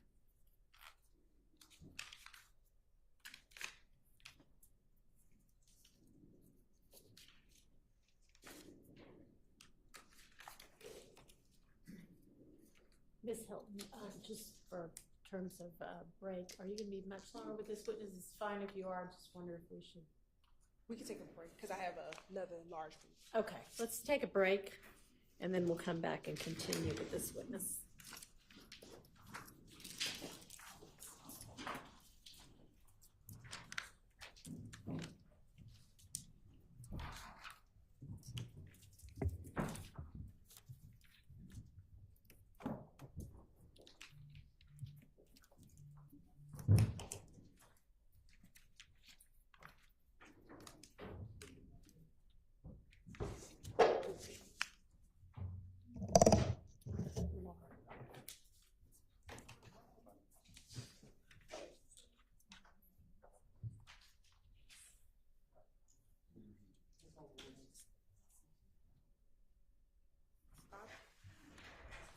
It's 5B.01 over here. Make sure I keep up. Let's all take a quick break. It's right there. Okay.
I don't know. It just has a mind of its own.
Space for this.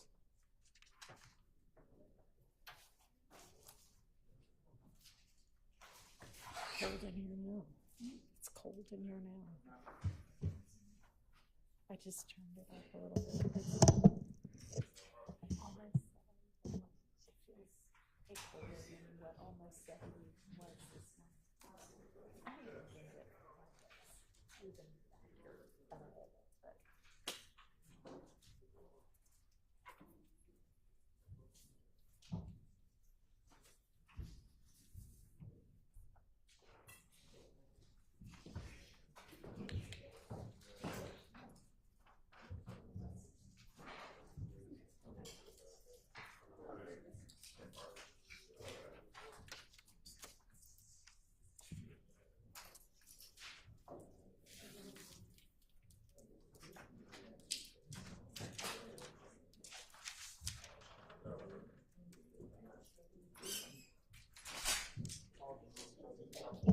Thank you. All right, go ahead, Ms. Hilton. Thank you. Now, we found that 5A group. If you can start with this first batch and identify both the GBI case number and the state's exhibit number.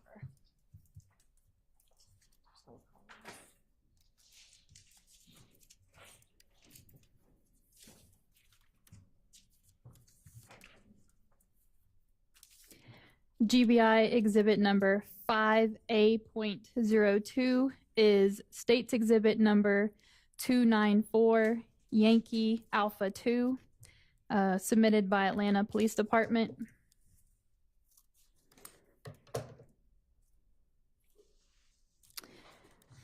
GBI item number 5A.01 is state's exhibit number 294 Yankee Alpha 1, Atlanta Police Department.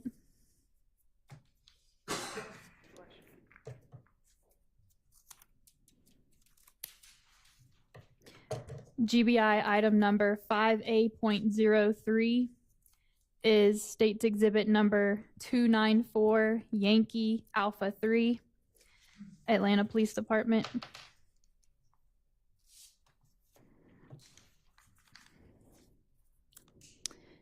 GBI 5A.04 is state's exhibit number 294 Yankee Alpha 4, Atlanta Police Department.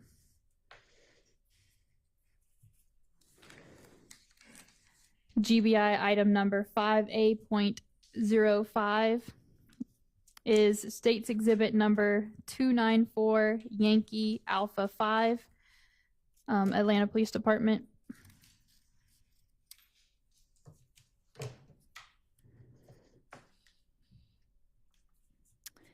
GBI item number 5A.06, submitted from Atlanta Police Department, is state's exhibit number 294 Yankee Alpha 6.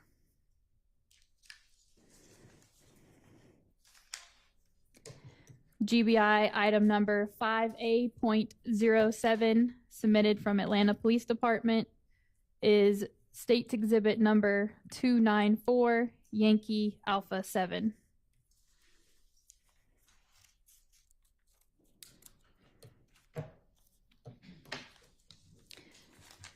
GBI item number 5A.08, submitted from Atlanta Police Department, is State's Exhibit number 294, Yankee Alpha 8.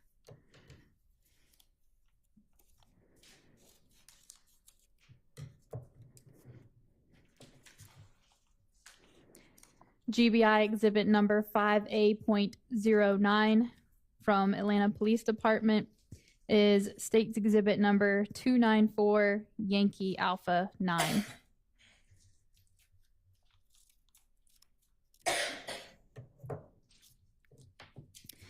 And State's Exhibit GBI item number 5A.12 is from Atlanta Police Department and is State's Exhibit number 294, Yankee Alpha 10.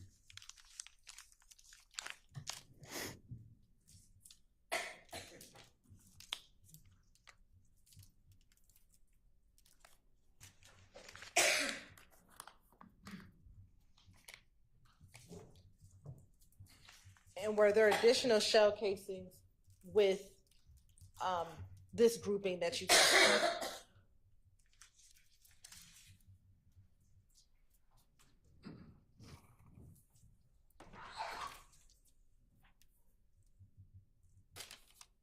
Yes.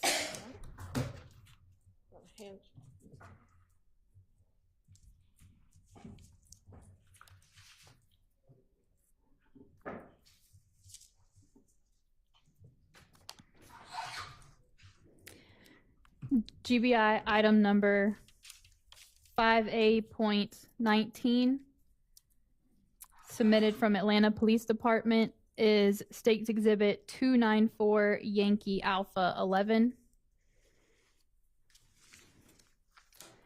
GBI item number 5A.20, submitted from Atlanta Police Department, is State's Exhibit number 294, Yankee Alpha 12.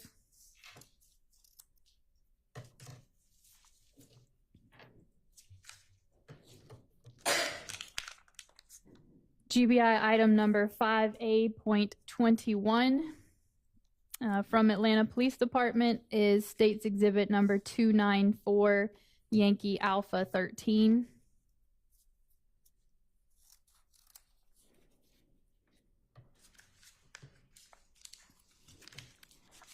GBI item number 5A.22 from Atlanta Police Department is State's Exhibit number 294, Yankee Alpha 14.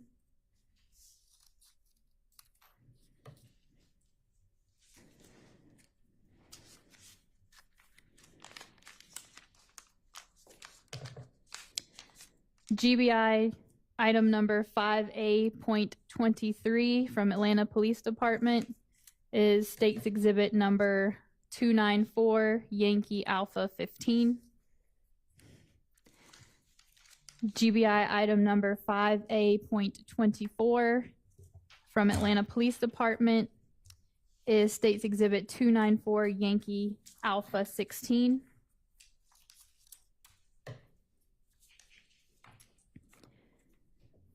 GBI item number 5A.25, submitted from Atlanta Police Department, is State's Exhibit number 294, Yankee Alpha 17.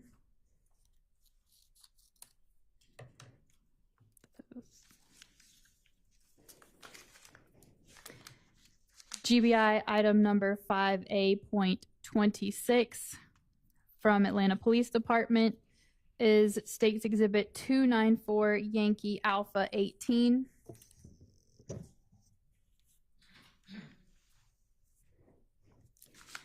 And GBI item number 5A.27 from Atlanta Police Department is 294, Yankee Alpha 19.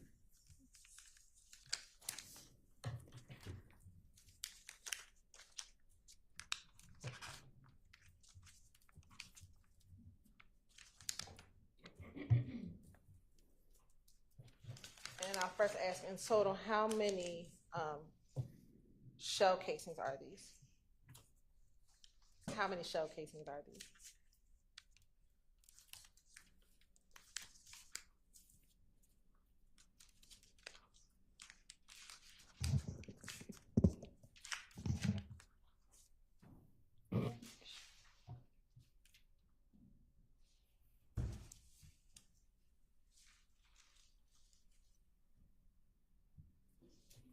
There are 19 in front of me, and give me a second and make sure with my worksheet that that aligns with the number that I looked at as well.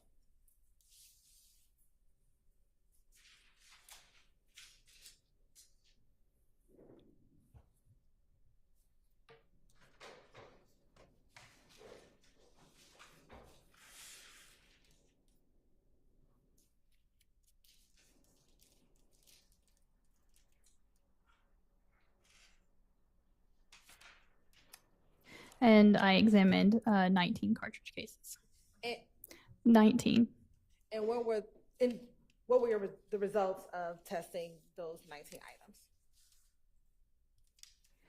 I determined that these 7.62 caliber cartridge cases were fired from the same firearm. And was there a list of potential firearms that those could have been fired from? May I refer to Examiner Voss's report?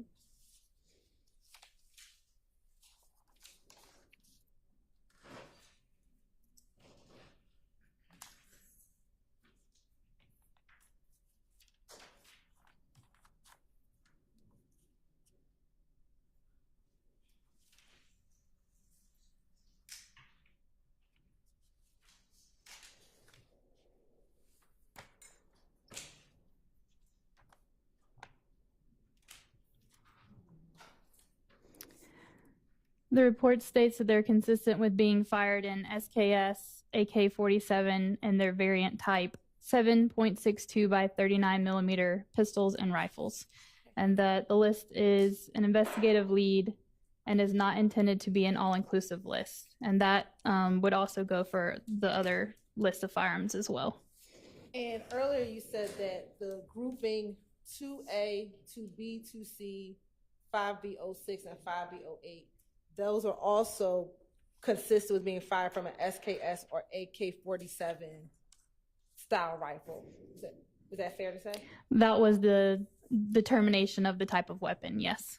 Were that first group, the 2A, 2B, 2C group, and then this last group, were they fired from the same SKS AK-47 type rifle or different? So that is a comparison of a bullet grouping versus a cartridge case grouping. So like I discussed earlier, I would not have compared the bullet grouping to the cartridge case grouping.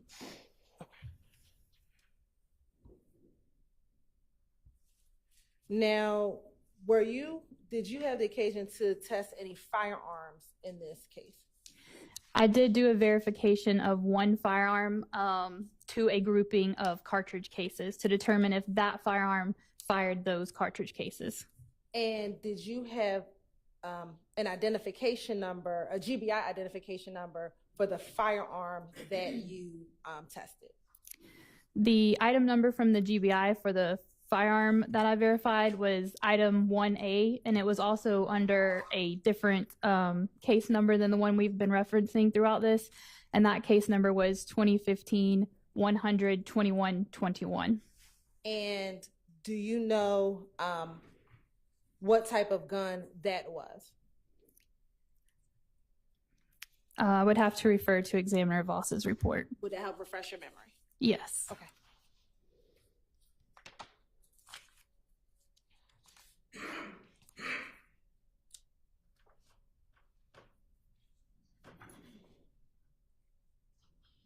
That was a Smith & Wesson 9mm pistol. Okay. And which grouping did you test that firearm against when you did your verification?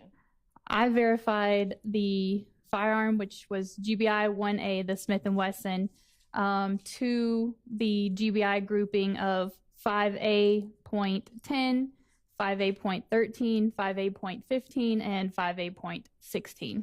And what were the results of your verification? I determined that that firearm did not fire those cartridge cases. It was an elimination or an exclusion from that firearm. That firearm did not fire those cartridge cases.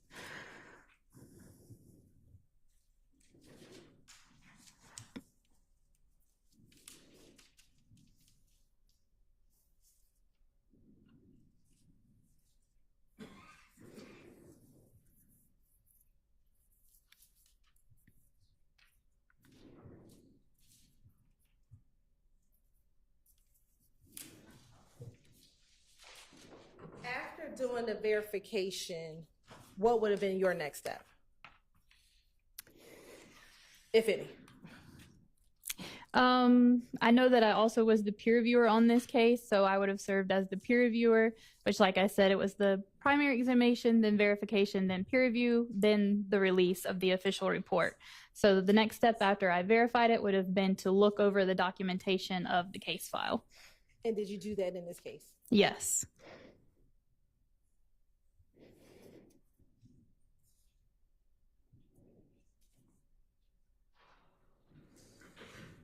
And what were the results of your peer review? Was it that everything was in order and ready to be released? So an official report can only be released once it passes all of those phases, and a report was released in this instance. So it would have passed through all of those steps that I talked about.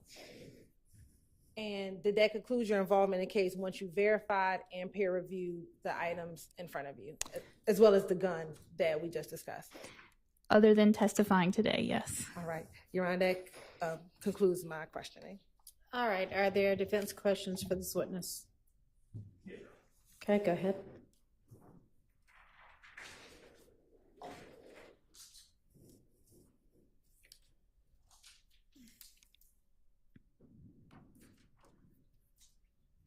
Kelly, good afternoon, ma'am. Good afternoon.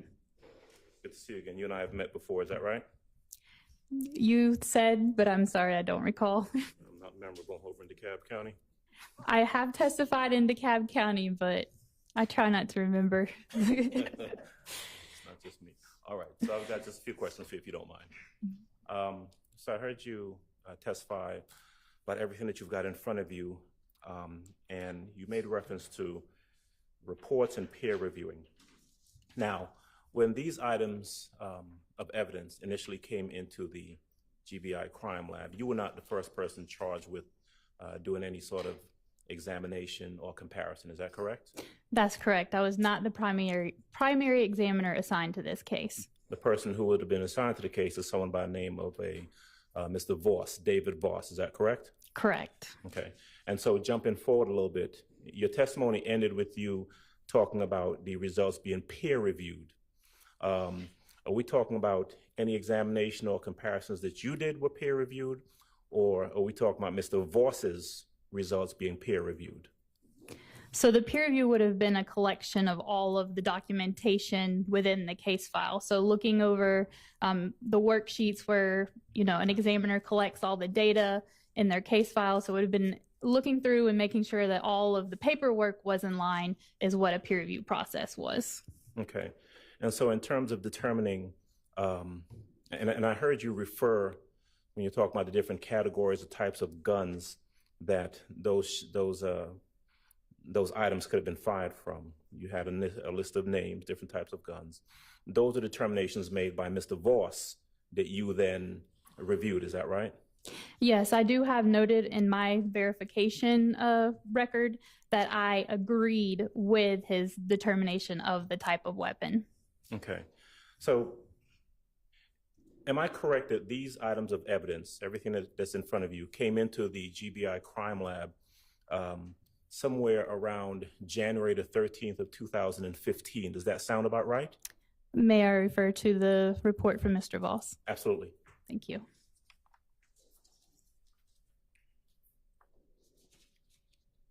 Would you like for me to read the dates specifically off the report? Oh, if it helps to refresh your recollection by looking at the report as to what date those items of evidence came in, that's all I'm looking for. So there was a submission on January 13th of 2015 from Atlanta Police Department. There was a submission on January 15th, 2015, January 20th, 2015, and January 13th, 2015, according to the report issued. Okay. And customarily, when these submissions come in to the GBI crime lab, they come in from a particular agency. In this case, it would have been the Atlanta Police Department, correct? The Atlanta Police Department, and I believe earlier there was also evidence from the Fulton County Medical Examiner as well. Okay. It would have been on the same case, though. True? There are several cases represented. We have mainly been talking about one, but I did also mention a firearm from a second gun that I also compared. And the information that you have, or that the GBI has, when that information comes in, is that it's coming in this case, the items that came from the Atlanta Police Department came from an investigator, J. Thorpe Jr. Is that right? May I again refer to the report? Absolutely. Thank you.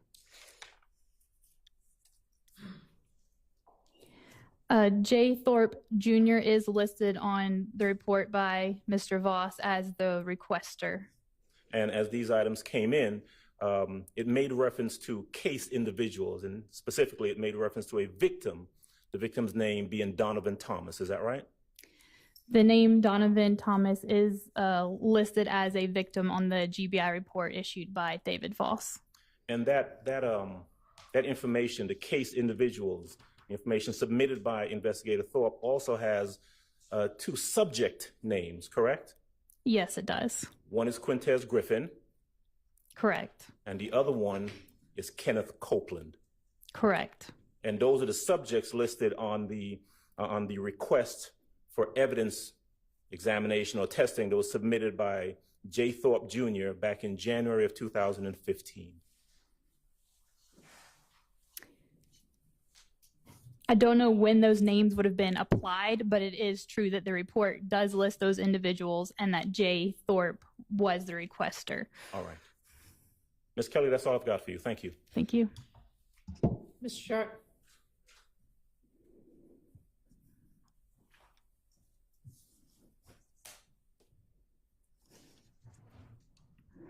Kelly, good afternoon. My name is Max Shard, okay? Nice to meet you. Nice to meet you. As I understand it, you are an expert in firearms and the mechanics of firearms. Is that fair to say? More so the microscopic comparison of things, but I also am trained in, how they work and how that leads to the microscopic markings as well. Okay. And I believe that I want to make sure I'm clear on this. Can you just describe in layman's terms what happens when someone was say I pull the trigger of, we'll say, a handgun, let's say a .40 caliber semi-automatic handgun?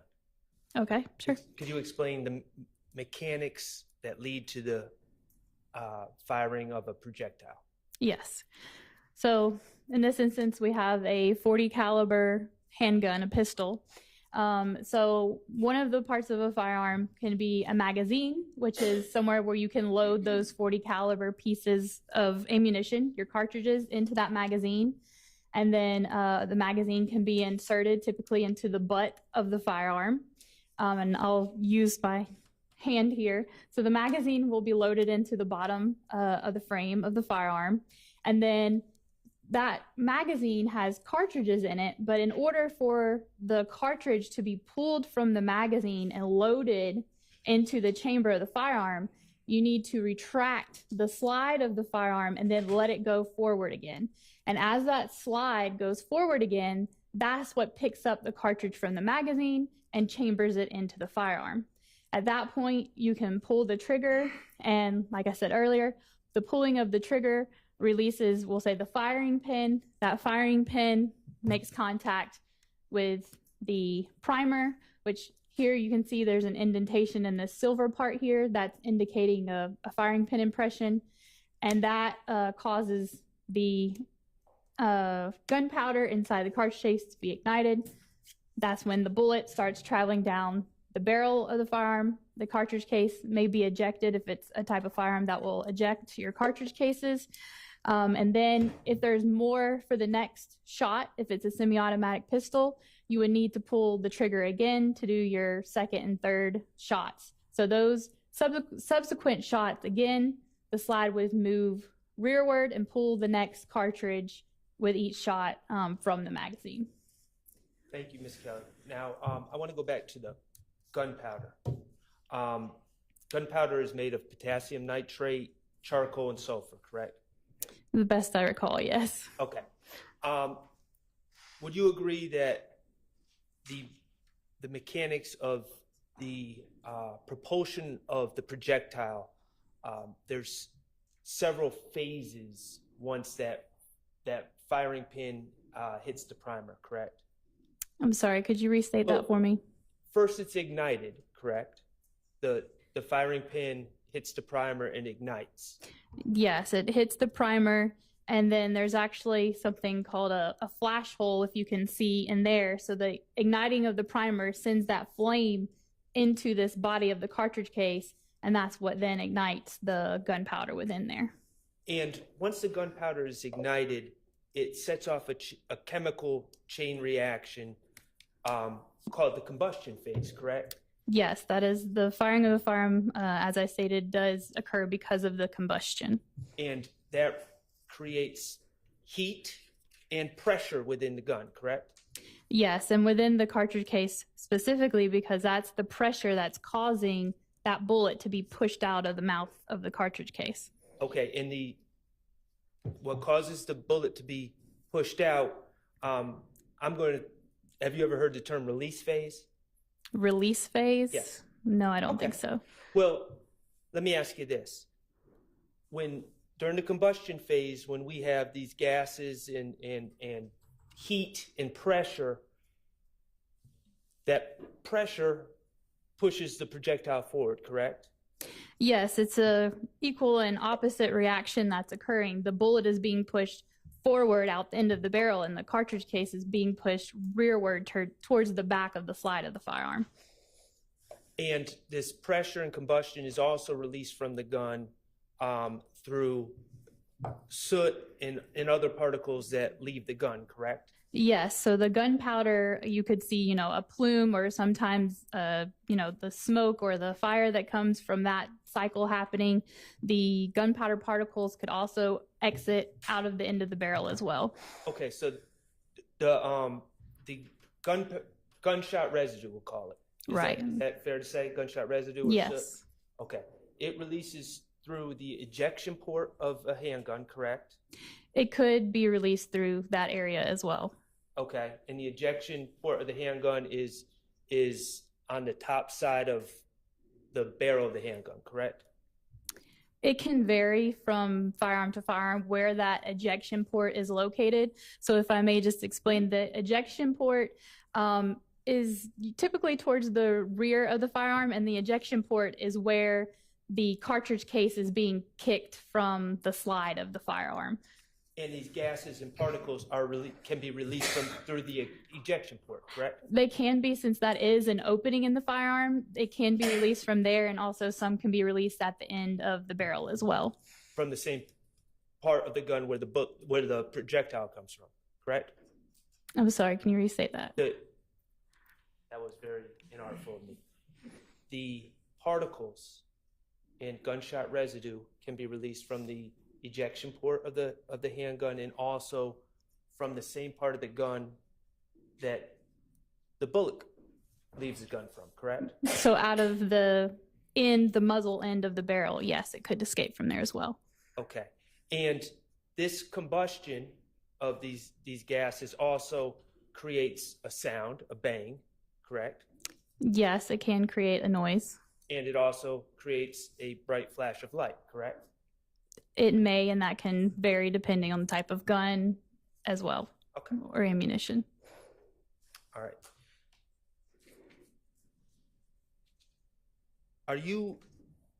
I don't want to go beyond what you're comfortable testifying to.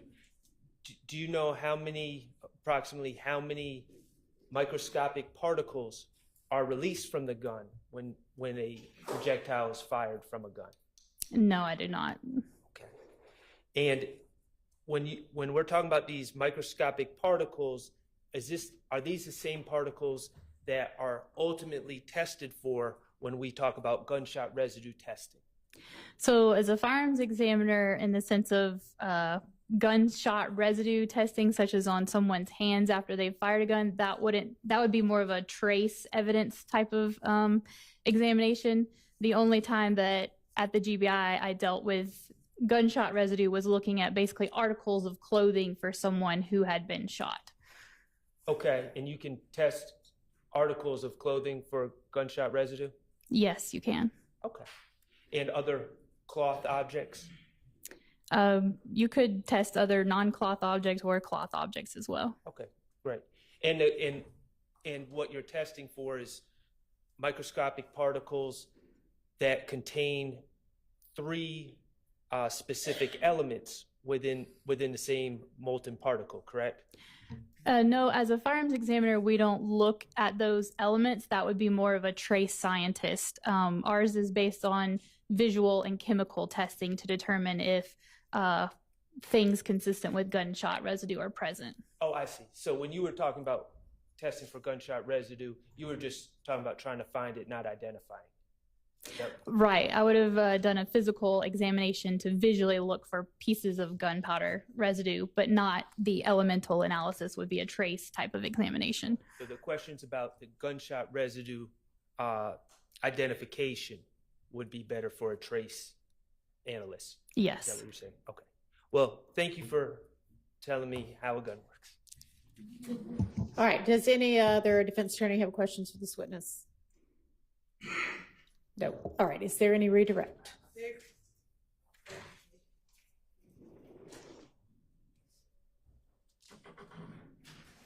Ms. Kelly, we talked earlier about the item 1A from case number 2015-1002-121A. What was the serial number for that weapon? I would need to refer to Examiner Voss's report. Would that help refresh your memory as to the serial number? Yes.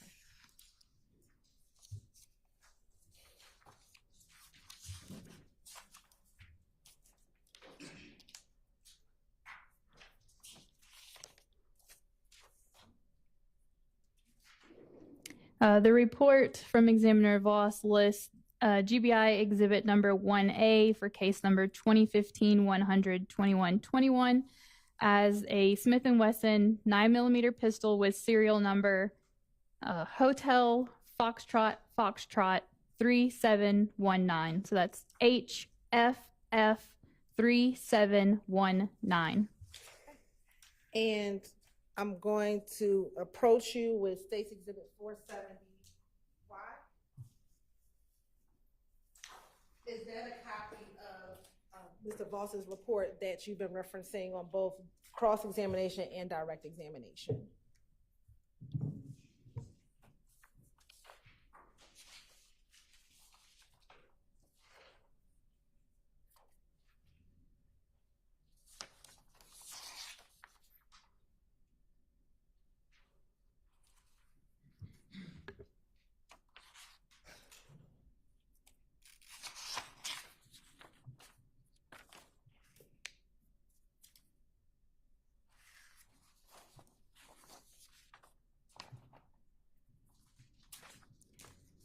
Yes, this report, State Exhibit 470Y, does bear the GBI case number. We've been discussing 2015-100-1545. And would that be the same report that you peer reviewed, the same items that you peer reviewed and verified prior to that report being released? Yes. Your Honor, at this time, the state would like to send a 6 Exhibit 470Y into evidence. Yeah, no, they're all, go ahead.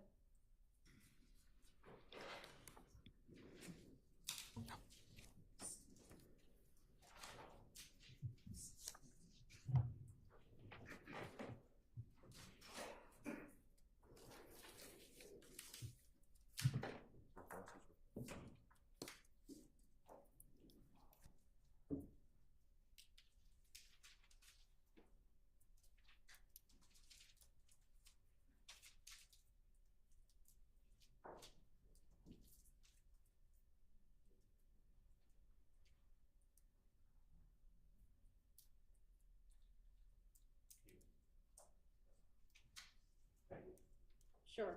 All right. So that's admitted without objection. And then my last question, Ms. Kelly, do you know the effect, if any, Turn that mic back on. I think they turned it off when they were conferring. do you know the effect, if any, does firing a firearm have any effect on fingerprints that may or may not be on a projectile? I'm not a fire fingerprint examiner would be best to answer that question, unfortunately. Thank you so much. I have no further. Any recross? Okay, thank you for your time and you are excused. Thank you. With respect to our next witness, I need to just approach. Okay.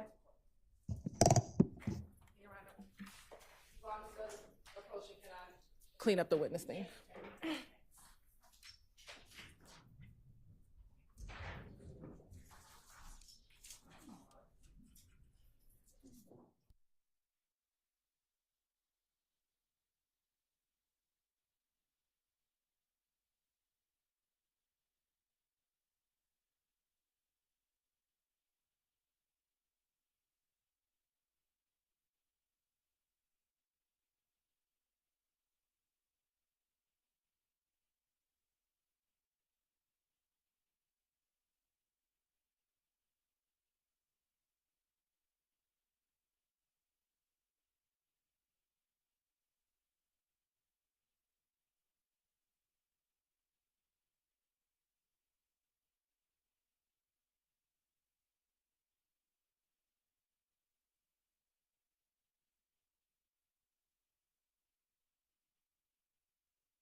Go ahead and swear in.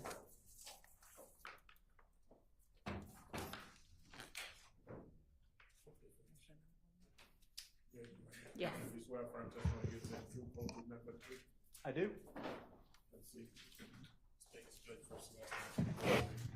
First name Michael, Michael. Last name Sprinkle, Sprinkel. Good afternoon, Mr. Sprinkle. How are you? I'm doing very well. How are you? I'm well, thank you. Mr. Sprinkle, would you please tell the jury where it is that you work? I am a deputy district attorney at the office of the Fulton County District Attorney here in Atlanta, Georgia. And what are your responsibilities as a deputy district attorney here at the Fulton County DA's office? I am over the unindicted homicide unit. And what this means is that I receive case files from the various police agencies here in Atlanta, and I review these case files, and I prepare the cases for indictment, which basically means I prepare the charging instrument, that being the indictment, and I also make recommendations as to other investigative steps that we might take prior to presenting the case to the grand jury. All right. Now, when you said all of the investigative agencies here in Atlanta, is that all of Fulton County that you look at cases for? Yes, more broadly, Fulton County, not just Atlanta. All right. Now, prior to working, first of all, how long have you worked as a deputy district attorney over the unindicted homicide unit? Specifically as a deputy, I was promoted to deputy in late 2021. I've worked in essentially the same capacity since October of 2013, meaning that since I've been in the role wherein I receive case files from the various police agencies in Fulton County and then review them. Do you know how many of those case files approximately that you have received since you've been in that role as a unindicted homicide unit and writer? Do you know how many case files you've reviewed since you've been at the DA's office? Well, over 10 years. I've been doing this over 100. It's going to be over 1,000 case files.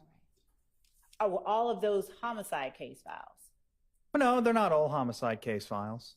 Now, what other kind of case files then would you have been reviewing? In my current role? Yes. Well, every now and then I'll be placed, I'll be assigned some sort of special case or investigation. Off the top of my head, do you want me to get into specifics? No, I just want you to tell the jury generally what other types. I think at one point in the past, I was specially assigned to a case involving the illegal dumping of tires in abandoned lots across Fulton County.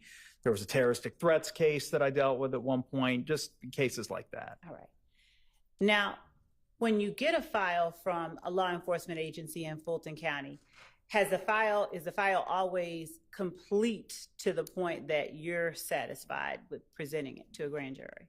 No, not always. Oftentimes, maybe not more often than not, but so maybe sometimes is a better word. On reviewing the case files, I find that there are deficiencies in the investigation. All right. So before we go on to those, any deficiencies or anything like that you might find, would you tell the jury, you started out saying that you have been a deputy DA since late 21 and you've been reviewing homicides since 2013. How long have you been at the district attorney's office total? Since June of 2011. And what roles have you held there since that time? So my first role, my first day of the DA's office was June 21st, 2011. And within 2 days of that, I was placed in what was called at the time the complaint room. Mm-hmm. And I worked an overnight shift. Oh, no, it was like a late afternoon shift. It was like 3 p.m. to 11 p.m., I believe were my hours. And I would essentially just sit there and wait for cases to come in from the various police departments in Atlanta, any kind of felony case at all. They would fax us the police reports, et cetera, and I would read over them. I would draft a summary of the case that would be notarized somehow right there in the complaint room, and this would be provided to a judge at first appearance. And essentially what I did is I would in real time receive the case files, the incident reports essentially from the police officers as they were making the cases. Okay. And then I would prepare some preliminary documents to be for first appearance in the morning and then indictment thereafter. I did that for about 3 months, I believe. Where did you work after that? 2 months, actually. I then was sent to the non-complex trial division. What does that mean? Non-complex at that time, and it may be this way at this time too, I don't know, but at that time it was a division within the Fulton County Superior Court that handled or concerned certain felony offenses that were considered lower level in severity than others, such as simple possession of coke. Your Honor, his background is what I'm establishing, and I'm asking him to just give a brief summary. All right, well, it's not particularly brief in the summary, so let's get a little bit more brief. Let's go a little bit more brief. What did you do as a attorney in the non-complex trial division? I basically just handled the prosecution of lesser felonies like possession of drug and minor theft. After how long did you stay in the non-complex trial division? I believe 6 months. Okay. Where did you go after that? The trial division. And what did you do briefly in the trial division? I handled cases, the prosecution of cases such as aggravated assaults, armed robberies, drug trafficking, that sort of thing. Okay. And how long did you stay in the trial division? A little less than 2 years. After that, is that when you were sort of went into a different role? Yes, that was in October of 2013 when I was assigned to the major case division and the unindicted homicide role, which is essentially the role that I'm in right now. Okay. Did you supervise people in October 2013? No, not at that time. Did you have any other persons working with you, like investigators? I did. I had an investigator named David White. All right. When you received a case, you were talking earlier, and actually, let me just back up quickly. Your educational background, just Well, majored in. I major in public policy at the Georgia Institute of Technology, and I got my law degree from Georgia State University. Now, have you always only worked as a prosecutor, as a lawyer? Briefly telling the jury whether or not you have. Your Honor, I'm actually going to object to that as irrelevant. It's irrelevant. Overruled. Since I've been a licensed attorney, no, I worked for King & Spalding briefly as a document review attorney. Have you ever worked for an attorney that did criminal defense work? I did, Alan Begner. How long did you do that? 2007 to 2010, I believe. Now, coming back to what you currently do, when you say that you receive cases from law enforcement agencies and you review them for deficiencies at times, please explain to the jury what it is that you mean when you say deficiencies. Well, I looked through the case file and I just looking at not just from a legal perspective, but a common sense perspective. In my judgment, I believe that perhaps there can be more to prove a case at a forthcoming trial, or there should be things that we should do when, investigative tasks that we should take before we present the case to a grand jury and then proceed to trial.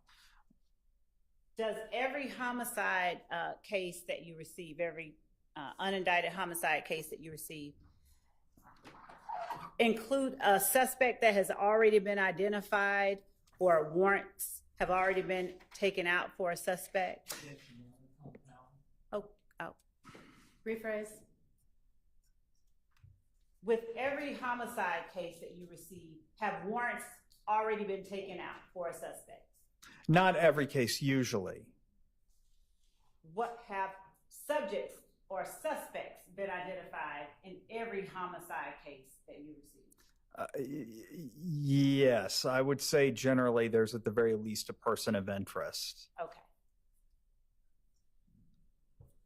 Under what circumstances do you receive case files where warrants haven't been taken out? Well, that could be an instance in which the police feel that they, like I said, have at the very least a person of interest in mind, but they would prefer the DA's office to review the case file prior to them. Generally the procedure is the police go to a magistrate and they swear, they provide some testimony to a judge, and then the judge, on hearing that testimony, decides whether a warrant should issue or not. If a warrant issues, then the person that the officer seeks to charge with the crime is presumably arrested on that warrant thereafter. But sometimes the police may feel it necessary to consult with me prior to doing that. So they'll send me the case file and I'll review it, and I'll consult with the police as to what perhaps they or we can do to improve the case and find more evidence prior to their seeking of an arrest warrant or presenting the case to a grand jury. Are you a certified law enforcement officer? I am not a law enforcement officer. So what types of things, if you would tell the jury, is it that you are able to do that law enforcement isn't able to do when you get these cases that you feel should have more done? That calls for speculation. Why don't you rephrase? Okay. Would you tell the jury some of the steps that you take to obtain more evidence in the cases you receive when you believe that more evidence could be obtained? Well, I draft search warrants, which law enforcement officers that work for the DA's office review with me. I already mentioned investigator David White, but there have been others that I've worked with because the DA's office investigators are certified, post-certified law enforcement officers. Okay. And they work with me on the cases. And after I review the case file and discuss the case with them, I'll draft the search warrants and I'll go over it with the law enforcement officer, with the DA's office, and then they'll present it to a superior court judge. And so these search warrants can be for things like cell phone records, social media accounts, et cetera. I can subpoena things on behalf of the grand jury. Certain records for which a finding a probable cause is not a condition precedent to receiving the records, like basic cell phone subscriber and incoming, outgoing call data can be obtained with a subpoena. I can do that. Also, I can also subpoena witnesses to the grand jury, which is something the police can't do. Do you collaborate with law enforcement officers in further investigating cases, in any of the homicide cases that you receive? Yes. Do you discuss with them steps that they might take to strengthen or to better investigate their cases? All the time, yes. So are they also capable of drafting these search warrants for cell phone records, social media, and all of the things you just testified about to the jury? Yes, they are. So why is it that you then would need to be doing these things with files that you receive from a law enforcement agency? Well, sometimes, not all the time, but sometimes after the police make an arrest, they feel like their work is done, essentially. I really don't know how to articulate that any better than I just did. And as a result of that, we being myself and the people with whom I work at the DA's office, have to take over the investigation and obtain some of these search warrants ourselves. When you say social media, cell phone records, and all of the other items that you obtain search warrants for, how do you make a determination if the law enforcement agency hasn't already gathered them, where to look and what to get? Well, there's a lot that I can glean from just reviewing what it is that law enforcement did find. Let's say this is not specific to this case at all. This is just a hypothetical. But let's say I obtain a file from law enforcement, and they did obtain some cell phone records. Okay. What I'll do is I'll just load the records into a spreadsheet, and I'll go through the calls line by line, and I'll see a specific call at a certain time, and I'll think, based on some of the information that's contained within the record surrounding that call, or regarding that call, rather, that being the date, time of the call, the tower that was utilized by the handset that was placing the call, and the person that was... Right. I'll be curious, let's say, regarding the other person that was a party to that call. And I'll think, you know what, this call was placed by this person like 1 minute after the homicide. I don't know who this person is. I need to find out who that person is. That would be something that I would follow up on. Maybe send a subpoena, or depending on some other things that I may have seen in the records, may even rise to the level of probable cause. So I draft a search warrant to get the tower logs related to that other number, something like that. Would you tell the jury whether or not you have any experience collecting or listening to jail recordings? Yes, vast experience. Yes, sir. Pull that microphone down closer to you. I think he's talking about me. Oh, you're talking about, okay, Miss Love, okay. Would you tell the jury, just for Mr. Harden, would you tell the jury what experience you have with jail recordings? Jail recordings are recordings of phone calls placed by inmates at the Fulton County Jail. All calls except for calls made from like contraband cell phones or any other non-regulated phone in the Fulton County Jail are that are placed by inmates, are placed from phones that essentially automatically record the phone calls, and the recordings are automatically stored on a server somewhere. Up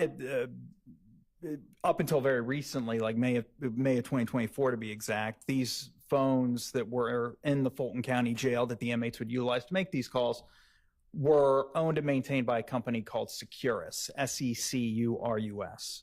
It's now a new company, the name of which I can't recall. But I have access to these jail calls. When it was on Securus, when they're the company that maintained the recordings and the infrastructure that allowed for the recordings, it was there was a website that I would log into. commandcenter.securustech.net was the uniform resource locator, or URL. I had a login and password, and on logging in, I would be able to search for the jail calls using various search terms, using the search form that was provided to me. And then I could listen to any call that was placed by an inmate from a phone mounted to the wall or through a tablet. And they were all voice over IP calls that were placed. How would you decide, out of all of the calls that existed at the Fulton County Jail or from the Fulton County Jail, in any particular case, where to start looking for calls of interest? Well, that is... There's a lot that goes into that. Okay. So on a typical murder case, I would start with every inmate. Let me back up a little bit. Every inmate is assigned an account number that they have to enter before they place a call from the Fulton County Jail phone. They then have to follow that account number with a PIN. So they type in their account number, they type in their PIN, and then they place a call from the Fulton County Jail, and it debits money from an account that's been set up so they can place calls, because every call costs money. All right. So what I would do is I would first run a list of all numbers, all phone numbers that the inmate called. I'm going to object based on relevance, based on bolstering. That'll be my objection. Your Honor, one, this witness will be talking about certain steps that he took to further the particular investigation of the case that we're here on, and how he did it and the extent to which he, the steps and the extent to which he went to find certain things are relevant in terms of how exhaustive his efforts were. So it'll allow the jury to gauge. Why don't you just ask him if his efforts were exhaustive?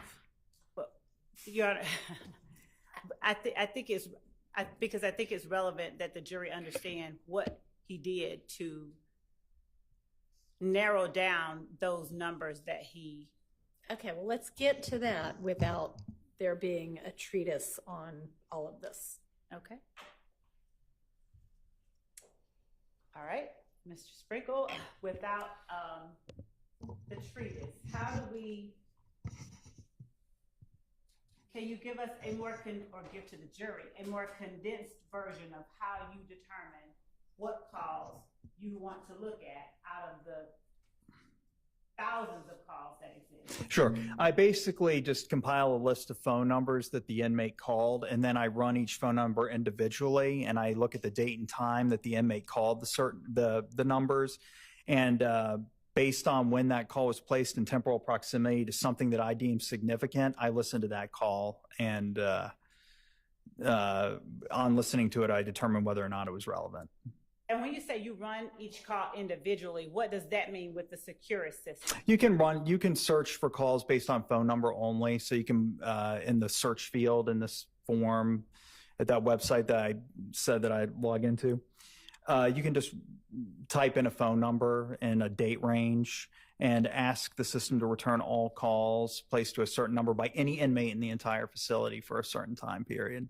Are inmate names always associated with the PIN number, or inmate calls rather, please forgive me. Is a call by an inmate always associated with the PIN number that inmate has been assigned? No, not at all. It's very common for inmates to utilize each other's accounts, rather, to place calls.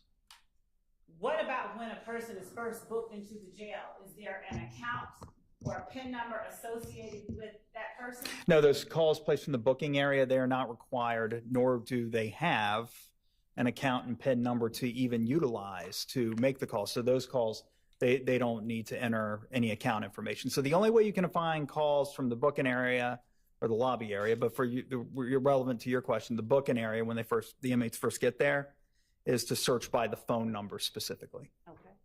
Now, do you listen to, when you say that all calls are recorded, do you go and listen to calls between inmates and their attorneys, things that are privileged?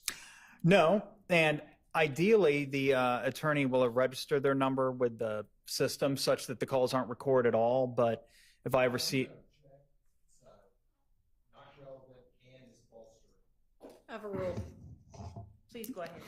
Yeah, and if I do see calls from attorneys, then I just don't listen to them, and I just disregard those. Okay. You mentioned contraband cell phones.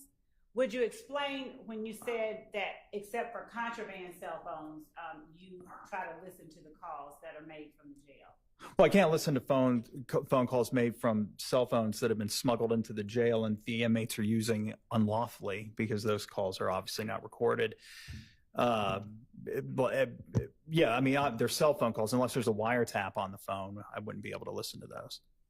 We'll come back to the wiretap, but do you ever have access to calls or cell phones, rather, that were smuggled into the jail and used illegally? Occasionally. Objection. Asked and answered. Overruled. Occasionally, yes. There will be cell phones that are seized from inmates at the Fulton County Jail, and the contents of them are digitally forensically extracted, and I will review those, yes. When you're talking about them being digitally forensically extracted, could you break that down in lay terms? So, sure. A cell phone, as I think we all know, has a port on it, generally that you plug a charging cable into to charge it, but also with most, if not all, modern cell phones at this point, that cable can also allow for the transmission and of data to and from the phone. And so when a phone is seized by law enforcement, there's certain software that law enforcement can use to basically plug the phone up to the computer using that same port that can send and receive data. And this software can make an exact copy of the contents of the phone. It's called a forensic data extraction of the phone. And it creates a forensic image, digital image of the phone. And it's meant to ensure that the contents of the phone are not altered at all in this process. And it allows, through the specialized software that law enforcement utilizes, to read the forensic image that is created from this process, to inspect the contents of the phone, such as the text messages, images, videos that were filmed and photographed by the phone, etc. Can you do or find social media content on those extractions as well? You can. There's subsections of the reports. One of those is the, or not just Instagram, but social media accounts that are registered to various apps in the phone. So yes, those are in there as well. And do you ever use those extractions to aid in furthering an investigation into the homicides that you receive? Yes. How do you decide what or how to find social media accounts of interest when you're investigating unindicted homicide cases? Well, there's a lot that goes into that. Are you saying if I were to have a person of interest or anyone really, and I just wanted to find their social media accounts? Yes. How do you go about determining what social media platforms and to whom or how a person identifies themselves on social media platforms that you find of evidentiary value? Well, that can be difficult or easy depending on the person. I suppose I would start by just searching for their name on a social media platform. If they have a very uncommon name, then it can be very easy to find them. But if they have a very common name, they can be a little bit more difficult. Do you use things like phone numbers or Do you think use things like phone numbers to narrow that down? Yeah, so there was a time where if you had someone's cell phone number and you ran it through Facebook in the search field, it would actually just return their Facebook profile. That is Facebook doesn't do that anymore. So that you're right, that was one method.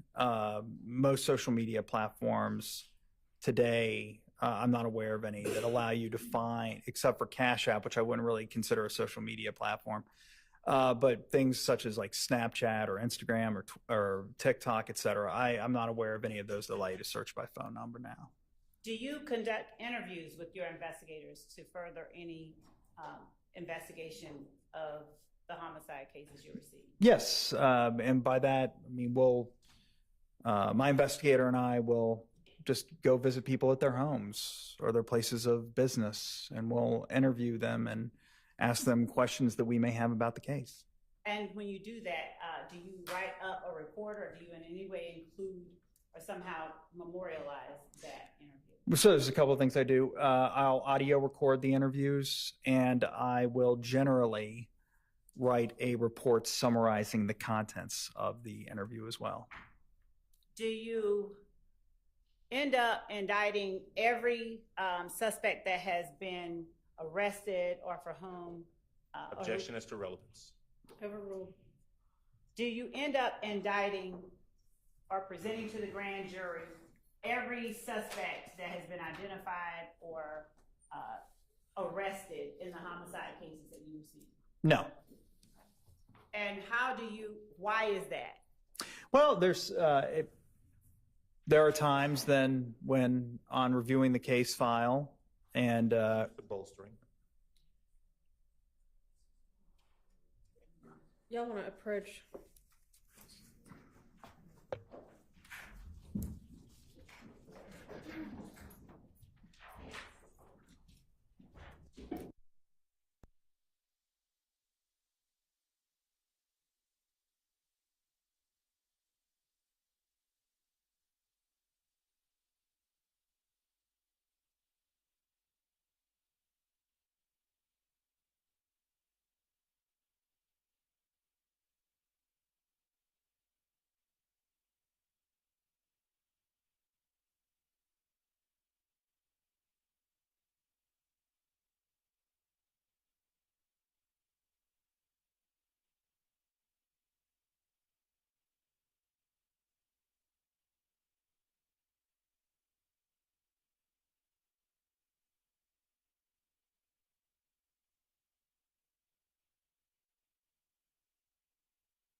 see y'all in the morning. Same instructions that y'all have been under for the entire 9 o'clock, Your Honor? See them at 9. See y'all earlier, but we're not quite right.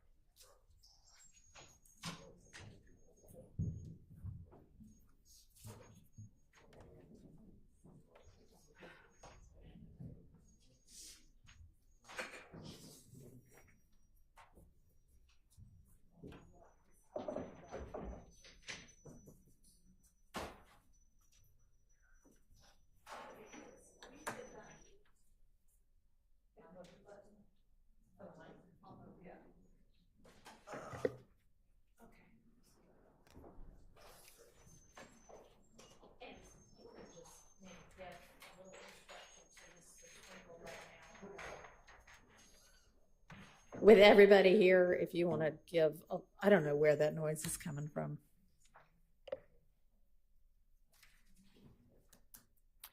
A little instruction to Mr. Sprinkle is to. Okay, yes, Your Honor, I will try to tailor the questions that I ask so that the responses are as focused as we can be, while at the same time allowing the jury to understand and gauge how it is that Deputy DA Sprinkle goes about making decisions in his cases in general, and specifically how and why he did what he did in this case, and how it is consistent with the way that he conducts himself. Okay, and I mean, essentially, you're a lawyer, so it's easy enough to just tell you this. What we want to avoid is improper bolstering. All right, so just keep that in mind as you're testifying. And obviously answer the questions that any attorney asks you, but. And beyond that, with respect to what was discussed at the bench, Your Honor, I'd like the opportunity to. Sure, so we're gonna excuse you for the day, Mr. Sprinkle, and 9 o'clock for you. And of course, if we end up with a different witness, then it won't be 9 o'clock for you, but be prepared to be over here ready to testify at 9. Your Honor, before Mr. Sprinkle leaves, I would just ask that you order that no lawyers discuss these matters with Mr. Sprinkle now that he's sworn in as a witness. Okay, well, I hope everybody knows that that's not appropriate anyway when somebody's in the middle of testifying. So if you need to talk to him about another case, fine, but nobody be talking to Mr. Sprinkle about his ongoing testimony while he's still on the stand. Your Honor, I believe that the prohibition that Mr. Shard is referring to is akin to the rule of sequestration, and talking to him about what he has already talked about. I would ask that the court allow me to continue to speak with Deputy DA Sprinkle. He is our witness, and he's not, nobody else has, I mean, I know not to talk to him about other people's testimony, but talking to him about things that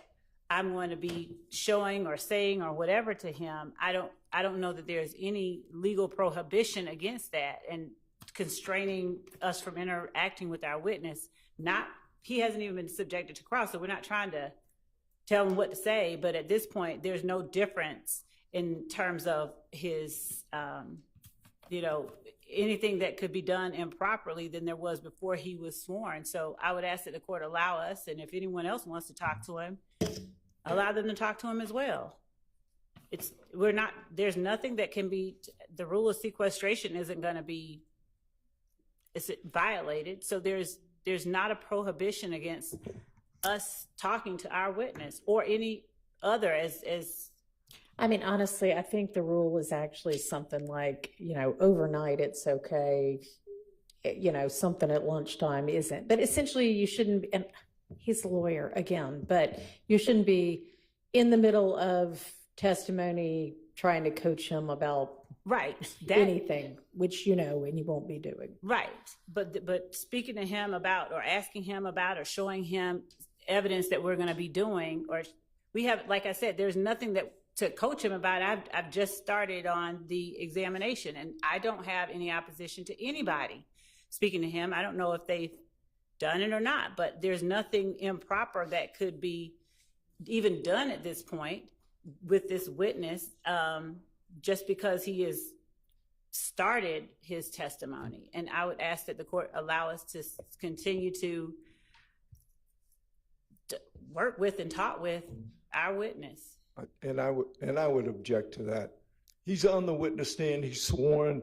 That's every opportunity to talk to the witness about his ongoing testimony. If you hadn't talked to him about what you're going to show him before now, it's too damn late, number one. All right, Mr. Harvey, you keep talking to opposing counsel, and as you know, practicing law for as long as you have, you're supposed to talk through the court, okay? So can you please Sure. try to do that? Sure. There's Thank you. every opportunity. You should have taken the opportunity to talk about his testimony before he got on the witness stand. He's a sworn witness now. And the case is Perry versus Leak. It's a United States Supreme Court case in which the government said that a defendant's lawyer can't talk to his own client overnight because it was improper to talk to a witness while the witness was on the witness stand. And the U.S. Supreme Court said, yeah, that's the rule, except for the Sixth Amendment allows a defense lawyer to talk to his own client overnight. So I object to the state or anybody for the state talking to this witness or any witness while they are on the witness stand and testifying. All right, so I don't think that the case actually limited it just to defense attorneys and defense counsel. That was the reasoning in that case. But, you know, Ms. Love, I mean, be aware that if you talk to him about something overnight, they're going to get up on cross and ask exactly what y'all talked about. That's fine, and I understand that. And Your Honor, that's fine. And if there's additional case law on any of this, I know that in the morning we're going to be bringing up, we're going to be briefing the court on some other things. Okay. I'll bring it to the courts. All right. Thank you, Mr. Sprinkle. That actually reminds me, so when Ms. Smith was on the stand, and I may have heard it wrong, but I think that she said that, you know, of course I know this because the trial's been on, you know, live stream. Can everybody please tell or remind anybody that you think might be a witness in this trial to not be watching the live stream before they have testified, to not talk to any witness who has already testified about their testimony, and to not, once they themselves have testified, talk to any other potential witness about what they testified to. Y'all all know that, but not every lay person knows that. So just remind all of your potential witnesses not to be doing that. Your Honor, I just want to point out that we beg, we admonish, all of that. And I've heard people say, you know, it's everywhere. What am I supposed to? I'm like, turn it off. Correct. But, you know. Yeah, no, I know. I'm just saying, to the extent y'all can try to control that, please do. All right. What else do we need to handle tonight? Or can? I can read. Oh, yes, you do. I'm sorry. Yeah, you're out of here. Thank you for the day. And so, Judge, there was one other, well, I don't think there's anything I can do about it, though. Now, I'm just going to have to check on the status of our witness who's currently at Grady. But, I mean, I think that I'm not going to speak for the doctor, but there may be a point at which we present something else to the court regarding finding out with more certainty about his Y'all are condition. welcome to do that at any time. Okay, thank you. Thank you. Your Honor? Yes, sir. Can I, and I could email it to everyone as well, but I have a couple of cases I'd like you to consider All so right. we can just start running in the morning. Vega, VEGA versus State. It's 285 Georgia, 32. It's in Division 3. It's a 2009 case. The cases it relies upon are still cited in 2023. And it specifically what we're targeting is where the conduct and the motives of the actor are not matters concerning which the truth must be found, i.e. are irrelevant to the issues on trial, then the information, etc., on which he or she acted shall not be admissible. Only in rare instances will the conduct of an investigating officer need to be explained. Otherwise, Hang on just a second. Of course. Sorry, have the deputy going in and out of the jury room, and it looks like some of them are still in there. Go ahead. Only in rare instances will the conduct of an investigating officer need to be explained. Otherwise, it is error to permit an investigating officer to testify under the guise of explaining the officer's conduct to what other persons related to the officer during the investigation. The mere circumstance of an officer's initiation and continuation of an investigation without more is not relevant to the inquiry. And the reason, there's also Leslie, by the way, Leslie versus State. That's 355 Georgia Appeal 244. 355 Georgia Appeal 244. It's in Division 7. It's a 2020 case. It says the exact same thing. But, yeah, and my understanding of those cases, and it used to be, especially before our new evidence code, that every time there's a hearsay objection when there was an officer on the stand was, oh, it's to explain his conduct, and that's hardly ever relevant.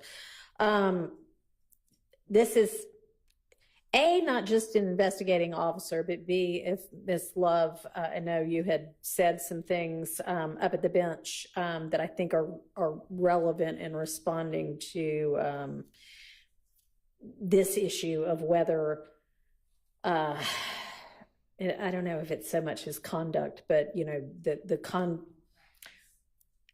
I'm sorry? The practice that he goes about in deciding to sometimes not, I guess, bring an indictment against somebody that had been arrested. Yes, the decision, the way that he does his job. I mean, yes. I just want the court to appreciate this thing.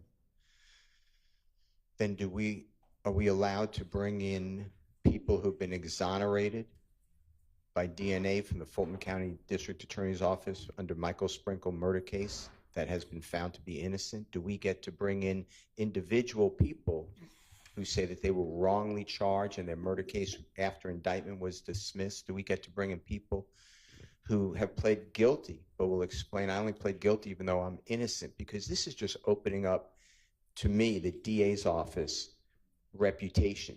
I could put my reputation in this courtroom as well. I could have a lot of people come in and say, I believe beautiful things, but we don't do that. And that's which is why, as you know, up at the bench, I instructed Ms. Love to focus and tailor her questioning so that it focuses on what he did in this case. Okay. I thought we were still talking about okay. And I agree with you. Whatever he did in this case may or may not be relevant, but right now he's talking about, I don't indict everybody that's brought to me. Sometimes law enforcement doesn't do a good job, so I have to pick up the pieces. I don't see why that would do it. I don't know why Ms. Love asked that question anyway, but I mean, it's Ms. Love's case. Well, it's the state's case being led by Ms. Love. But one thing that I think this is not the typical case in that the defense actually in this case has a couple of people, I think, who were once indicted for the murder of Mr. Thomas who no longer are. And we have this other set of people now indicted. And there has been very much suggestion through defense questioning of witnesses thus far, and I don't know, I suspect will be in opening and in closing as well, which is entirely appropriate as a defense counsel to do, but to poke holes in the state's case by saying, these people, law enforcement thought it was them, XYZ, and all of a sudden, it's not. So y'all actually have somebody you're pointing to and saying, this is who ought to be being prosecuted, but they're not. And it's because of, I don't know, whatever reasons y'all come up with to argue. But that, I think, takes it out of the general, well, conduct's never relevant, because neither side should be hamstrung in not being able to counter what the one side is saying about the case. So.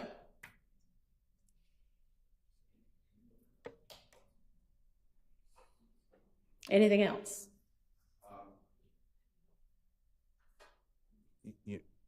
If it's tailored, then we can do it Yeah. question by question. But right now, it's very broad. Yeah, I agree. And I do not want Mr. Sprinkle sitting up here saying, hey, I'm brilliant, and when I decide, somebody should be prosecuted, it's because I know, or obviously he's not going to do that, but anything like that, because his thoughts about it aren't really relevant. And Your Honor, that is the point that I was actually trying to stay very narrowly focused on, because it's not about his thoughts, but there has been a persistent assertion by way of cross-examination and whatnot,